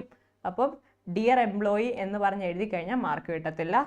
Dear employees or four employees എന്ന് four all employees എന്ന് പറഞ്ഞ് എസ് അവിടെ വരണം. ഓക്കെ, പ്ലൂറൽ ആണ് എന്നുള്ള കാര്യം മറന്നു പോകരുത്. Then you can divide it into an introduction, body paragraph and a conclusion, and at the end you have to write the name of the person who wrote the circular and the designation. Memo varumbam, what is the difference? In the middle you have to write the address of the company, and what is the heading?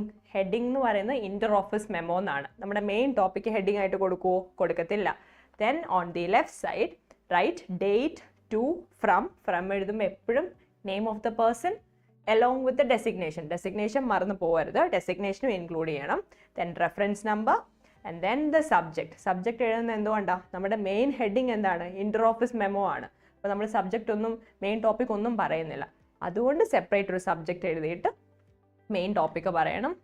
And then come with the content.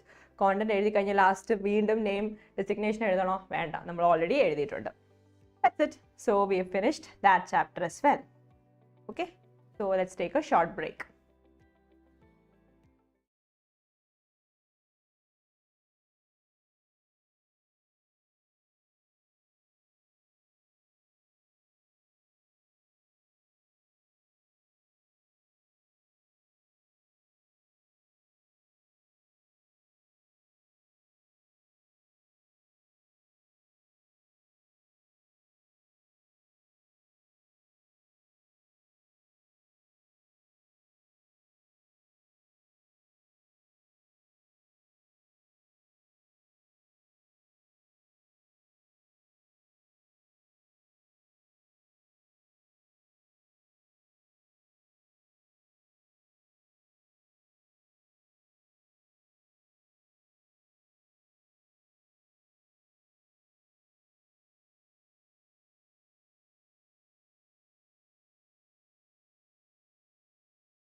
Okay, next chapter is resume writing.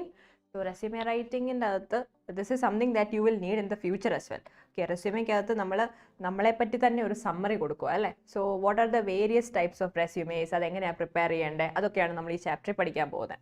So let's start with the definition of a resume. So it tells the റെസ്യൂമേക്കകത്ത് എന്തൊക്കെയാണ് പറയുന്നത്? Who you are, what you have done, why they should hire you. Okay, ഇങ്ങനെയുള്ള കാര്യങ്ങളൊക്കെയാണ് റെസ്യൂമേക്കകത്ത് പറയുന്നത്. Then resume prepare ചെയ്യുമ്പം resume പോലെ തന്നെ ഇമ്പോർട്ടൻ്റ് ആയിട്ടുള്ള വേറൊരു കാര്യമാണ് cover letter. So in most question papers resume and cover letter ഒരുമിച്ചാണ് ചോദിച്ചേക്കുന്നത്. ഓക്കെ, സോ കവർ ലെറ്ററിൻ്റെ സെയിം ഫോമാറ്റ് ആണ്, ബട്ട് കോണ്ടന്റിൽ ദർ ആർ സം ഡിഫറൻസസ്. അപ്പം give equal importance to the cover letter. Okay, resume പോലെ തന്നെ ഇമ്പോർട്ടൻ്റ് ആണ് cover letter. So learn both of it. അപ്പോൾ നമുക്ക് SWOT അനാലിസിസ് ഒന്നും ആവശ്യം, നിങ്ങളൊന്ന് ബ്രീഫ് ഒന്ന് വായിച്ച് നോക്കിയാൽ മതി. Then we can start with the format of a chronological resume. There are different types of resumes. നിങ്ങൾക്ക് 3 resumes ആണ് പഠിക്കാനുള്ളത്. So we are going to start with the chronological resume. Okay. So the chronological resume format is the most commonly used. It lists your most recent work or education history in reverse chronological order, with your most recent work or education history listed on the top. So basically chronological എന്ന് വെച്ചാൽ എന്താണ്? 1, 2, 3 അങ്ങനെ പോകുന്നതല്ലേ. So chronological റെസ്യൂമേക്കകത്ത് എങ്ങനെയാണ് പോകുന്നത്? ഇപ്പം your highest qualification ഒരു post graduation ആണെങ്കിൽ chronological റെസ്യൂമേക്കകത്ത് ആ PG വെച്ച് പോസ്റ്റ് ഗ്രാജുവേഷൻ വെച്ച് സ്റ്റാർട്ട് ചെയ്യും. എന്നിട്ട് അതിൻ്റെ താഴെ എന്തെഴുതും? ഡിഗ്രി എഴുതും. അതിൻ്റെ താഴെ എന്തെഴുതും? 12th ഗ്രേഡ് പറയും, പിന്നെ 10th ഗ്രേഡ്. ഇങ്ങനെയാണ് പോകുന്നത്. ക്വാളിഫിക്കേഷൻ അങ്ങനെയാണ്. ഇനി വർക്ക് എക്സ്പീരിയൻസ് കാണിക്കുമ്പോഴും സെയിം തന്നെ, നമ്മുടെ മോസ്റ്റ് റീസെൻറ്റ് വർക്ക് എക്സ്പീരിയൻസ് അതാണ് ആദ്യം പറയുന്നത്. ഓക്കെ, സോ ABC കമ്പനി ആണ് നിങ്ങൾ ലാസ്റ്റായിട്ട് വർക്ക് ചെയ്തതെങ്കിൽ അത് വെച്ച് വേണം തുടങ്ങാൻ, എന്നിട്ട് പുറകോട്ട് പോകണം. സോ ക്രോണോളജിക്കൽ റെസ്യൂമേയുടെ ഫോമാറ്റ് എങ്ങനെയാണ്? Everything is in reverse chronological order. Please underline that in your text book. Your most recent work or education history is listed on the top. അവിടുന്ന് പുറകിലോട്ട് പോവുക. So this type of resume places more emphasis on your job titles and your employment history over your skills. So ഈ chronological resume ആരായിരിക്കും prepare ചെയ്യുന്നത്? നല്ല കമ്പനീസിലൊക്കെ കുറേ വർഷം, പല കമ്പനീസിൽ, ഓക്കെ, റെപ്യൂട്ടഡ് കമ്പനീസിൽ കുറേ വർഷം വർക്ക് ചെയ്തിട്ടുള്ള ആളുകൾക്ക് they can highlight their job experience. അപ്പം അങ്ങനെയുള്ളവരാണ് ക്രോണോളജിക്കൽ റെസ്യൂമെ പ്രിപ്പയർ ചെയ്യുന്നത്. ഫ്രഷേഴ്സിന് ഈ ക്രോണോളജിക്കൽ റെസ്യൂമെ പ്രിപ്പയർ ചെയ്യാൻ പറ്റുമോ? പറ്റത്തില്ല. Because freshers do not have job experience അല്ലേ. അപ്പം chronological resume is often prepared by people who have ample of work experience. Okay, അപ്പോൾ അങ്ങനെയുള്ളവരാണ് ക്രോണോളജിക്കൽ റെസ്യൂമെ പ്രിപ്പയർ ചെയ്യുന്നത്. And it list your most recent work at the top. Everything is in reverse chronological order. I hope it's clear. അപ്പം നമുക്ക് ഇനി അടുത്തത് നോക്കാം, functional resume. So function നമുക്ക് ഇതിൻ്റെ ഫോമാറ്റ് എക്സാമ്പിൾ വെച്ച് തന്നെ ഐ വിൽ ബി എക്സ്പ്ലെയിനിങ്, അതുകൊണ്ടാണ് ഇത് പറയാത്തത് കേട്ടോ. Next we have the functional resume. The functional or skill based resume places more importance on your skills.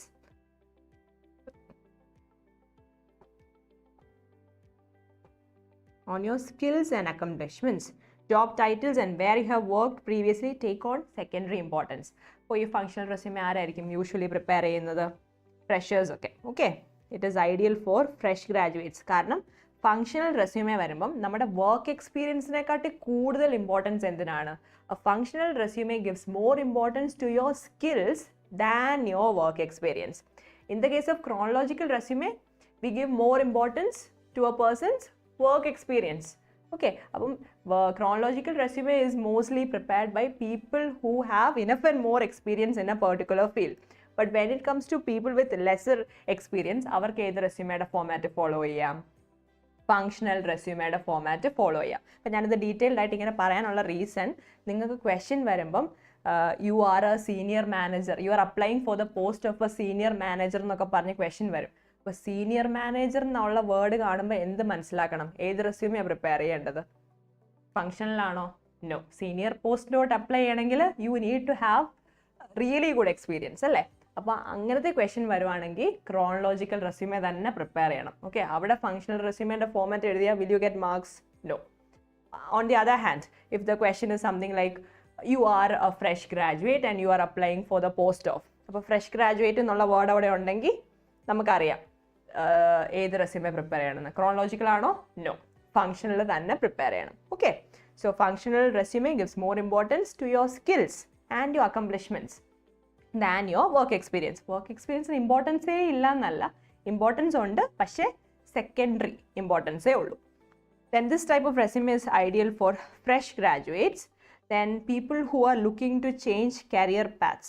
ചില ആൾക്കാർ ഒരു ഫീൽഡിൽ നിന്ന് അടുത്ത ഫീൽഡിലോട്ടൊക്കെ പോകത്തില്ലേ. അപ്പോൾ അങ്ങനെ വരുമ്പോഴേക്കും പുതിയ ഫീൽഡിൽ ഒരു ജോലിക്ക് അപ്ലൈ ചെയ്യുമ്പം അവർക്ക് എക്സ്പീരിയൻസ് ഇല്ല ആ particular field. They might have experience in some other fields, പക്ഷേ ഈ പുതിയ ഫീൽഡിൽ എക്സ്പീരിയൻസ് കാണത്തില്ല. അവർക്കും ഏത് ഫോമാറ്റ് ഫോളോ ചെയ്യാം? functional format follow ചെയ്യാം. People who are applying for a job with very specific requirement, ആ കേസിലും functional resume follow ചെയ്യാം. Then we have another type of resume called the combination resume, which is basically a combination of chronological resume and functional resume. A mix of the chronological and functional formats. Adana combination resume. Then it includes a sequential list of a person's employment and educational history. It also includes a section that focuses on skills. This kind of resume is best suited for people who want to highlight their employment history. A combination from experienced ആയിട്ടുള്ള ആളുകൾക്ക് combination format follow ചെയ്യാൻ പറ്റും. It begins with the functional format and finishes with the employment history, that is chronological. അപ്പോൾ functional formatൽ തുടങ്ങിയിട്ട് അവസാനം work history വെച്ചാണ് ഈ combination resume end ചെയ്യുന്നത്. Okay, now so these are the various types of resumes. നമ്മൾ ഇതിൻ്റെ format discuss ചെയ്യാൻ പോവുകയാണ്. അതിന് മുമ്പ് some major points that you need to keep in your mind while preparing a resume. എന്തൊക്കെയാണ്? Keep the format simple and readable. ഈ റെസ്യൂമയുടെ ഒരു speciality ഉണ്ട്. റെസ്യൂമയിൽ ഒത്തിരി പോയിന്റ്സ് എഴുതി കഴിഞ്ഞാൽ ഇപ്പം നിങ്ങളുടെ ഫ്യൂച്ചറിലാണെങ്കിലും when you are applying for a job HR ഓരോന്നിരുന്ന് വായിക്കുമോ, വലിയ ലെങ്തി ഡിസ്ക്രിപ്ഷനൊക്കെ കൊടുക്കേണ്ട ആവശ്യമില്ല. Try to be as brief as possible. Okay, so keep it very simple. Restrict your resume to a minimum number of pages. I would say 1 page തന്നെ it's more than enough. പിന്നെ എക്സാമിന് നിങ്ങൾ എഴുതി വരുമ്പം 2 പേജൊക്കെ ആവുമായിരിക്കും, but real ലൈഫിൽ 1 പേജിൽ തന്നെ resume അത്രയും ഷോർട്ട് ആക്കുന്നതാണ് ഏറ്റവും നല്ലത്. There is nothing called an ideal length to a resume, so try to keep it short and crisp. നമുക്ക് എത്ര പേജ് വേണമെങ്കിലും എഴുതാം, പക്ഷേ it is ideal to keep it short. Okay, എപ്പോഴും ഓർത്തോളാം നിങ്ങൾ ഫ്യൂച്ചറിൽ ജോലിക്ക് അപ്ലൈ ചെയ്യുമ്പോഴും 1 പേജേ റെസ്യൂമെ വരാവുള്ളൂ. Then clearly state your objective. Then provide correct information. If examiner, you can include false details and exaggerations, but in real life you do not include that. Organize the information in a manner that flows logically. Then tone should be neutral. Ensure that there are no grammatical errors. Highlight your achievements instead of responsibilities. Okay, ഞാൻ ആ company work ചെയ്തപ്പം ഈ responsibilities ഒക്കെ handle ചെയ്തു. അതിൽ നല്ല എന്താണ് ആ റെസ്പോൺസിബിലിറ്റി ഹാൻഡിൽ ചെയ്തപ്പോൾ കിട്ടിയ അച്ചീവ്മെൻറ്റ്സ് അതെന്താണെന്നുള്ളത് പറയണം. ഓക്കെ, എന്തെങ്കിലും അവാർഡ് കിട്ടിയോ, അങ്ങനെയുള്ള അച്ചീവ്മെൻറ്റ്സിനെ കുറിച്ച് വേണം പറയാൻ. Then unless asked for do not mention the expected salary. റെസ്യൂമേക്ക് അത് സാലറി മെൻഷൻ ചെയ്യണോ? നോ, എക്സ്പെക്റ്റഡ് സാലറി മെൻഷൻ ചെയ്യരുത്. Then coming to the format of the first type of resume, chronological format. So how should you write a chronological resume? So first, so this is the format that you're expected to follow for your exam. So you have to write the name and your address along with your phone number and email ID. ഇത്രയും കാര്യങ്ങൾ മിഡിലിൽ എഴുതണം. Okay, അത് കഴിഞ്ഞിട്ട് objective. I would say those of you who are struggling to write an objective on your own, you can by heart this objective. എന്നിട്ട് എന്ത് ചെയ്താൽ മതി? ഇവിടെ അക്കൗണ്ടിങ് സ്കിൽസ് ആൻഡ് എബിലിറ്റീസ് എന്നാണ് പറയുന്നത്. അപ്പോൾ ക്വസ്റ്റ്യൻ്റെ അകത്ത് ജേർണലിസം റിലേറ്റഡ് ആണെങ്കിൽ അക്കൗണ്ടിങ് മാറ്റിയാൽ മതി. ഓക്കെ, അല്ലെങ്കിൽ ഫാഷൻ ഡിസൈനിങ് ആണെങ്കിൽ അവിടെ അതനുസരിച്ച് ഈ സ്കിൽസിന് മുമ്പുള്ള വേർഡ് മാത്രം മാറ്റി ക്വസ്റ്റ്യനിലെ വേർഡ് കൊണ്ടുവന്ന് ഇട്ടാൽ മതി. ദാറ്റ്സ് ഇറ്റ്, ബാക്കിയെല്ലാം സെയിം തന്നെയാണ്. Okay, so write an objective. Then summary ഇല്ലെങ്കിലും കുഴപ്പമില്ല, ഒബ്ജക്റ്റീവ് ഉണ്ടായാൽ മതി. സമ്മറി ഇത്രയും പോയിന്റ്സ് ഒക്കെ എക്സാമിന് എഴുതാൻ ടൈം കിട്ടുമോ? No, it is not possible. അതുകൊണ്ട് summary you can skip. I check the sample answers provided by ICAI. അതിൻ്റെ അകത്തൊന്നും ഈ സമ്മറി ഇൻക്ലൂഡ് ചെയ്തിട്ടില്ല, ഒബ്ജക്റ്റീവ് മാത്രമേ ഉള്ളൂ. So okay, don't worry, you don't have to include a summary. പിന്നെ chronological format. When we discussed about the chronological resume, I mentioned that chronological resume gives more importance to your experience. അപ്പോൾ obviously chronological റെസ്യൂമിൽ ഏറ്റവും ആദ്യം എന്തിനെ പറ്റിയായിരിക്കും എഴുതുന്നത്? Work എക്സ്പീരിയൻസിനെ പറ്റിയാണ് അല്ലേ? So chronological format starts with the experience. Also ഏത് format ആയിരുന്നു? Reverse chronological order.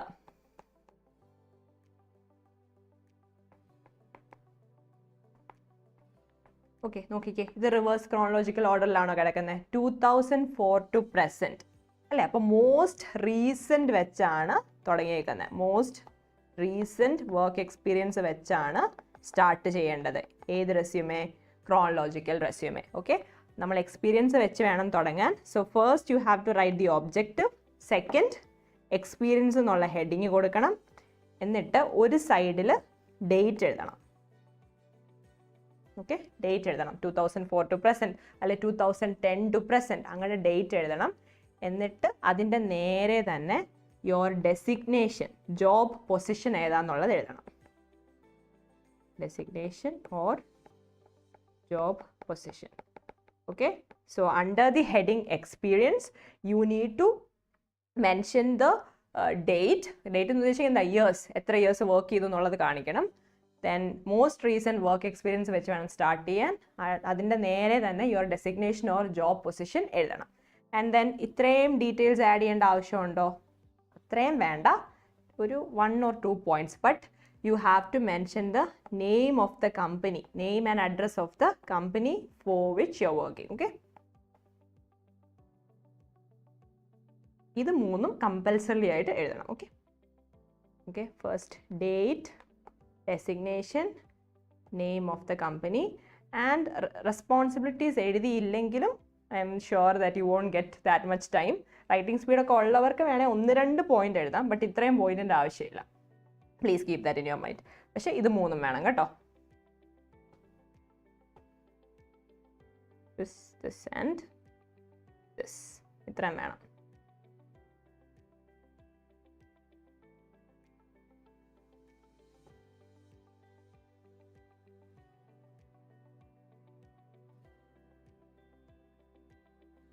Okay, then next. അപ്പം ഒരു എക്സ്പീരിയൻസ് പറഞ്ഞു, അതിന് മുമ്പ് എവിടെയാണ് വർക്ക് ചെയ്തത്. സോ ഇൻ്ററിൽ അപ്പം നിങ്ങൾക്ക് ഈ ആർട്ടിക്കിൾഷിപ്പ് ഇല്ലേ, ആർട്ടിക്കിൾഷിപ്പ് CA സ്റ്റുഡൻസ് ചെയ്യുന്നതും എക്സ്പീരിയൻസ് ആയിട്ടാണല്ലോ കൺസിഡർ ചെയ്യുന്നത്. അപ്പോൾ ആർട്ടിക്കിൾഷിപ്പിനെ എക്സ്പീരിയൻസ് ആയിട്ടാണ് ഇതിൻ്റെ അകത്ത് കാണിച്ചേക്കുന്നത്. Okay, so 2001 to 2004, 2004 to present, അതിന് മുമ്പുള്ള എക്സ്പീരിയൻസ് ആണ് എന്താണ്, ആർട്ടിക്കിൾഷിപ്പാണ് കാണിച്ചേക്കുന്നത്. Inter qualified chartered accountant. So എവിടെയാണോ ഇൻ്റർ ചെയ്തത് അത് പറഞ്ഞിട്ടുണ്ട്. So again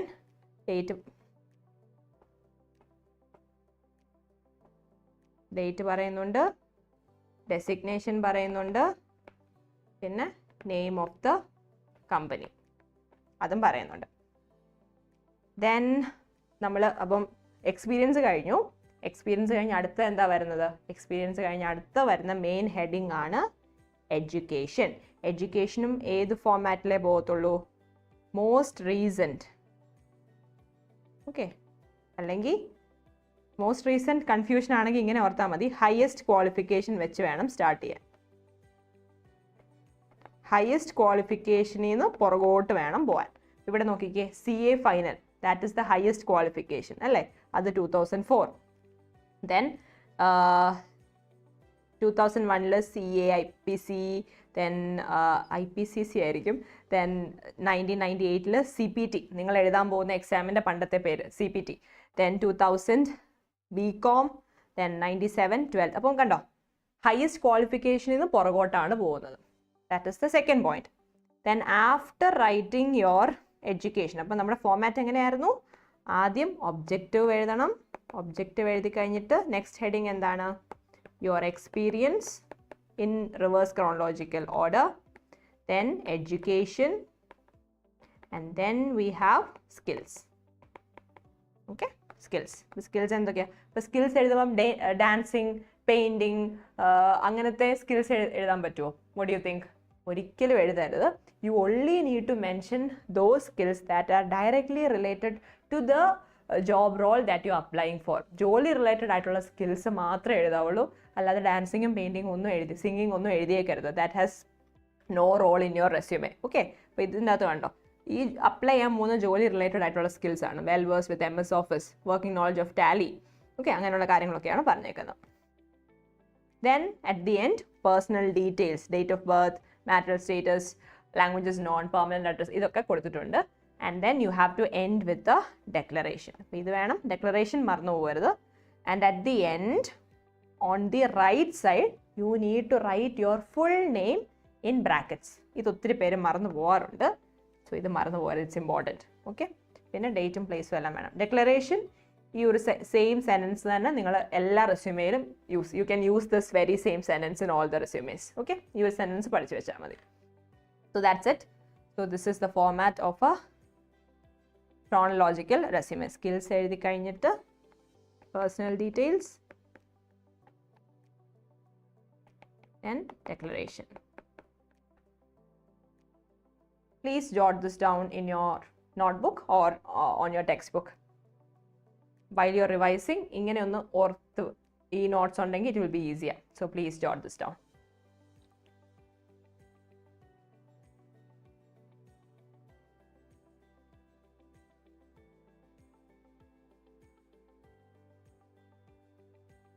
Okay, so that's it.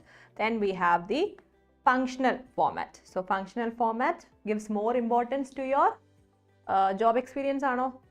അല്ല, to your skills അല്ലേ? അപ്പോൾ നമുക്ക് നോക്കാം. സെയിം ആദ്യമേ നെയിം, അഡ്രസ്, പിന്നെ ഫോൺ നമ്പറും ഒക്കെ വേണം. അഡ്രസ്സും എന്താണ്, ഓക്കെ ഇവിടെ അഡ്രസ്സ് അങ്ങോട്ടും ഫോമാറ്റ് മാറിയിട്ടുണ്ട്, but it's okay. You can start with address, എന്നിട്ട് ഫോൺ നമ്പർ, ഇമെയിൽ ID ഒക്കെ വേണം. Then you have the career objective. Like I said, objective, ആ objective തന്നെ പഠിച്ചാൽ മതി, ആ വേർഡ് ഒന്ന് മാറ്റിയാൽ മതി. Then you have technical skills. Okay, functional format gives more importance to your skills. അപ്പം you can start with the technical skills. അപ്പം ഈ കേസിൽ this person is applying for the post of a software engineer. അപ്പോൾ അതുകൊണ്ടാണ് technical skills വന്നേക്കുന്നത്. Accounting related ആണെങ്കിൽ you can instead of saying technical skills അവിടെ എന്തെഴുതാം, accounting skills എന്ന് പറഞ്ഞ് എഴുതാം. ഓക്കെ, അപ്പോൾ ടെക്നിക്കൽ സ്കിൽസും വേണം, പേഴ്സണൽ സ്കിൽസും വേണം. അപ്പോൾ ടെക്നിക്കൽ സ്കിൽസിൻ്റെ അകത്ത് hardware trouble shooting, network trouble shooting, programming, Microsoft office, അങ്ങനത്തെ സ്കിൽസ് പറഞ്ഞു. പേഴ്സണൽ സ്കിൽസിൻ്റെ അത് എന്തൊക്കെ പറയുന്നുണ്ട്, this is very important. Okay, നിങ്ങളുടെ ക്വസ്റ്റ്യൻ അനുസരിച്ച് ഇവിടെ മാറ്റിക്കോണം. ടെക്നിക്കൽ മാറ്റി അക്കൗണ്ടിങ് വേണേൽ ആക്കാം, പിന്നെ ഡിസൈനിങ് ആക്കാം, depends on the question that is being given to U.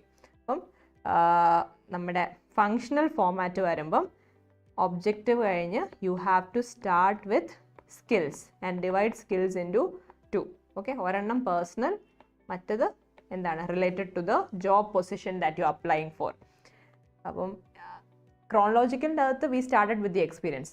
ഫങ്ഷനിൽ വരുമ്പോഴേക്കും എക്സ്പീരിയൻസ് നമ്മൾ മാറ്റുക. എക്സ്പീരിയൻസിൻ്റെ അവിടെ നമ്മൾ എന്ത് കൊണ്ടുവരുവാണ്, സ്കിൽസ് കൊണ്ടുവരിക. സ്കിൽസ് കഴിഞ്ഞിട്ട് education.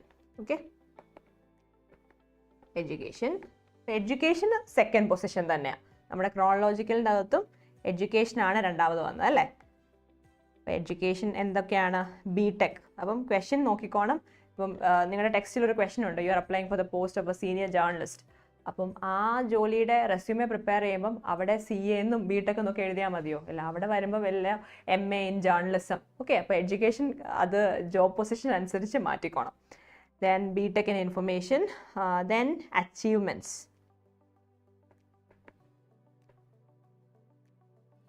Functional resume gives more importance to your skills and your achievements. ആ ഒരു കാര്യമുണ്ട്. ഇനി ലൈക്ക് ഐ സെഡ്, ഈ ഫങ്ഷണൽ റെസ്യൂമെ വരുമ്പോഴേക്കും എക്സ്പീരിയൻസ് കുറവുള്ളവരാണ് എഴുതുന്നത്. ഇപ്പോൾ ഒരു ഫ്രഷറാണ് ഒരു റെസ്യൂമെ പ്രിപ്പയർ ചെയ്യുന്നതെങ്കിൽ ഫ്രഷറിന് എന്തെങ്കിലും എക്സ്പീരിയൻസ് ഉണ്ടോ? എക്സ്പീരിയൻസ് വരാനുള്ള ചാൻസ് വളരെ കുറവാണ്.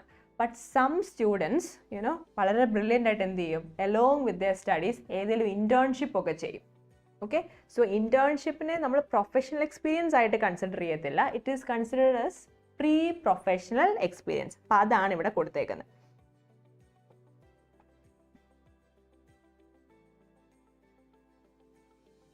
ഓക്കെ, ഇപ്പോൾ എക്സ്പീരിയൻസ് ഇല്ല, നിങ്ങൾക്ക് ഒരു ഫ്രഷറിൻ്റെ റെസ്യൂമെയാണ് പ്രിപ്പയർ ചെയ്യാൻ വന്നേക്കുന്നതിൽ എന്ത് ചെയ്യണം, പ്രീ പ്രൊഫഷണൽ എക്സ്പീരിയൻസ് ആഡ് ചെയ്യണം. ഓക്കെ, പ്രീ പ്രൊഫഷണൽ എക്സ്പീരിയൻസ് നോക്കിക്കേ, technical support intern. So this person did some sort of an internship. അതിനെ ഒരു പ്രീ പ്രൊഫഷണൽ എക്സ്പീരിയൻസ് ആയിട്ട് കാണിച്ചേക്കുക. അപ്പോൾ ഫ്രഷേഴ്സിൻ്റെ ഒരു റെസ്യൂമെ പ്രിപ്പയർ ചെയ്യുമ്പം വർക്ക് എക്സ്പീരിയൻസ് എന്ന് പറഞ്ഞാൽ കുറേ കമ്പനി വർക്ക് ചെയ്ത് കാണിച്ചാൽ you will loose your marks. ഇങ്ങനെ എഴുതാവുള്ളൂ. പ്രീ പ്രൊഫഷണൽ എക്സ്പീരിയൻസ് എന്ന് പറഞ്ഞിട്ട് ഏതെങ്കിലും ഇൻറ്റേൺഷിപ്പിൻ്റെ പേര് എഴുതുക. Then references and declaration. Okay, this is how you write a functional resume. അപ്പോൾ മെയിൻ ഡിഫറൻസ് എന്താണ്? Instead of starting with the work experience ഇവിടെ സ്കിൽസ് വെച്ച് സ്റ്റാർട്ട് ചെയ്തു. അത് കഴിഞ്ഞിട്ട് എഡ്യൂക്കേഷൻ, ക്രോണോളജിക്കലിൻ്റെ അകത്ത് രണ്ടാമത് എഡ്യൂക്കേഷൻ ആയിരുന്നു. അത് കഴിഞ്ഞ് അച്ചീവ്മെൻറ്റ്സ് എഴുതി. പിന്നെ pre professional experience, work experience നല്ല എഴുതിയേക്കുന്നത്, പ്രീ പ്രൊഫഷണൽ എക്സ്പീരിയൻസ് എന്നാണ് എഴുതിയേക്കുന്നത്. അതും ഓർത്തോണം. Then next we have the combination format. Combination ഫോമാറ്റിനും കരിയർ ഒബ്ജക്റ്റീവ് ഉണ്ട്, സമ്മറി ഓഫ് ക്വാളിഫിക്കേഷൻസ് ഉണ്ട്. സോ ഇത് സ്റ്റാർട്ട് ചെയ്യുന്നത് എഡ്യൂക്കേഷൻ വെച്ച് അല്ലേ.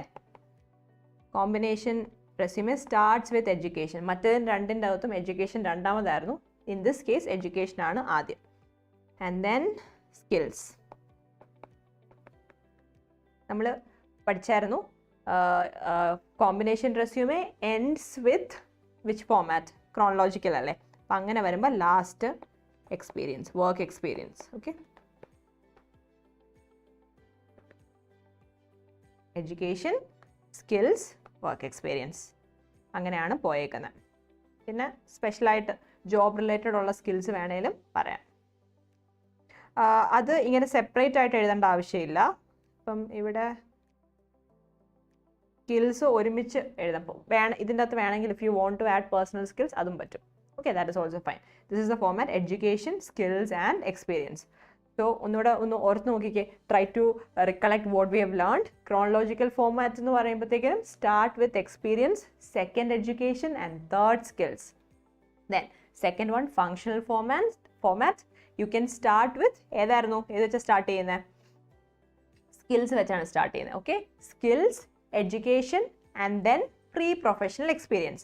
Coming to the combination resume, it starts with education, pinna skills, last experience. Okay, അപ്പോൾ ഇതൊന്ന് എഴുതി വെക്കുവാണെങ്കിൽ തന്നെ അങ്ങോട്ടും ഇങ്ങോട്ടും മാറിപ്പോകത്തില്ല. Then coming to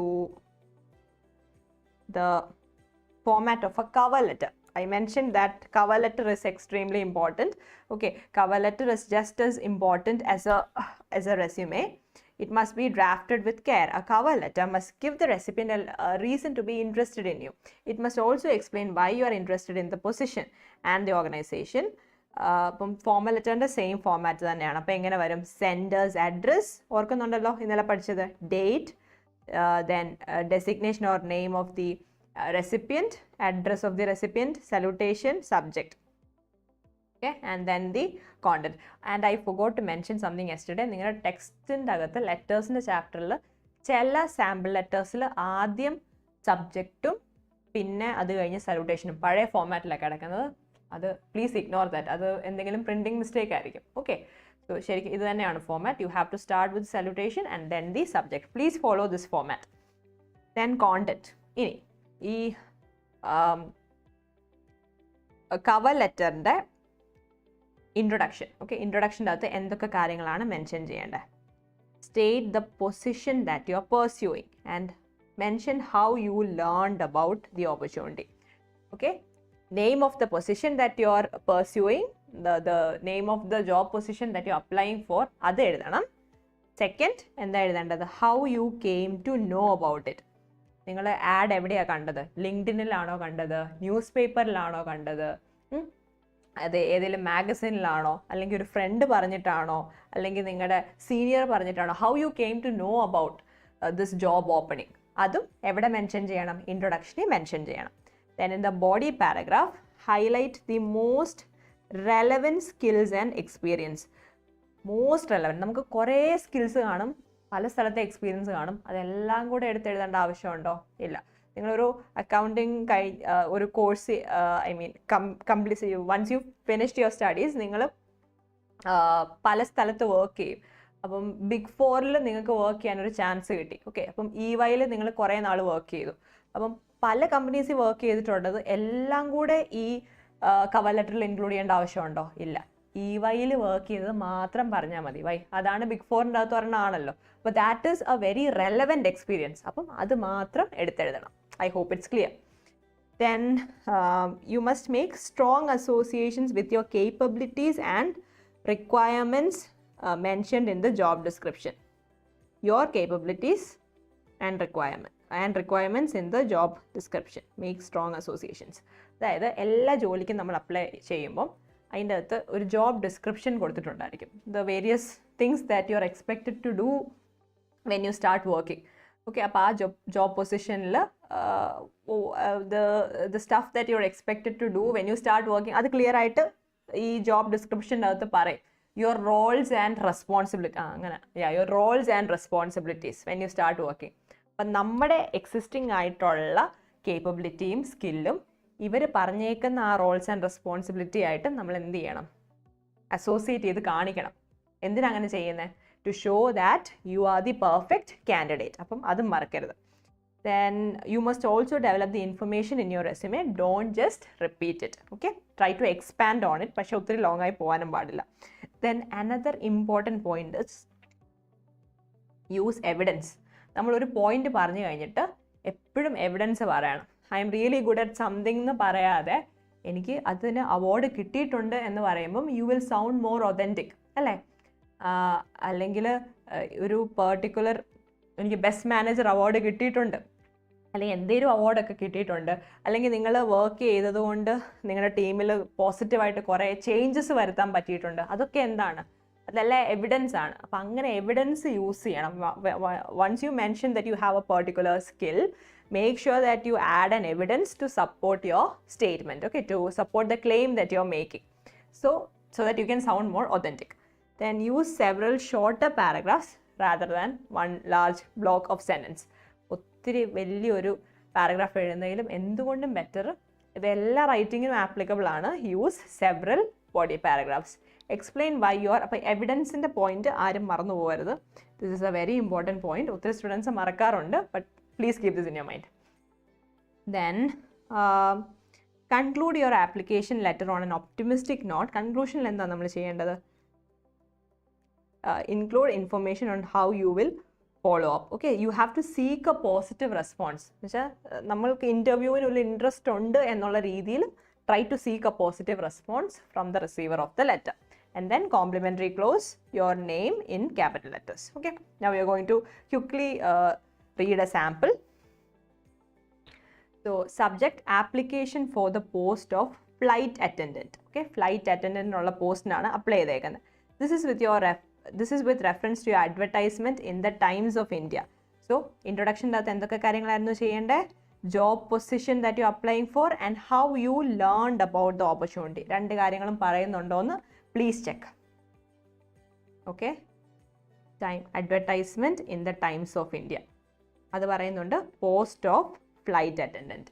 രണ്ട് പോയിന്റ്സും പറഞ്ഞിട്ടുണ്ട്. So this is how you write an introduction for a cover letter. Okay, tell them the job position that you are applying for and also mention how you came to know about this. This person came to know about it from an advertisement in the Times of India. അതിൻ്റെ ഡേറ്റും കൊടുത്തിട്ടുണ്ട്. Okay, then coming to the body paragraphs. അവിടെ എന്താ പറയേണ്ടത്? The relevant skills. എല്ലാ സ്കില്ലും പറയണോ? വേണ്ട. Relevant skills and you need to support that using evidence. Evidence മറന്നു പോകരുത്. So my extensive experience in customer service industry. അപ്പം ഈ ഫ്ലൈറ്റ് അറ്റൻഡൻറ്റ് എന്ന് പറയുമ്പോഴേക്കും they have to deal with the passengers അല്ലേ? പാസഞ്ചേഴ്സുമായിട്ട് ഡീൽ ചെയ്യാനുള്ള ഒരു സ്കില്ല് വേണം. അപ്പം നമ്മുടെ most relevant skills and experience ആണ് പറയണമെന്ന് പറഞ്ഞേക്കുന്നത്. യാ, സോ ഈ കസ്റ്റമർ സർവീസ് ഇൻഡസ്ട്രിയിലെ എക്സ്പീരിയൻസ് ഇമ്പോർട്ടൻ്റ് ആണോ? ഓഫ് കോഴ്സ് ഇമ്പോർട്ടൻ്റ് ആണ്. So this person is trying to prove that I think it's she is trying to prove that she has extensive experience in the customer service industry. അതുകൊണ്ട് തന്നെ നല്ലൊരു flight attendant ആവാൻ പറ്റും. കസ്റ്റമേഴ്സിനെ deal ചെയ്ത experience ഉണ്ട്, so പാസഞ്ചേഴ്സിനെ deal ചെയ്യാൻ പറ്റും. Okay, it has taught me the value of providing positive individualized experience and as an award winning sales representative. ഒരു പോയിന്റ് പറഞ്ഞു കഴിഞ്ഞിട്ട് ഇതെന്താണ്? Evidence. And this is a, please write this down in your textbook, relevant experience. Award winning sales representative. അപ്പം she has been given a recognition for her work. Award കിട്ടിയിട്ടുണ്ട്. അപ്പോൾ അതെന്താണ്? ഒരു evidence ആണ്. I worked one-on-one with clients. അപ്പോൾ one-on-one with clients, that is also important. പാസഞ്ചേഴ്സിന് എന്ത് കൊടുക്കണം? Individual attention കൊടുക്കണം അല്ലേ? അപ്പോൾ she has worked one-on-one with clients. അപ്പം ആ ഒരു എക്സ്പീരിയൻസും ഉണ്ട്, ഇൻഡിവിജ്വലൈസ് സർവീസ് കൊടുത്ത എക്സ്പീരിയൻസും ഉണ്ട്. Then second experience is restaurant host. Okay, so the second relevant experience that she has mentioned is working as a restaurant host. I ensured each guest's comfort and well-being. As a host, I had to be in constant communication with the wait staff, kitchen and management. അതും ideal ആയിട്ടൊരു flight അറ്റൻഡൻറ്റിന് വേണ്ട ഒരു quality അല്ലേ? ഒരു ടീമിൻ്റെ കൂടെ work ചെയ്യാൻ പറ്റണം. she also has that experience and she was really good at this. Then my positivity and clear communication helped strengthen our team's efficiency and sense of community. അതെന്താണ്? Because of me, ഞങ്ങളുടെ ടീമിൽ ഒരു positive change വന്നു. Again, an evidence. Okay, അപ്പോൾ evidence വെച്ച് ആ ഒരു സ്റ്റേറ്റ്മെൻറ്റിനെ support ചെയ്തു. Okay, so this is a very good cover letter. Then, ഇനി എന്താണ് പറയുന്നത്? You have to convince the reader, the recipient of the letter, that you are the best candidate and they have to hire you. അപ്പോൾ അതിനെ convince ചെയ്യണം. I would bring the same positive energy, prompt service and hospitality to my job as a flight attendant at Air Atlantic. My experience and strength as a team player will also make me a strong crew member. Team player ആയിട്ട് പല സ്ഥലത്ത് restaurant host ആയിരുന്ന സമയത്തൊക്കെ work ചെയ്തിട്ടുള്ളത് കൊണ്ട് എനിക്ക് നല്ലൊരു crew member ആവാൻ പറ്റും. Okay, and I will bring the very same energy and hospitality to my job as a flight attendant. അപ്പോൾ ഇത്രയും കാര്യങ്ങളാണ്. So as you can see എല്ലാം കൂടെ how many body paragraphs are there? 1, 2, 3 different body paragraphs ആയിട്ട് divide ചെയ്തിട്ടുണ്ട്. And then in the conclusion, what are we expected to do? You have to seek a positive response. Positive response seek ചെയ്തിട്ടുണ്ടോ? I look forward to a positive response from your end. And നമ്മൾ ഇൻ്റർവ്യൂവിൻ്റെ കാര്യം ഒന്ന് mention ചെയ്യുന്നത് നല്ലതാണ്. And the opportunity to present myself in person for an interview. So she does not want an online interview, in person, offline interview ആണ് prefer ചെയ്യുന്നത്. ആ ഒരു കാര്യം എഴുതിയിട്ടുണ്ട്. And then full name is given at the end. So this is how you write a cover letter. Okay, I hope it's clear. First, mention how you came to know about the job position. Second, mention the job position that you're applying for, and in the body paragraphs, endokya cheyande? Mention the most relevant experience and skills. Okay, and then provide evidence. That is the third point. Pinne conclusion varumbam seek a positive reply. And mention about the type of interview that you prefer. ഇത്രയേ ഉള്ളൂ cover letter. Now points to remember: use the correct format, do not repeat information. റെസ്യൂമേലെ ഒന്ന് എഴുതിയത് വീണ്ടും എഴുതേണ്ട ആവശ്യമില്ല. Keep it short and to the point. Mention what post or course you're applying for. Explain why you're interested. Draw attention to your suitability. Lay the ground for work for further contact. With that, we have finished this chapter as well. Okay, let's take a short break.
Okay guys, so this is going to be the last chapter. ഇതും കൂടെ കഴിഞ്ഞാൽ നമ്മുടെ revision classes തീരും.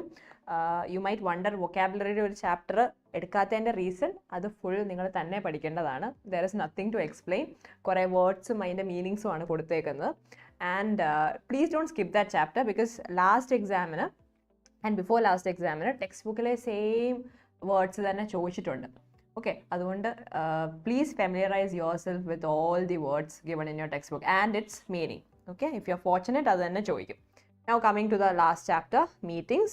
So meetingsൻ്റെ അകത്ത് നിങ്ങൾക്ക് പഠിക്കാനുള്ള formats, അജണ്ടയുടെ format പഠിക്കണം, minutes പഠിക്കണം, പിന്നെ ഒരു ആക്ഷൻ ടേക്കൺ റിപ്പോർട്ട്. ഇത് മൂന്നുമാണ് പഠിക്കേണ്ടത്. So we are going to discuss it one by one. So starting with an agenda. Agenda എപ്പോഴാണ് നമ്മൾ പ്രിപ്പയർ ചെയ്യേണ്ടത്? മീറ്റിംഗ് കഴിഞ്ഞാണോ മീറ്റിങ്ങിന് മുമ്പാണോ? Agendas are prepared before the meeting. So what is an agenda? ഈ programme ഒക്കെ അല്ലേ, ഒരു ഇപ്പം നിങ്ങൾക്ക് സ്കൂളിൽ ഒരു പ്രോഗ്രാം നടക്കുമ്പോഴേക്കും 10 o'clock പ്രെയർ ഉണ്ട്. അത് കഴിഞ്ഞ് ഒരു 5 minutes കഴിയുമ്പോഴേക്കും ഒരു വെൽക്കം അഡ്രസ്സ് ഉണ്ട്. അങ്ങനെ ഓരോ കാര്യം ലിസ്റ്റ് ചെയ്യത്തില്ലേ? സിമിലർലി ഓഫീസിലൊക്കെ മീറ്റിംഗ്സ് നടക്കുന്നതിന് മുമ്പ് അജൻഡാസ് ആർ പ്രിപ്പയർഡ്. എന്തിനാണ്? സ്മൂത്ത് ആയിട്ട് മീറ്റിംഗ്സ് ഒക്കെ കണ്ടക്ട് ചെയ്യാൻ വേണ്ടിയാണ്. Okay, so agendas are the blueprints for successful meetings. They are essential because they state the objective or purpose of the meeting, enumerate the issues or topics to be discussed. അപ്പം മീറ്റിങ്ങിൻ്റെ purpose എന്താണെന്ന് പറയും, which are the topics that are going to be discussed in the meeting. അതും clear ആയിട്ട് അജണ്ടയ്ക്കകത്ത് mention ചെയ്യും. Okay, topics ഏതൊക്കെയാണെന്ന് പറയും. Then it keeps the meeting focused on the issues and prevents the speakers to deviate from the subjects. Okay, അപ്പം if there is no agenda what might happen? Speaker വന്നിട്ട് ഒരു topic പറഞ്ഞു പോയിട്ട് വേറെ ടോപ്പിക്കിലോട്ട് deviate ചെയ്ത് പോകാനുള്ള ചാൻസസ് ഉണ്ട്. Okay, of topic ആയി പോകും. So you can prevent that if you have an agenda, if you have prepared an agenda in advance to guide the participants to understand and prepare for their roles. So when you give an agenda to the participants of the meeting beforehand, they can prepare, they will get enough and more time to prepare. Also they can prepare more details regarding the topic that is being assigned to them. അവർക്ക് assign ചെയ്തേക്കുന്ന topic എന്താണെന്ന് അജണ്ടയിൽ clear ആയിട്ട് പറയും. ടോപ്പിക്കും സ്പീക്കറിൻ്റെ പേരും പറയും. അപ്പോൾ അവർക്ക് കിട്ടിയേക്കുന്ന topic വെച്ച് they can do more research on that topic. Okay, and then prepare ചെയ്യാൻ ടൈം കിട്ടും. Allowed specific time to each speaker. So സ്പീക്കേഴ്സിന് അവർക്ക് 15 minutes ആയിരിക്കും ചിലപ്പോൾ അലോട്ട് ചെയ്തേക്കുന്നത്. അപ്പോൾ അജണ്ട ഇല്ലെങ്കിൽ വാട്ട് മൈറ്റ് ഹാപ്പൻ? ഒരു സ്പീക്കർ വന്നിട്ട് ചിലപ്പോൾ ഹാഫ് ആൻ അവർ സംസാരിക്കാനുള്ള ചാൻസ് ഉണ്ട്. അപ്പം meetings will become lengthy and boring. So you can prevent that problem also if you prepare an agenda in advance. Then inform the sequence in which the members will speak. അപ്പം ഒരാൾ പറഞ്ഞു കഴിഞ്ഞിട്ട് അടുത്ത ആൾ ആരാ പറയേണ്ടത് അതെല്ലാം അജണ്ടയിൽ ക്ലിയർ ആയിട്ട് മെൻഷൻ ചെയ്തിട്ടുണ്ടായിരിക്കും. So this is the format of an agenda. So ഒരു ബോക്സ് പോലെ വരയ്ക്കണം. ദെൻ എന്തൊക്കെ കാര്യങ്ങളാണ് മെൻഷൻ ചെയ്യേണ്ടത്? Time. Okay, when will the meeting start? Each സ്പീക്കറിനും എത്ര ടൈം അലോട്ട് ചെയ്തിട്ടുണ്ട് അതൊക്കെ പറയണം. Then topic, attendees. ഓക്കെ, ഇപ്പം കമ്പനിയിൽ മീറ്റിംഗ് നടക്കുമ്പോൾ കമ്പനിയിലുള്ള എല്ലാവരെയും ഇൻവൈറ്റ് ചെയ്യുമോ? ഇല്ല, എല്ലാവരെയും ഇൻവൈറ്റ് ചെയ്യത്തില്ല. കുറച്ച് പേരെ മാത്രമേ ഇൻവൈറ്റ് ചെയ്തുള്ളൂ. അറ്റൻഡീസിൻ്റെ പേര് പറയണം, സ്പീക്കേഴ്സ് നെയിം പറയണം, ഓരോ ടോപ്പിക് ഏത് സ്പീക്കറാണ് ഹാൻഡിൽ ചെയ്യേണ്ടതെന്ന് പറയണം, ആൻഡ് ദ ഡ്യൂറേഷൻ. ഇത്രയും കാര്യങ്ങളാണ് പറയുന്നത്. അപ്പോൾ നോക്കിക്കേ, will quickly go through the topics. ഇപ്പോൾ ഇൻട്രൊഡക്ഷൻ ഉണ്ട്. എല്ലാ മീറ്റിങ്ങിനും എന്ത് വെച്ച് സ്റ്റാർട്ട് ചെയ്യും? Introduction. Discussing the upcoming strategy and launch of A new product.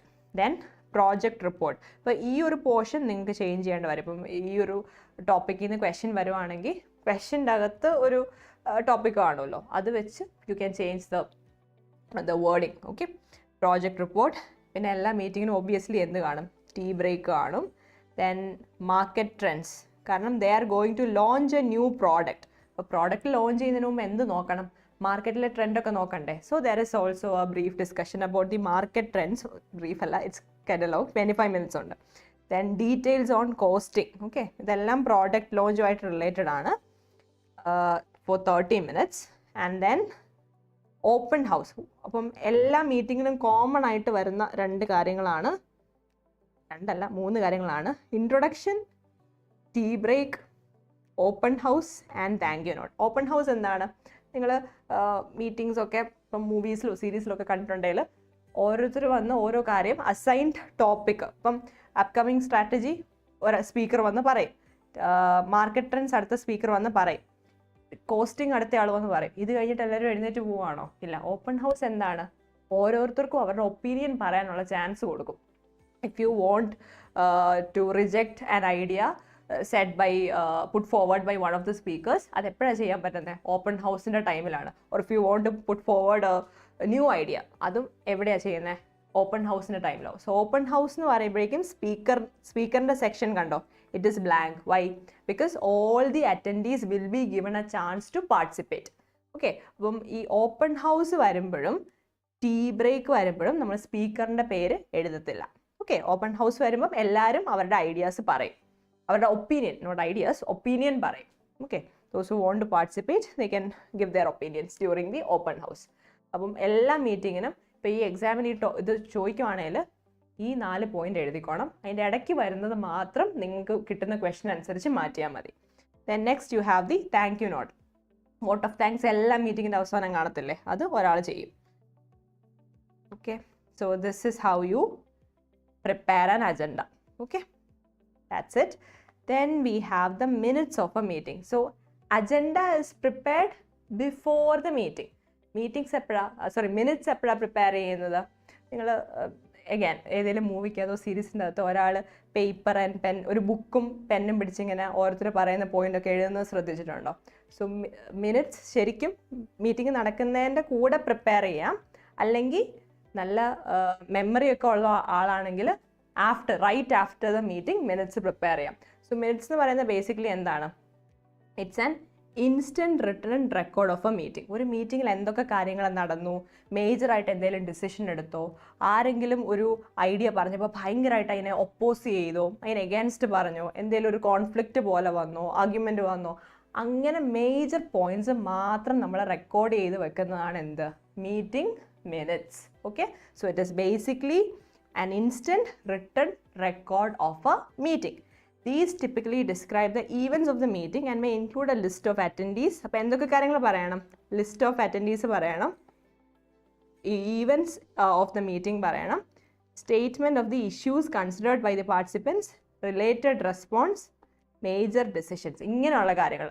എന്നുവെച്ചാൽ ഒരു മീറ്റിംഗ് നടന്ന എല്ലാ കാര്യവും എഴുതേണ്ട ആവശ്യമില്ല, മേജർ ആയിട്ടുള്ള എന്തെങ്കിലുമൊക്കെ നടന്നിട്ടുണ്ട്. പിന്നെ list of attendees who were present during the meeting. ഇത്രയും കാര്യങ്ങൾ വേണം ഒരു മിനിറ്റ്സ് ഓഫ് എ മീറ്റിങ്ങിൻ്റെ അകത്ത് എഴുതാൻ. So we are going to check the format. So heading minutes, എന്നിട്ട് next is date on which the meeting was conducted. ആ date പറയണം. എന്നിട്ട് നമ്മൾ മീറ്റിംഗ് എങ്ങനെയാണ് നടന്നത് അതിൻ്റെ ഒരു റിപ്പോർട്ടാണ്. ഓക്കെ, മിനിറ്റ്സ് ഇങ്ങനെ ഓർത്താൽ മതി, ഒരു റിപ്പോർട്ട് ഓഫ് ദ മീറ്റിംഗ്, അതാണ് meeting minutes. Okay. So meetings started at 9 AM. Then list of participants. Okay, participants ന്റെ പേരൊക്കെ കൊടുത്തിട്ടുണ്ട്. Then introduction. അപ്പം ഈ മിനിറ്റ്സ് ഏതാണെന്ന് മനസ്സിലായോ? നമ്മൾ നേരത്തെ ഒരു അജണ്ട പഠിച്ചില്ലായിരുന്നോ? ഈ ഒരു മീറ്റിങ്ങിൻ്റെ മിനിറ്റ്സ് ആണ് ഇവിടെ പ്രിപ്പയർ ചെയ്തേക്കുന്നത്. So if you have your textbooks with you, you can refer. Gave an introduction. Product head spoke about the new product. Then one person presented a project report. പിന്നെ market surveys എല്ലാം പറഞ്ഞു. അത് കഴിഞ്ഞിട്ട് എപ്പോഴും open ഹൗസിൻ്റെ ടൈമിൽ participants approve ചെയ്തോ, സമ്മതിച്ചോ, അതോ ഡിസപ്രൂവൽ എന്തെങ്കിലും വന്നോ, എന്തെങ്കിലും ആർഗ്യുമെൻറ്റിലോട്ട് പോയോ, അങ്ങനെയുള്ള കാര്യങ്ങൾ ഒക്കെ മെൻഷൻ ചെയ്യണം. So in this case the participants approved and appreciated. Okay, ആ കാര്യം മെൻഷൻ ചെയ്തു. Then Rahman marketing head discuss the current market scenario. നമ്മുടെ നേരത്തെ അജണ്ടയിലെ സെയിം മിനിറ്റ്സ് ആണ് പ്രിപ്പയർ ചെയ്തേക്കുന്നത്. Details of costing. Then declared an open house to put up their concern and finally gave a vote of thanks. അപ്പം അജണ്ടയുടെ same format use ചെയ്ത് minutes prepare ചെയ്തേക്കുവാണ്. Then conclusion stated, proposal for more funds put forward, and ATR എന്ന് വെച്ചാൽ എന്താണ്? Action taken report. ATR to be submitted by the 12th of December. അപ്പം ഈ minutes prepare ചെയ്യുന്നതിൻ്റെ ഒരു ടിപ്പ് അജണ്ട റെഫർ ചെയ്യുന്നതാണ്. ഓക്കെ, മീറ്റിംഗ് നടക്കുന്നതിൻ്റെ കൂടെ തന്നെ പ്രിപ്പയർ ചെയ്ത് പോവാണ് നല്ലത്. ഇനി എപ്പോഴെങ്കിലും നിങ്ങൾക്ക് minutes of the meeting prepare ചെയ്യാൻ അസൈൻമെൻ്റ് ഒക്കെ കിട്ടുവാണെങ്കിൽ, ഓൺലൈനാണ് മീറ്റിംഗ് നടക്കുന്നതെങ്കിൽ എന്ത് ചെയ്താൽ മതി? ഫുൾ മീറ്റിംഗ് റെക്കോർഡ് ചെയ്തിട്ട് you can refer to it later and prepare the minutes. അല്ലെങ്കിൽ make sure that you're taking instant notes. That's it. അപ്പം minutes of the meeting കഴിഞ്ഞു. Last is the action taken report. നമ്മൾ meeting ഒക്കെ conduct ചെയ്തു, agenda prepare ചെയ്തു, minutes prepare ചെയ്തു, ഇനി meeting കഴിഞ്ഞ് എന്തെങ്കിലുമൊക്കെ ആക്ഷൻ എടുത്തോ അതറിയണ്ടേ, അതിനുള്ളതാണ് ആക്ഷൻ ടേക്കൺ റിപ്പോർട്ട്. സോ അതിൻ്റെ ഫോമാറ്റാണ് അടുത്ത് കൊടുത്തേക്കുന്നത്. Heading action taken report. Then we have 12th December, that is the date.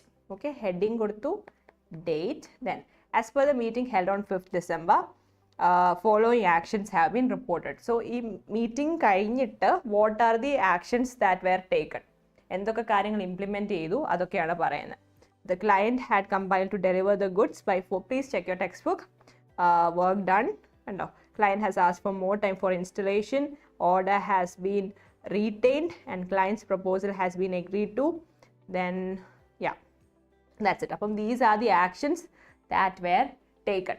അപ്പം നമ്മൾ എടുത്ത ആക്ഷൻസിനെ പറ്റി പറയുന്നു, അത് കഴിഞ്ഞിട്ട് ലാസ്റ്റ് നെയിം ആൻഡ് ഡെസിഗ്നേഷൻ, ഇത്രയും വേണം. Okay, so this is how U prepare an action taken report. Okay, so we have successfully completed the revision of business correspondence and reporting. All the best for your exams. Prepare well and yeah, do your best. Okay guys, thank you so much for patiently listening. That's it.